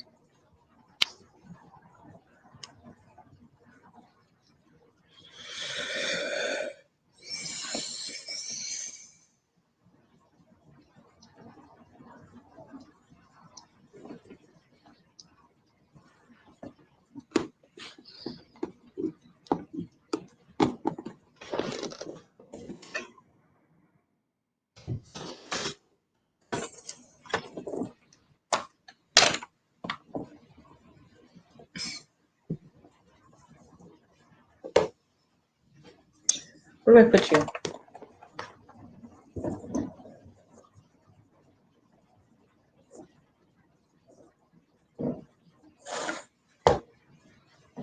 You guys know that song by Juice WRLD called what is it called? Shit, I just forgot. It's called fuck, what is it called? I don't know where to put you. Sorry, hang on a second. Fuck, I forget what it's called right now. How did I forget? I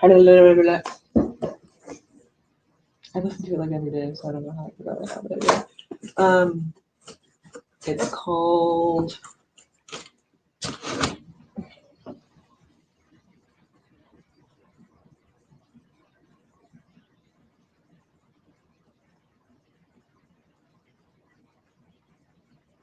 I forget. I can't think right now.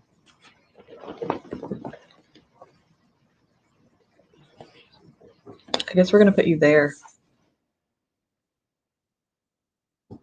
Blue fairy light. Blue fairy light or Asia. Oh, blue fairy light, I see you. Okay. I wanted to ask what's coming up in the next 2 weeks for me regarding love or regarding just anything at all? Anything at all? Everything?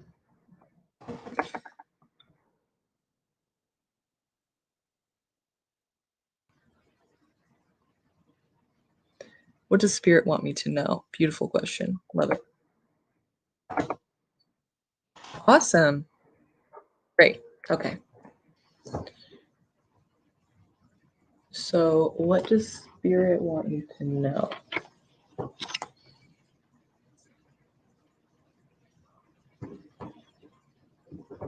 All right, let's see if we can get a message from Spirit themselves. Right? What does Spirit want you to know? Let's use, what deck should we use? Do you know what deck you want to use yet?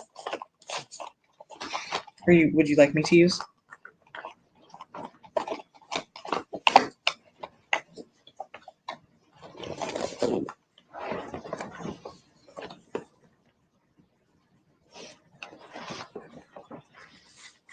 What does Spirit want me to know?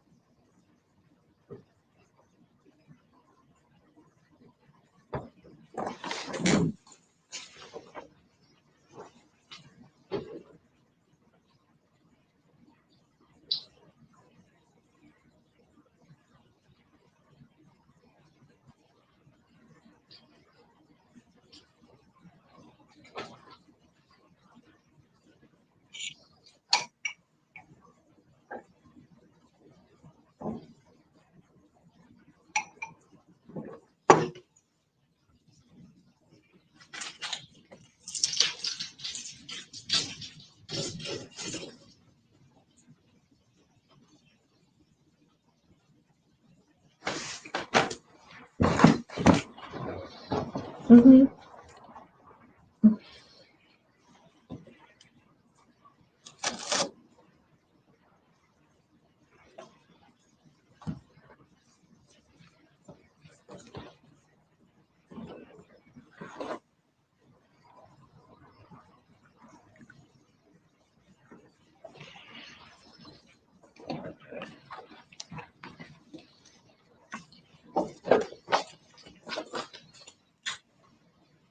Any deck you feel drawn to, you said. This is the deck I felt drawn to. So I'm glad you said that. Because I was kind of thinking, like,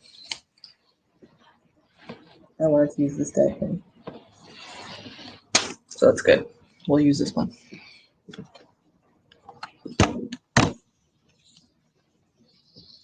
Okay. So what does Spirit want you to know?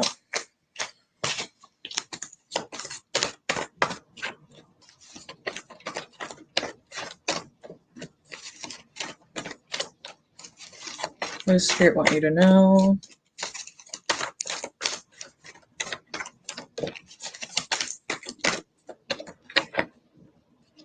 Something about collaboration. There was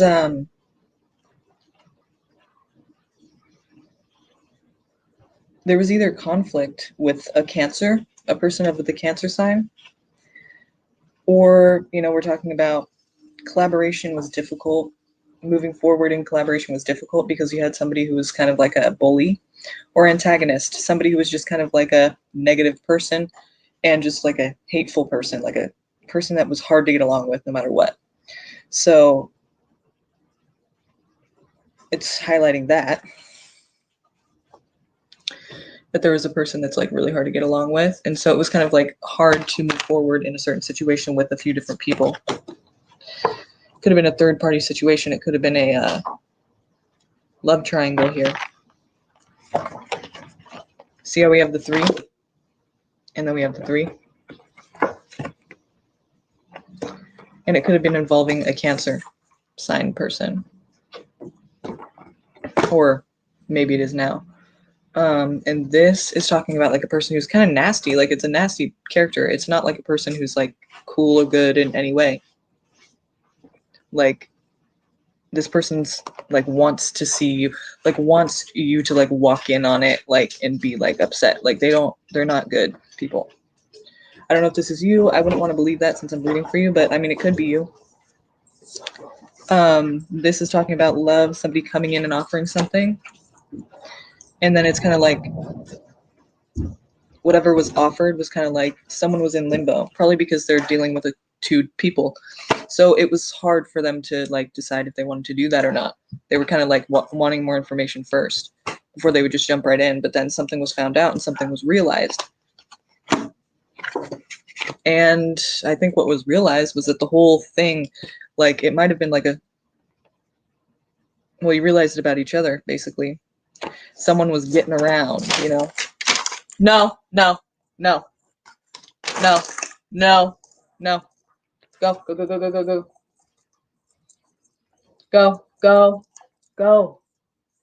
Go, Buzz. I don't want to, you can't be up here right now. No. You're stepping all over my stuff, dude. Go. Oh my gosh, fine. He won't take no for an answer. It's just like, I just well just let him up here. So, you said, okay, I see, I understand. So, let's see what else we need to know about this.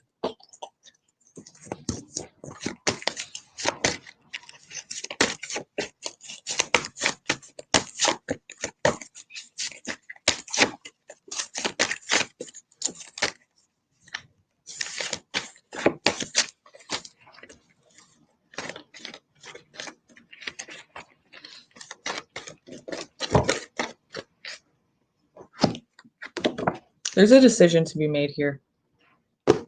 It's time. Stop thinking about it and do it. And have faith in yourself while you're doing it. It could involve an Aquarius. And this is talking about a connection. There's a connection. So if you're the one having the affair with an Aquarius, it's kind of saying have faith in it, I think. It's saying, like, go for it, I guess. I don't see it as a bad thing. It's saying make that final decision, though. Whatever this is talking about. If it's not an Aquarius, we're talking about you are making a final decision about a connection that feels right. It's like have faith in it. It feels right. It really does. It really feels right, and it feels like it's the right choice. So you're making this choice, whether that be the person you were already with or the other person that you're seeing, whatever the one that feels right and feels like there's a lot of hope in it, like that's the one that it's, you know, it's kind of saying you're making a final decision. Either it's saying you're making a decision about not going for it or going for it, and that's going to be up to you. But you're making a final decision. Like don't be like teetering anymore. Like try to make that final decision, you know? And if see that at the bottom? I have to regard it because we saw it, we noticed it, and it came to my attention. So, and it definitely seems like it fucking talks about this situation because we're talking about someone sneaking, you know? It's likely that you won't make that decision. You'll keep sneaking, but you'll be thinking about this a lot. Like it'll be like a reminiscing thing. Like you'll probably be thinking about this reading. Later on, you'll be like, fuck, I should have done that. But you're reminiscing about how it used to be. You're waiting. Maybe this person's left you because they found out you were with someone else or something. And now you're waiting for them to come back. You're waiting for it to like spark again. Yeah, there's a lot of drama that this has caused with a lot of different people. Not even just you guys three as a, you know, as the love triangle, but it seems like even more so like with other people as well, like either your friends, family. There's more than one person involved in this bullshit, you know, this whole chaos. It's like a lot of people are mad and fighting and not getting along about this. But we have stability coming in. But it's only when you follow what you want and what you really feel you deserve, which could be a little bit selfish, and you might not even get what you want. I mean, somebody's going to be kind of closed off. They're the one dealing with someone else, okay? So this is someone dealing with someone else, then this is talking about, this could be you that's closed off. Like they may try to make it work with you. Like if they feel like you're the one, they could feel like the other person's the one. Whoever they feel like is the one that they should be with and give it a chance, they probably aren't going to be forthcoming about it, even though they should. They're probably not going to be. And then, you know, they're thinking about how they are people found out about us, but this person does love me. So they're going to choose you then, is what you think. Because it seems like this person's going to choose the person they feel is right. It could be the person they've been with, but it could be you. I mean, it just depends on what they feel is right for them. Whoever they feel is right, the right one. There's hope there. So, I mean, yeah. So it could cause a lot of trouble, though, with the person that they're involved with already. It could cause a lot of trouble. And so just be careful with that, because it seems like more than one person. And it's not necessarily physical. Like it usually doesn't get physical with the Five of Wands, but it could. I mean, it's definitely kind of like looking like that. It's just, it doesn't usually mean that, but it can. So just be careful of what you're doing, but it kind of looks like the stability comes when the person follows what they're like actually feeling they want to do. Kind of like a dream come true, or like a, you know, like be careful what you wish for though type of thing too. So there's good and bad to every situation. That's what I mean. Like, you know, just, and then with this, with the closing offness, like somebody's closed off. So maybe it's you who's closed off. Maybe it's the other person that they were dealing with who's closed off, or them. I don't really see it as them though. It seems like when they try to go for what they want, somebody closes it off. So like they can't, you know? And it could be the person they're with, the person who's controlling, or it may be you, because look at this.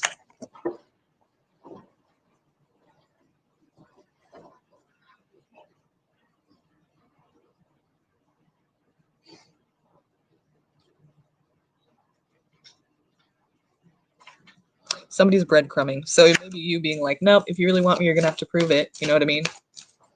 If you want me, you're gonna have to prove it. And if you, oh my God, I just dropped a bunch. Okay, but look at this. The Empress, you're gonna give him a chance. You're gonna give him a new beginning. You may try to be like, kind of like holding back, you know, cut off a little bit, like a little bit hard to get, because you're just like kind of pissed off, like you want them to choose you.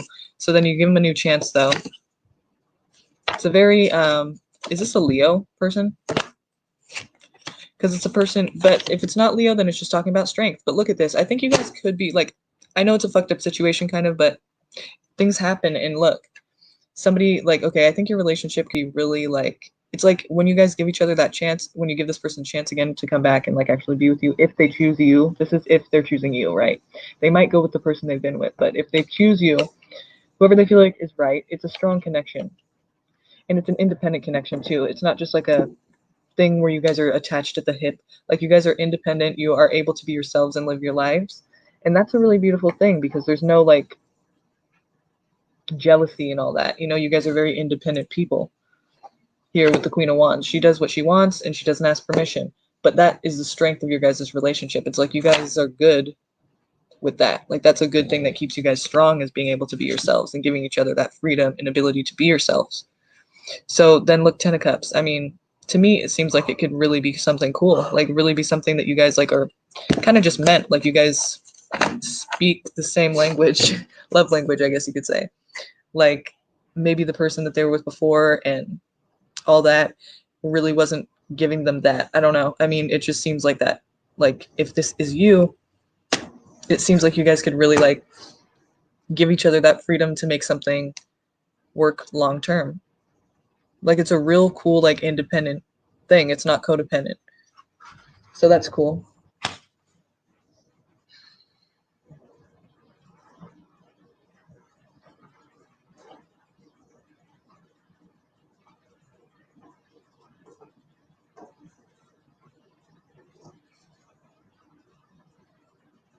Yeah, of course they do, because they're, you know, mixed up with you. And it's, but just try to have a little bit of empathy, because at the same time though, I mean, it's kind of like they do need to choose. They need to stop playing. I mean, not playing, but they need to stop doing both. They need to like choose, because that's not fair to anyone involved. But at the same time, it is difficult for them. Like, you know, it is, they feel torn, you know, and it's just, they're not trying to like, well, I don't know. I mean, maybe it's not like that. Maybe they're a dick. I don't know. But to me, I wouldn't see it that way. Just try to understand that like they obviously like you and they want to be with you, but it's hard to just be like done with somebody that you've been with for a long time. You have a connection to them. So it could be they might choose that person. They might not choose you, you know? It just depends on at the time what they feel is the best thing for them. But it's a really hard decision. Just keep that in mind. Imagine if you were in their shoes, you know?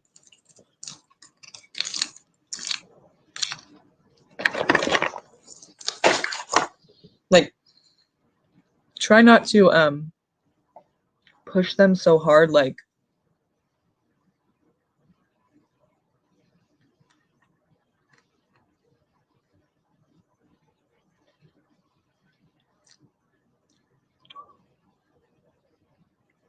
when they like don't try to push them like uncomfortably, like, look, you need to choose or you don't love me or something, because it's like, no, it's a lot harder than that. Just the best thing you can do is just make them feel safe with you and make them feel like you're the right decision, if that's, you know, and hopefully they choose you. But like, don't pressure them or make them feel like shit, because that's going to really be hard. Then they're going to be confused, like, okay, wait, you're making me feel like shit now. Like, it's not just about you, you know, it's about them too, and it's about the other person too. So like, everyone's just trying to like do the best thing for themselves, really. And like, you just have to be understanding of that. It's fucking difficult, but like, if you push them, like, don't be selfish about it. I mean, but at the same time, don't be so like passive about it, like, oh yeah, I'm just choose what you choose, that you just allow them to like keep it going like this forever. Like, they do need to choose, but just try to make them feel comfortable to choose you, you know, instead of like pushing them and choose you, making them choose you, when later on, you know, they may regret it, if and just because they thought you pushed them so hard, they thought they were gonna, like, you convinced them that it was the right decision, but then it wasn't. They may regret it later. You don't want them to be with you because of anything other than what they wanted was you. You know, you don't want to make them do it. So keep that in mind. But also maintain the respect for yourself that you do deserve for them to choose soon or than later. You know, like, don't keep this going on like forever. That's not fair either. So they need to like really choose, but you know, it's just a complex situation. I feel, yeah. Sorry about that. That's a complex situation for everyone involved.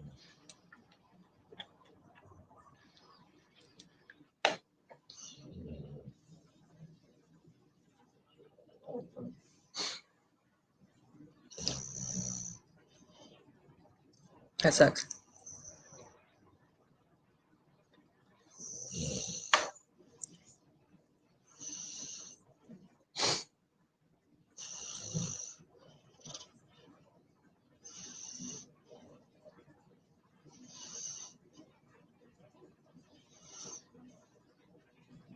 Of course. You're welcome.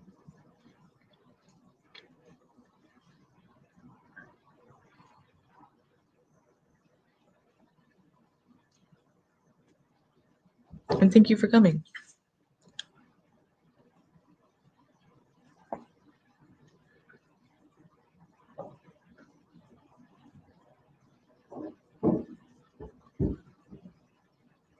What is he doing?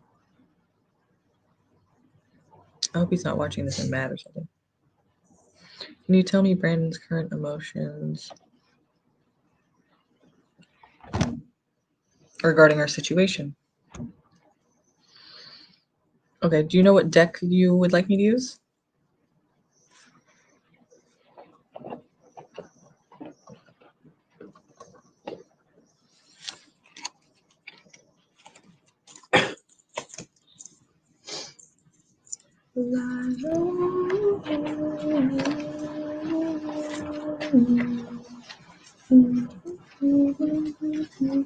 Have you heard that Juice WRLD song?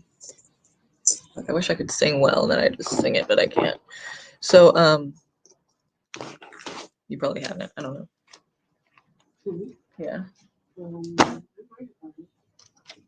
I can't play it because then they'll fucking copyright me. They do that when we play music on here, apparently. Hey, Jenna and I are born at the same time of day, Victor said. 8:33 p.m.? That's cool. Or does he just mean around the same time?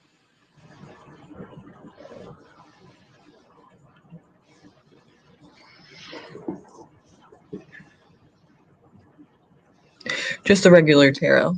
Okay. I'm gonna use this one. This is Rider-Waite. What are can you tell me Brandon's current emotions regarding our situation? Okay.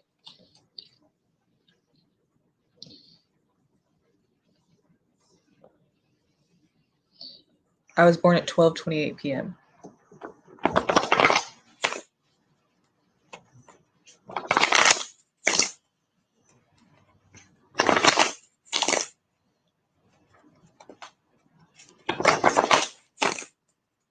What are Brandon's current emotions, current feelings about our situation? Didn't you say you left him yesterday or something?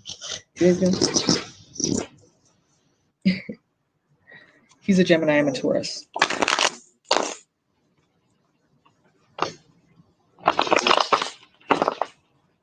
Fuck, that's a no.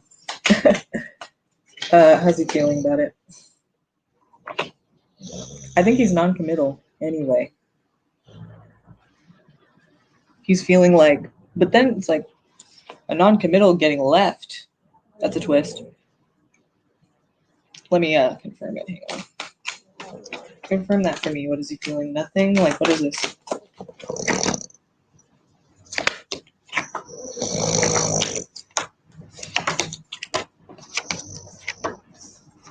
I think there was a third party or something, and he's thinking a lot about this.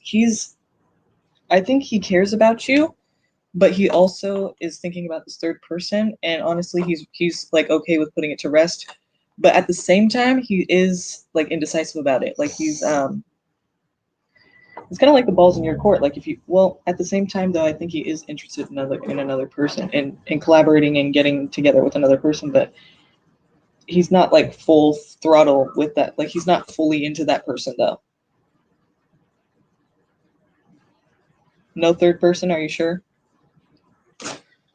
He asked me to marry him and have his kids. Okay. He hit me up yesterday and we had a pretty explosive argument. I told him to never contact me again. And that's when he said to marry him and have his kids. That doesn't mean that there's not a third person. Just saying. That's kind of weird that I guess it's not weird. Maybe he's just saying I don't want to lose you, right? That's kind of a little much though. I don't know. To me, I feel like that's a red flag, personally. No, he asked me way before. Okay, thank God. Thank God. I was gonna say, because that seems like a bitch fucking move to be like, oh, I don't want to lose you. Have my kids and marry me. Like, okay, a little too late, buddy. You know? But okay, so a while ago. So maybe he thinks you're not committed then. Maybe that's what this is about. He thinks you are the Knight of Wands and you're not committed to him. I don't feel that though. Give me the Knight of Wands energy here. Tell me what this Knight of Wands is referring to.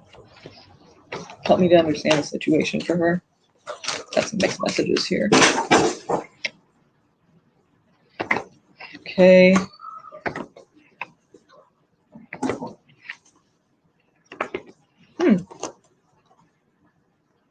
Got Leo and Aries here.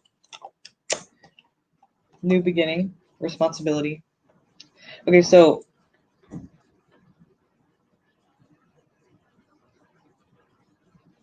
there was stability, but now there's disappointment. And so there can be a new start if you're going to take the responsible route. Why do I feel like that's not going to happen? Oh. Oh. Oh. Okay. Okay. There definitely is a potential for this to work, but I mean, we have the 10 and 9 of Pentacles. This third person thing, like, if there's not a third person, fine, okay? Maybe there isn't. But to me, I felt like there was like a collaboration with somebody else. Like they're wanting to like collaborate. And to me, that means like an affair. You know what I mean? That means they want to like get to know someone else's ideas. Maybe it's talking about a therapist. I mean, but there is self-reflection, so I mean, it's possible, but the High Priestess is about all-knowing, so you don't have to tell me, but whatever it is that you feel is happening probably is happening. Maybe you're right. Maybe there is no third person. But, I mean, they do feel a connection. It's just like they're wishy. Maybe they feel like you're wishy-washy. Are you wishy-washy? Maybe that's why they're feeling that. But I do see a break here. But then there's also the star. Here's how I see it. It's like it could work out. It's just that, like, obviously we have free will. You have to put effort in, and so do they. Duh. But the thing is, like, there's a lot of fear. There's a lot of jealousy. There's something about this. It's like it can work, but the thing is, like, it can also not work. There's a fine line. Yeah. I think they're doing a lot of self-reflection about it, though. It seems like they're thinking about it a lot, but I don't know if it seems like there's non-commitment here.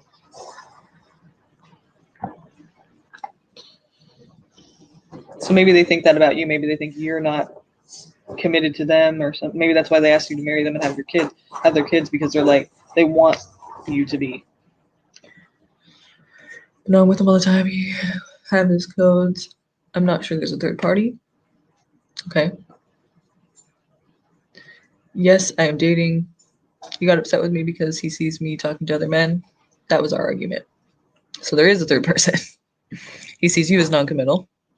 No new start, just curious about his feelings. Yes, I'm the Taurus. That's my energy. I'm the one who's dating. So that's the thing. It's like, you said there's no third party, but there kind of is then, right? Since you're dating. You know? Like, what do you mean there's no third party? You just... It's so funny how people do that. I don't get it.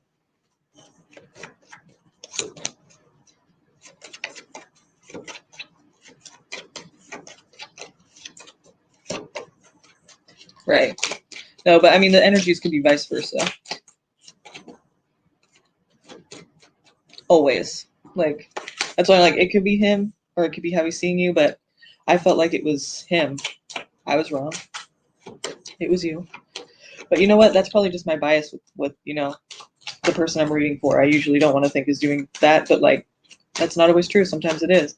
But just know that it is always interchangeable. Like, if I'm seeing something and the energies are saying something, like, if the message is right, but it's flipped, like, that's okay to, you know, that happens.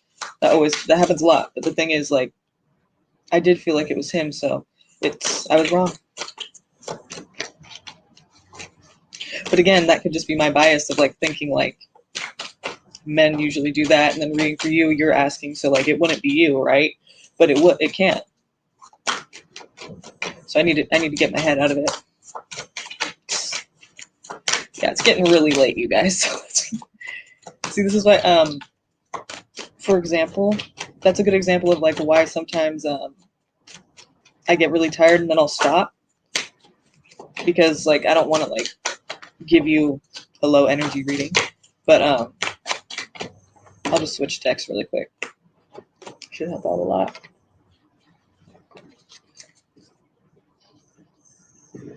Just a little bit off, but wasn't completely off, right?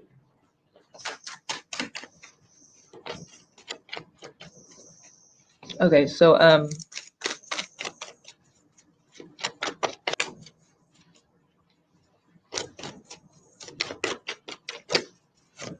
let's see if he wants to connect with you, if he wants to be with you.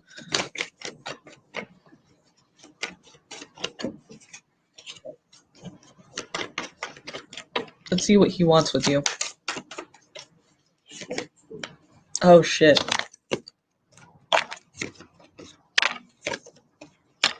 I'm seeing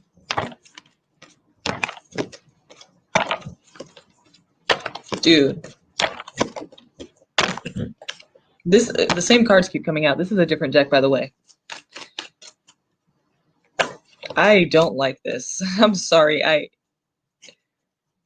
Okay, I guess it could be talking about you. I don't think you're going to come to any kind of decision anytime soon about him. Unless it's him, but I think it's, yeah, you're going to keep his ass waiting. You kind of fucked him over in a way, I feel like. Like, not saying you fucked him over. Oh. Girl, if he is narcissistic, you don't think there's a fucking third party? You are tripping, my friend. If you don't...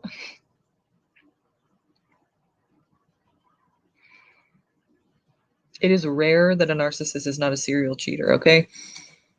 But that's so fun. Okay, you got me all fucked up because you're telling me there's no third party. It's you.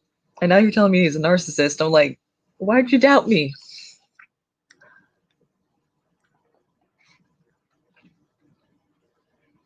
Sometimes people don't want to hear certain things. Is that what you're doing? I think that's what you're doing right now, Aisha.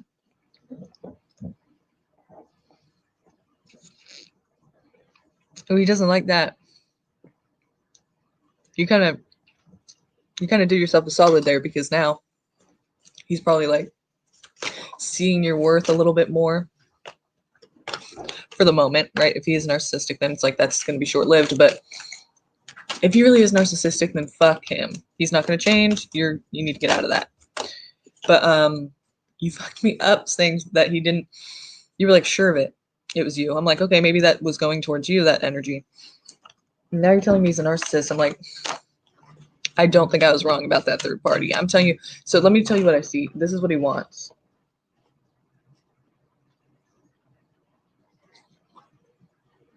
Tower.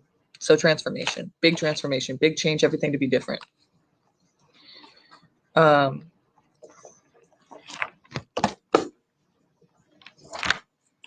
Right. And then manifestation. After a huge betrayal of trust, to which you cannot return back to what it was before, because it's like death almost. Like, not literally, but it's like basically this person is dead, gone, and that person's gone.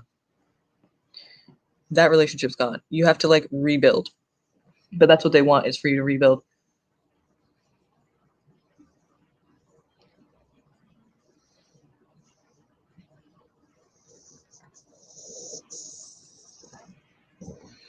I don't really see a third party as like anything other than cheating, because we saw the Three of Swords too.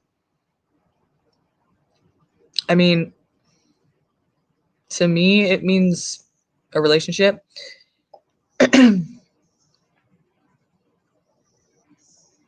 don't see it as friends or family. I don't think they could come in. I mean, they could, but really, like, how would that really... I like you. I don't know if it's just that I'm tired or if you're a challenge to me, because everything you're saying, I'm trying to like consider that. It's just that it's kind of like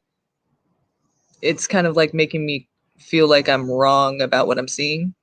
And that makes me feel like I need to do it again. And then like you tell me something else and I'm like, okay, well maybe it is. But then you tell me like, you're kind of confirming something I said before that you didn't say, that you said was wrong before. So I'm like, it's probably better if I don't have any information that you're giving me. But I feel like there are certain things that, because you're saying certain things that are kind of like leading on to what I had said before is actually the case. Now I feel like you kind of are in denial a little bit. Like you're wanting to hear certain things, or maybe you're not seeing it in a certain way, but it is that way. Because like later on you're saying like certain things happened, and then I'm like, okay, well that's what I said. So it's like I feel like you're kind of like trying not to see it for what it is exactly. You know what I mean? Not to be rude.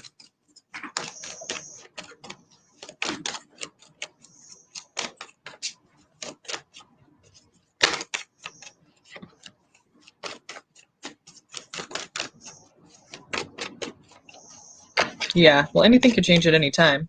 And plus, yeah, some readers are different. And some will see different things, you know? I really don't see how they could, I mean, I don't really see it being like a smooth sailing thing, though, if that's what they said. I don't see that. It seems like you need to make a decision.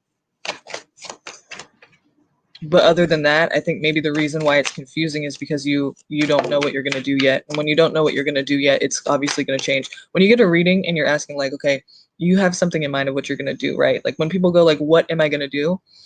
It's kind of weird. Like it's not really a question we can answer because we don't know, because they have free will, you know, so they can change that at any time.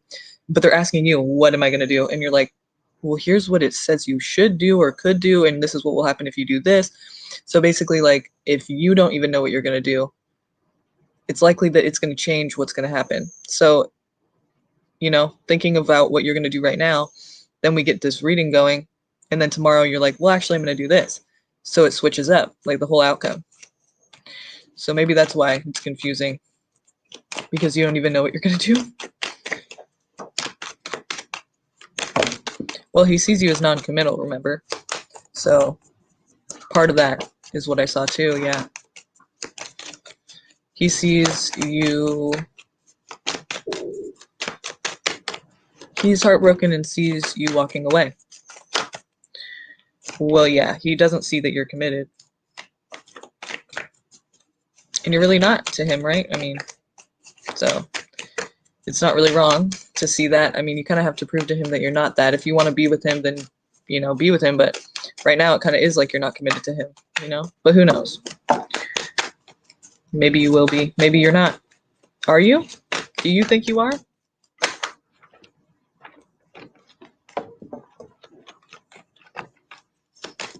Because it seems like you're not with what you're saying. And that's what he feels, is that you're not. So yeah, I mean, I'm sure it's heartbreaking.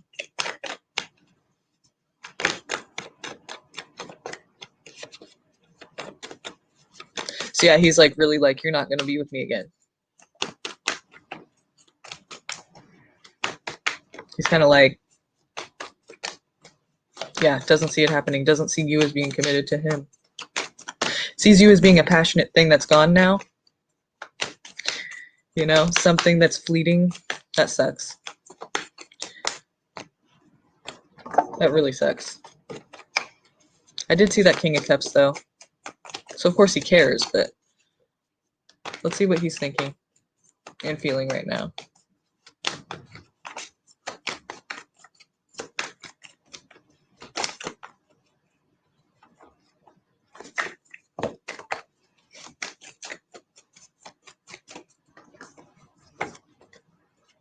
Ooh.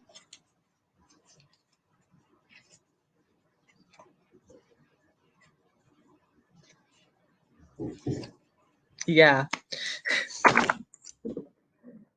He's like, maybe it is family involved in this too. There's arguments with more than one person about this. Like, it's not just him and you feeling tension, it's him with other people too. Like, or at least that's how it was possibly in the past. Maybe it's not so much anymore. Maybe it's fading out, but it seems like there was a lot of conflict that this brought. Someone left and someone didn't like that, because what they did was they tried to hold on to it and they tried to like create something with it. They still saw something stable with it and they wanted to stay strong for it. There could have been a Leo involved. But the thing is, I feel like they're going to want communication because they can't let it go. That's the thing, like, but they want to let it go. See the feet? Oh, fuck. See the feet? It's like he doesn't see you as committed, and he wants to get over that. I don't think he wants it to be like this or be like feeling like that. But then the thing is, like, he can't really. He wants to, but he can't. You see the feet? Like, this one is firmly set in the past. With the sword here, very defensive. This one is ready for the future. Wants new experiences, wants to get out of this rut. But the thing is, he's not going to be able to, and that's going to suck. And so he's going to want to communicate about it. But it may not help. I mean, it's just really like if you're willing to give him that communication, it seems like you're not right now at this time. So I don't even know if he'll ever approach you about it, but I feel like that's how he's going to feel, like he's not going to be able to get over it. But the thing is, like, he will, and he wants to. And so if you just, I mean, who's to say? Maybe I don't know. If you don't communicate with him, I feel like he'll eventually get over it. But like, yeah, maybe he'll be sad about it, but it's like nothing he can't like get over. But the thing is, like, he does want communication. I don't feel like you're going to give that to him though, at least not right now. And maybe you shouldn't, because it kind of would just be leading him on anyway, you know? I don't think you want to be with him, but you like to hear that he misses you and stuff, and that's kind of like Of course he does. Come on.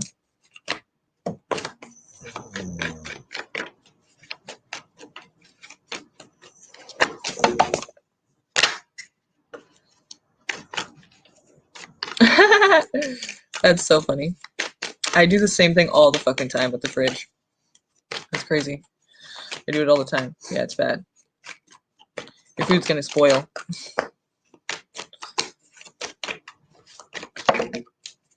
So can I give you a chakra wisdom oracle?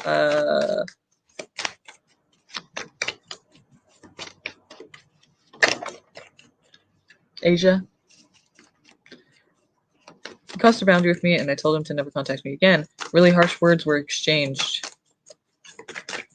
Ooh, that sucks. Yeah. I'm entertaining? Oh my god, you guys are lying. No, okay, thank you. Because I feel like I'm kind of like right on. That's cool. That's fine. I'll take it. I'll take it. Damn. Self-critical. Virgo-licious.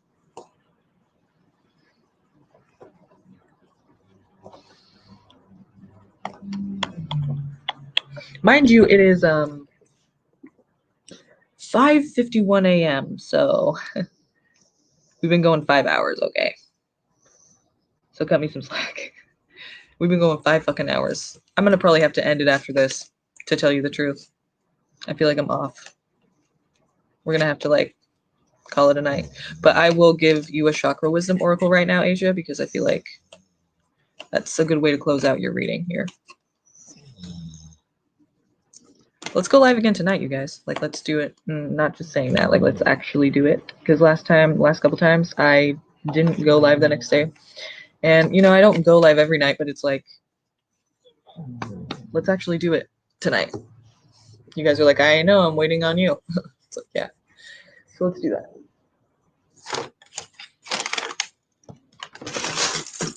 Okay. I'm going to have you pick, Asia. I'm going to have you pick your card. So here's how we're going to do this. I'm going to shuffle them first a little bit.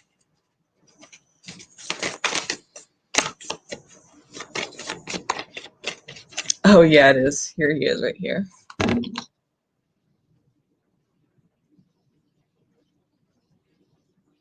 He's a cuddle monster. He cuddles with me all the time. We're sitting up here.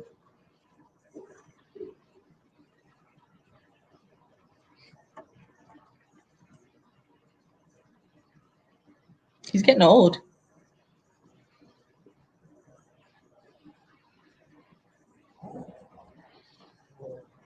He's so cute.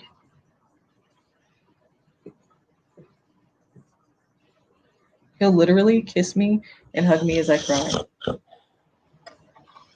love it. He'll like lick my tears. He hates when I cry.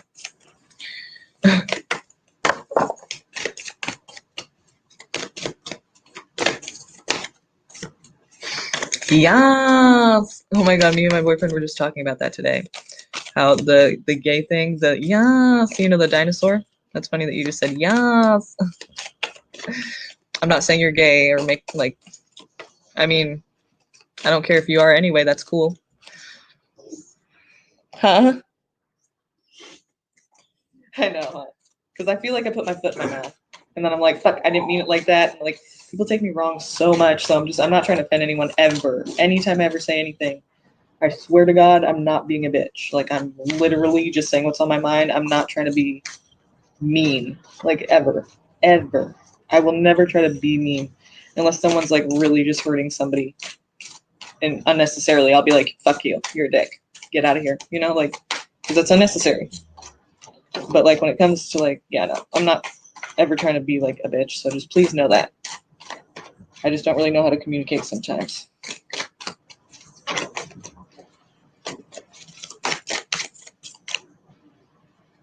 Oh, I have a 5-pound dog and he snores like a grown man. That's fucking funny. You get used to it though, huh? After a while, you're just like, like everyone says that they'll be like, oh, is that who's snoring? And I'm like, oh yeah, it's my dog. I'm like, I didn't even notice it anymore. Like, My brother used to have a pug, and those things are loud, and I fucking got used to that too. Like, I forgot that it was there. People would be like, damn, this thing is loud. I'd be like, oh yeah, I forgot. So you probably forget too that your dog's snoring all crazy. Right on. All right, so let's see. Asia. Pick a number. Hold that thought. 1, 2, 3, 4,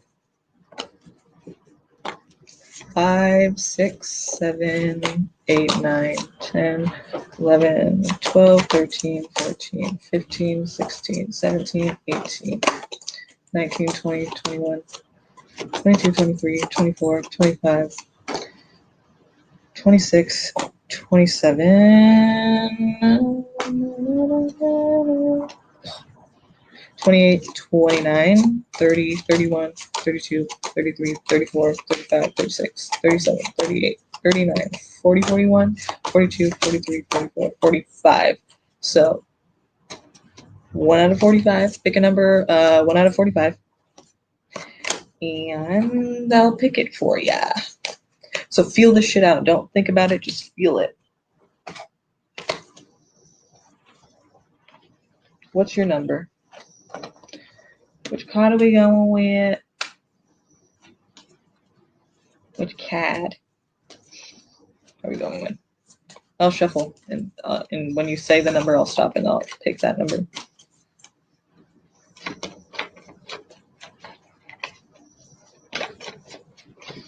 Seven, 2, 3, 4, 5, 6. Wisdom.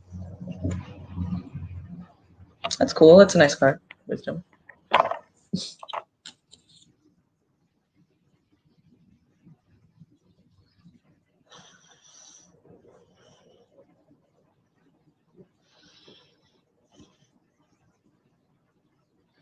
Aw.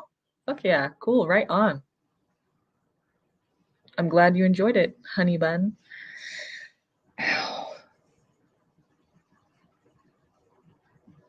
All right, we got a green chakra. So let's see what this means here.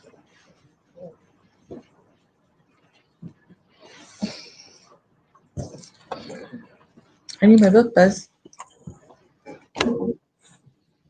Where's my book?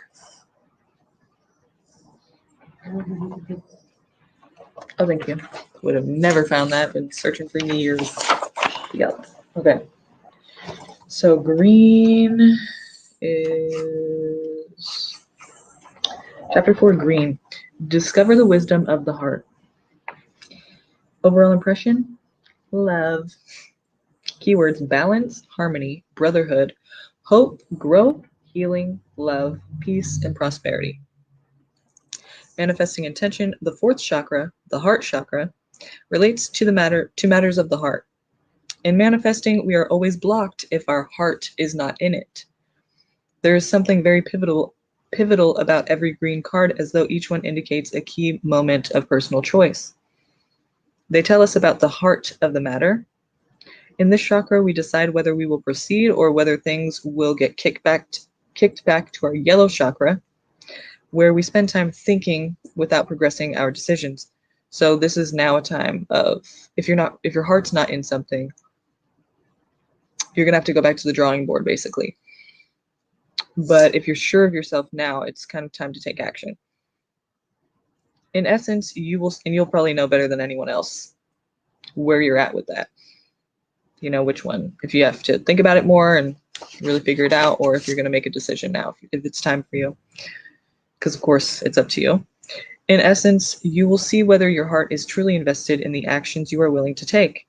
Every green card owns the distinction of revealing what happens when you do or don't follow your heart. The question these cards ask is, what does your heart tell you?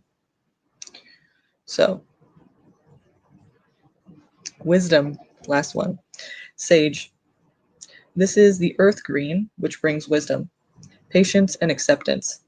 Sage is perfect when you need to prove nothing, when you choose simply to be wise. There is an ability here to bring serenity to any situation, and indeed it may be needed.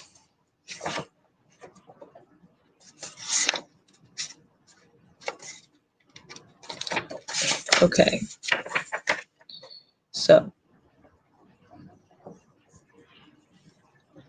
wisdom. Okay, sage. Wisdom is knowing the difference between a calculated risk and stupidity. Yeah. All right, so the legend. One day, a young sagebrush asks his grandfather how. One day, a young sagebrush asks his grandfather how to grow old with wisdom. The elder answers, "We must learn from our mistakes. Before you worry about something, ask yourself if it will be important in the future. Enjoy your present form, as we all change with time." Inspiration. Is there some wise counsel that you have sought only to ignore it? Asia. Asia. Okay. Are you trying to do things alone? A solution may come from those more experienced than yourself. Stay in the present moment and do not let your thoughts jump ahead. Personal inquiry. This is for you to ask yourself, okay? Do I go with my heart or against it? Am I ready to live in leadership? Am I ready to live in leadership? That's a good question. Like lead your own life, yeah. Key ideas. Wise counsel, focused energy, honoring yourself, contribution, being chosen, contentment, and transformation. Keywords are maturity, tranquility, and support. So your meditation, Asia, is imagine yourself at a huge campfire. The great servant approaches and his energy radiates towards you. He speaks to you not with words, but with energy. Allow the wisdom of the message to reach you. When you have received the message, the great servant will depart. When you are ready, come back to your reality. What was his message? So it's kind of cool to do this, like sit at home by yourself and kind of like meditate on this and get a journal and kind of just sit there and think about like what you hear, you know, and see if you hear anything and any messages that come to mind, you know, whether it be your spirit guides or if you believe in that or if it's just you and yourself, you know, or God or whatever you believe in. Maybe you'll hear some messages of wisdom and you should write those down and then think about those things. You know, something should come to your mind, whether it be your own consciousness coming through, whatever you believe in, you know, just that seems like it would be a cool thing to do. So do that. And do we have Tony here? Thank you, Asia, by the way. That was fun. I like doing that reading. And actually, I'm kind of interested in giving you a reading just because I just feel like I need to give you a better reading, honestly. So I like to use the Chakra Wisdom Oracle, but I felt like it was kind of like messed up, you know, the tarot part. So maybe on a better day, we can like readdress that. I don't know. No, you didn't give me a hard time at all. It wasn't like that. I mean, I don't want you to not be yourself. It was a challenge, but I think it's because I'm tired. But I don't know. Maybe it's just because it's a confusing situation. I don't know. Can't be too sure right now what it is. But I don't feel like you gave me a hard time. Don't worry about that. You're good.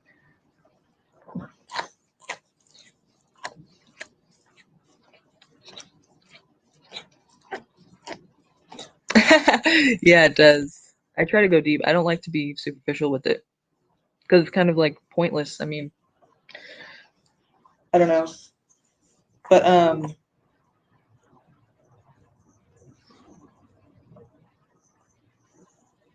hey Tony, how about this?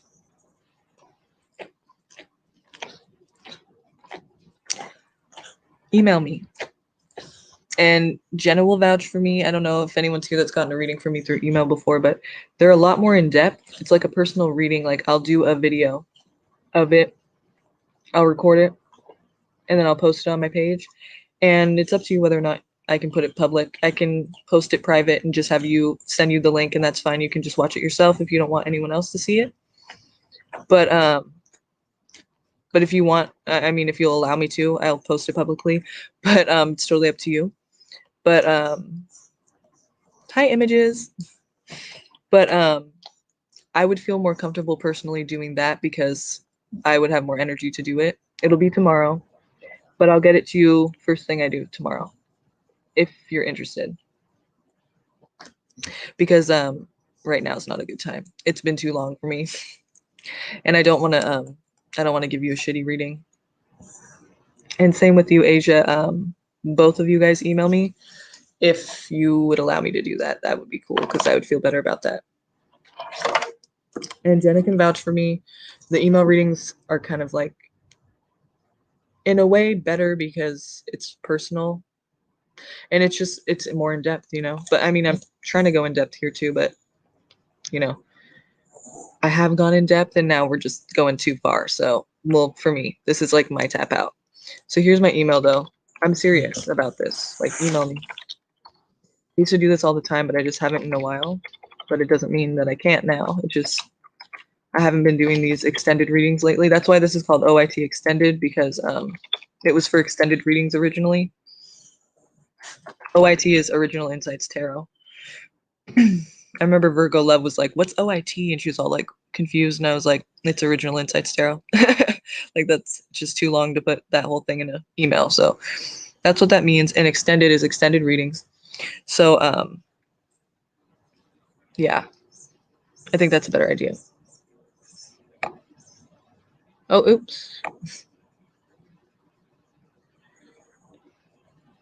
And anyone interested in getting a reading, email me as well. That's the email. That's the place to call. That's the place to email. That's the place to go.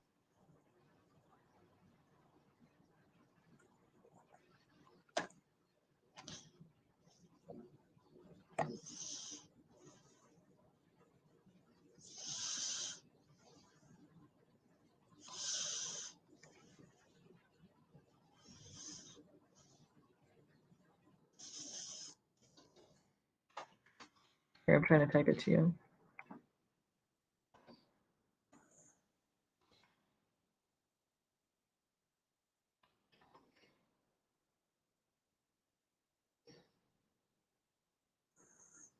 Oops, I did that backwards.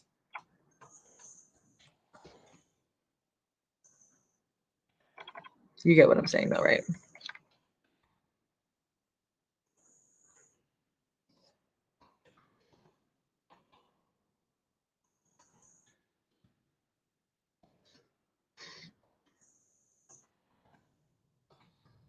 And you guys,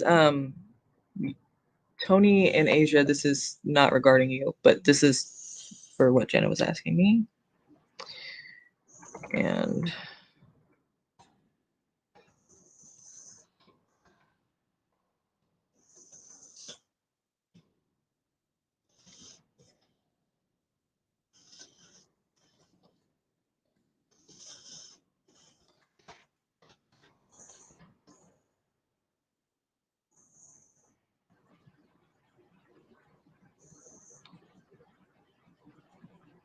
oh shit. Yeah.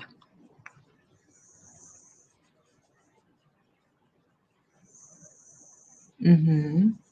Yeah.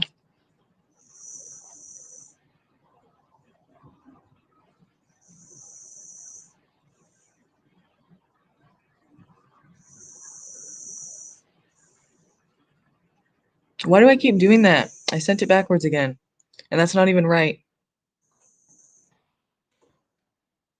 Oh my god, I'm sorry. I cannot even think right now, I guess.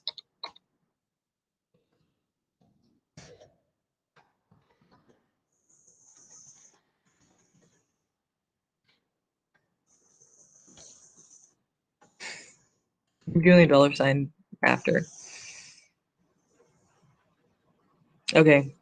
So yeah, email me, you guys. That's the email. Please do that.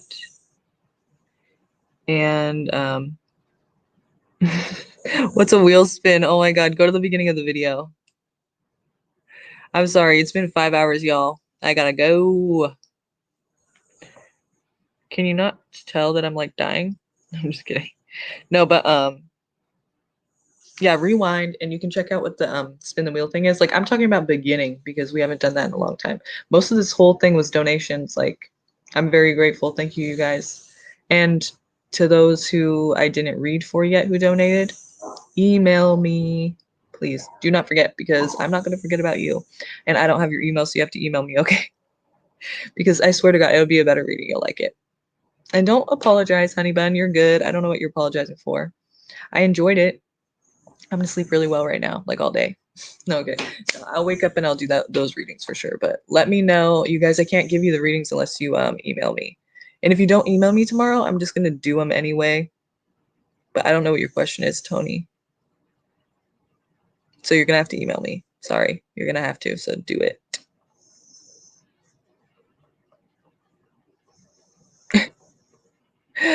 Okay.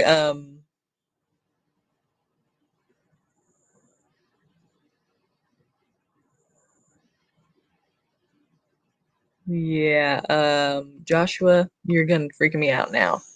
I haven't even been watching what you were saying, but is that a fact? You're just like an opinion, general statement. I don't know. Anyway, images, come back tomorrow. I'd love to see you tomorrow.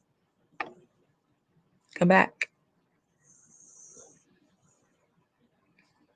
Thanks, honey bun. Love ya. Love you guys. Super nice. Bye, Jenna. Thank you again. You're amazing, beautiful, lovely, organized Virgo awesomeness. Jenna's the shit, you guys. Say goodnight to Jenna. She's awesome. And I couldn't do it without her, honestly.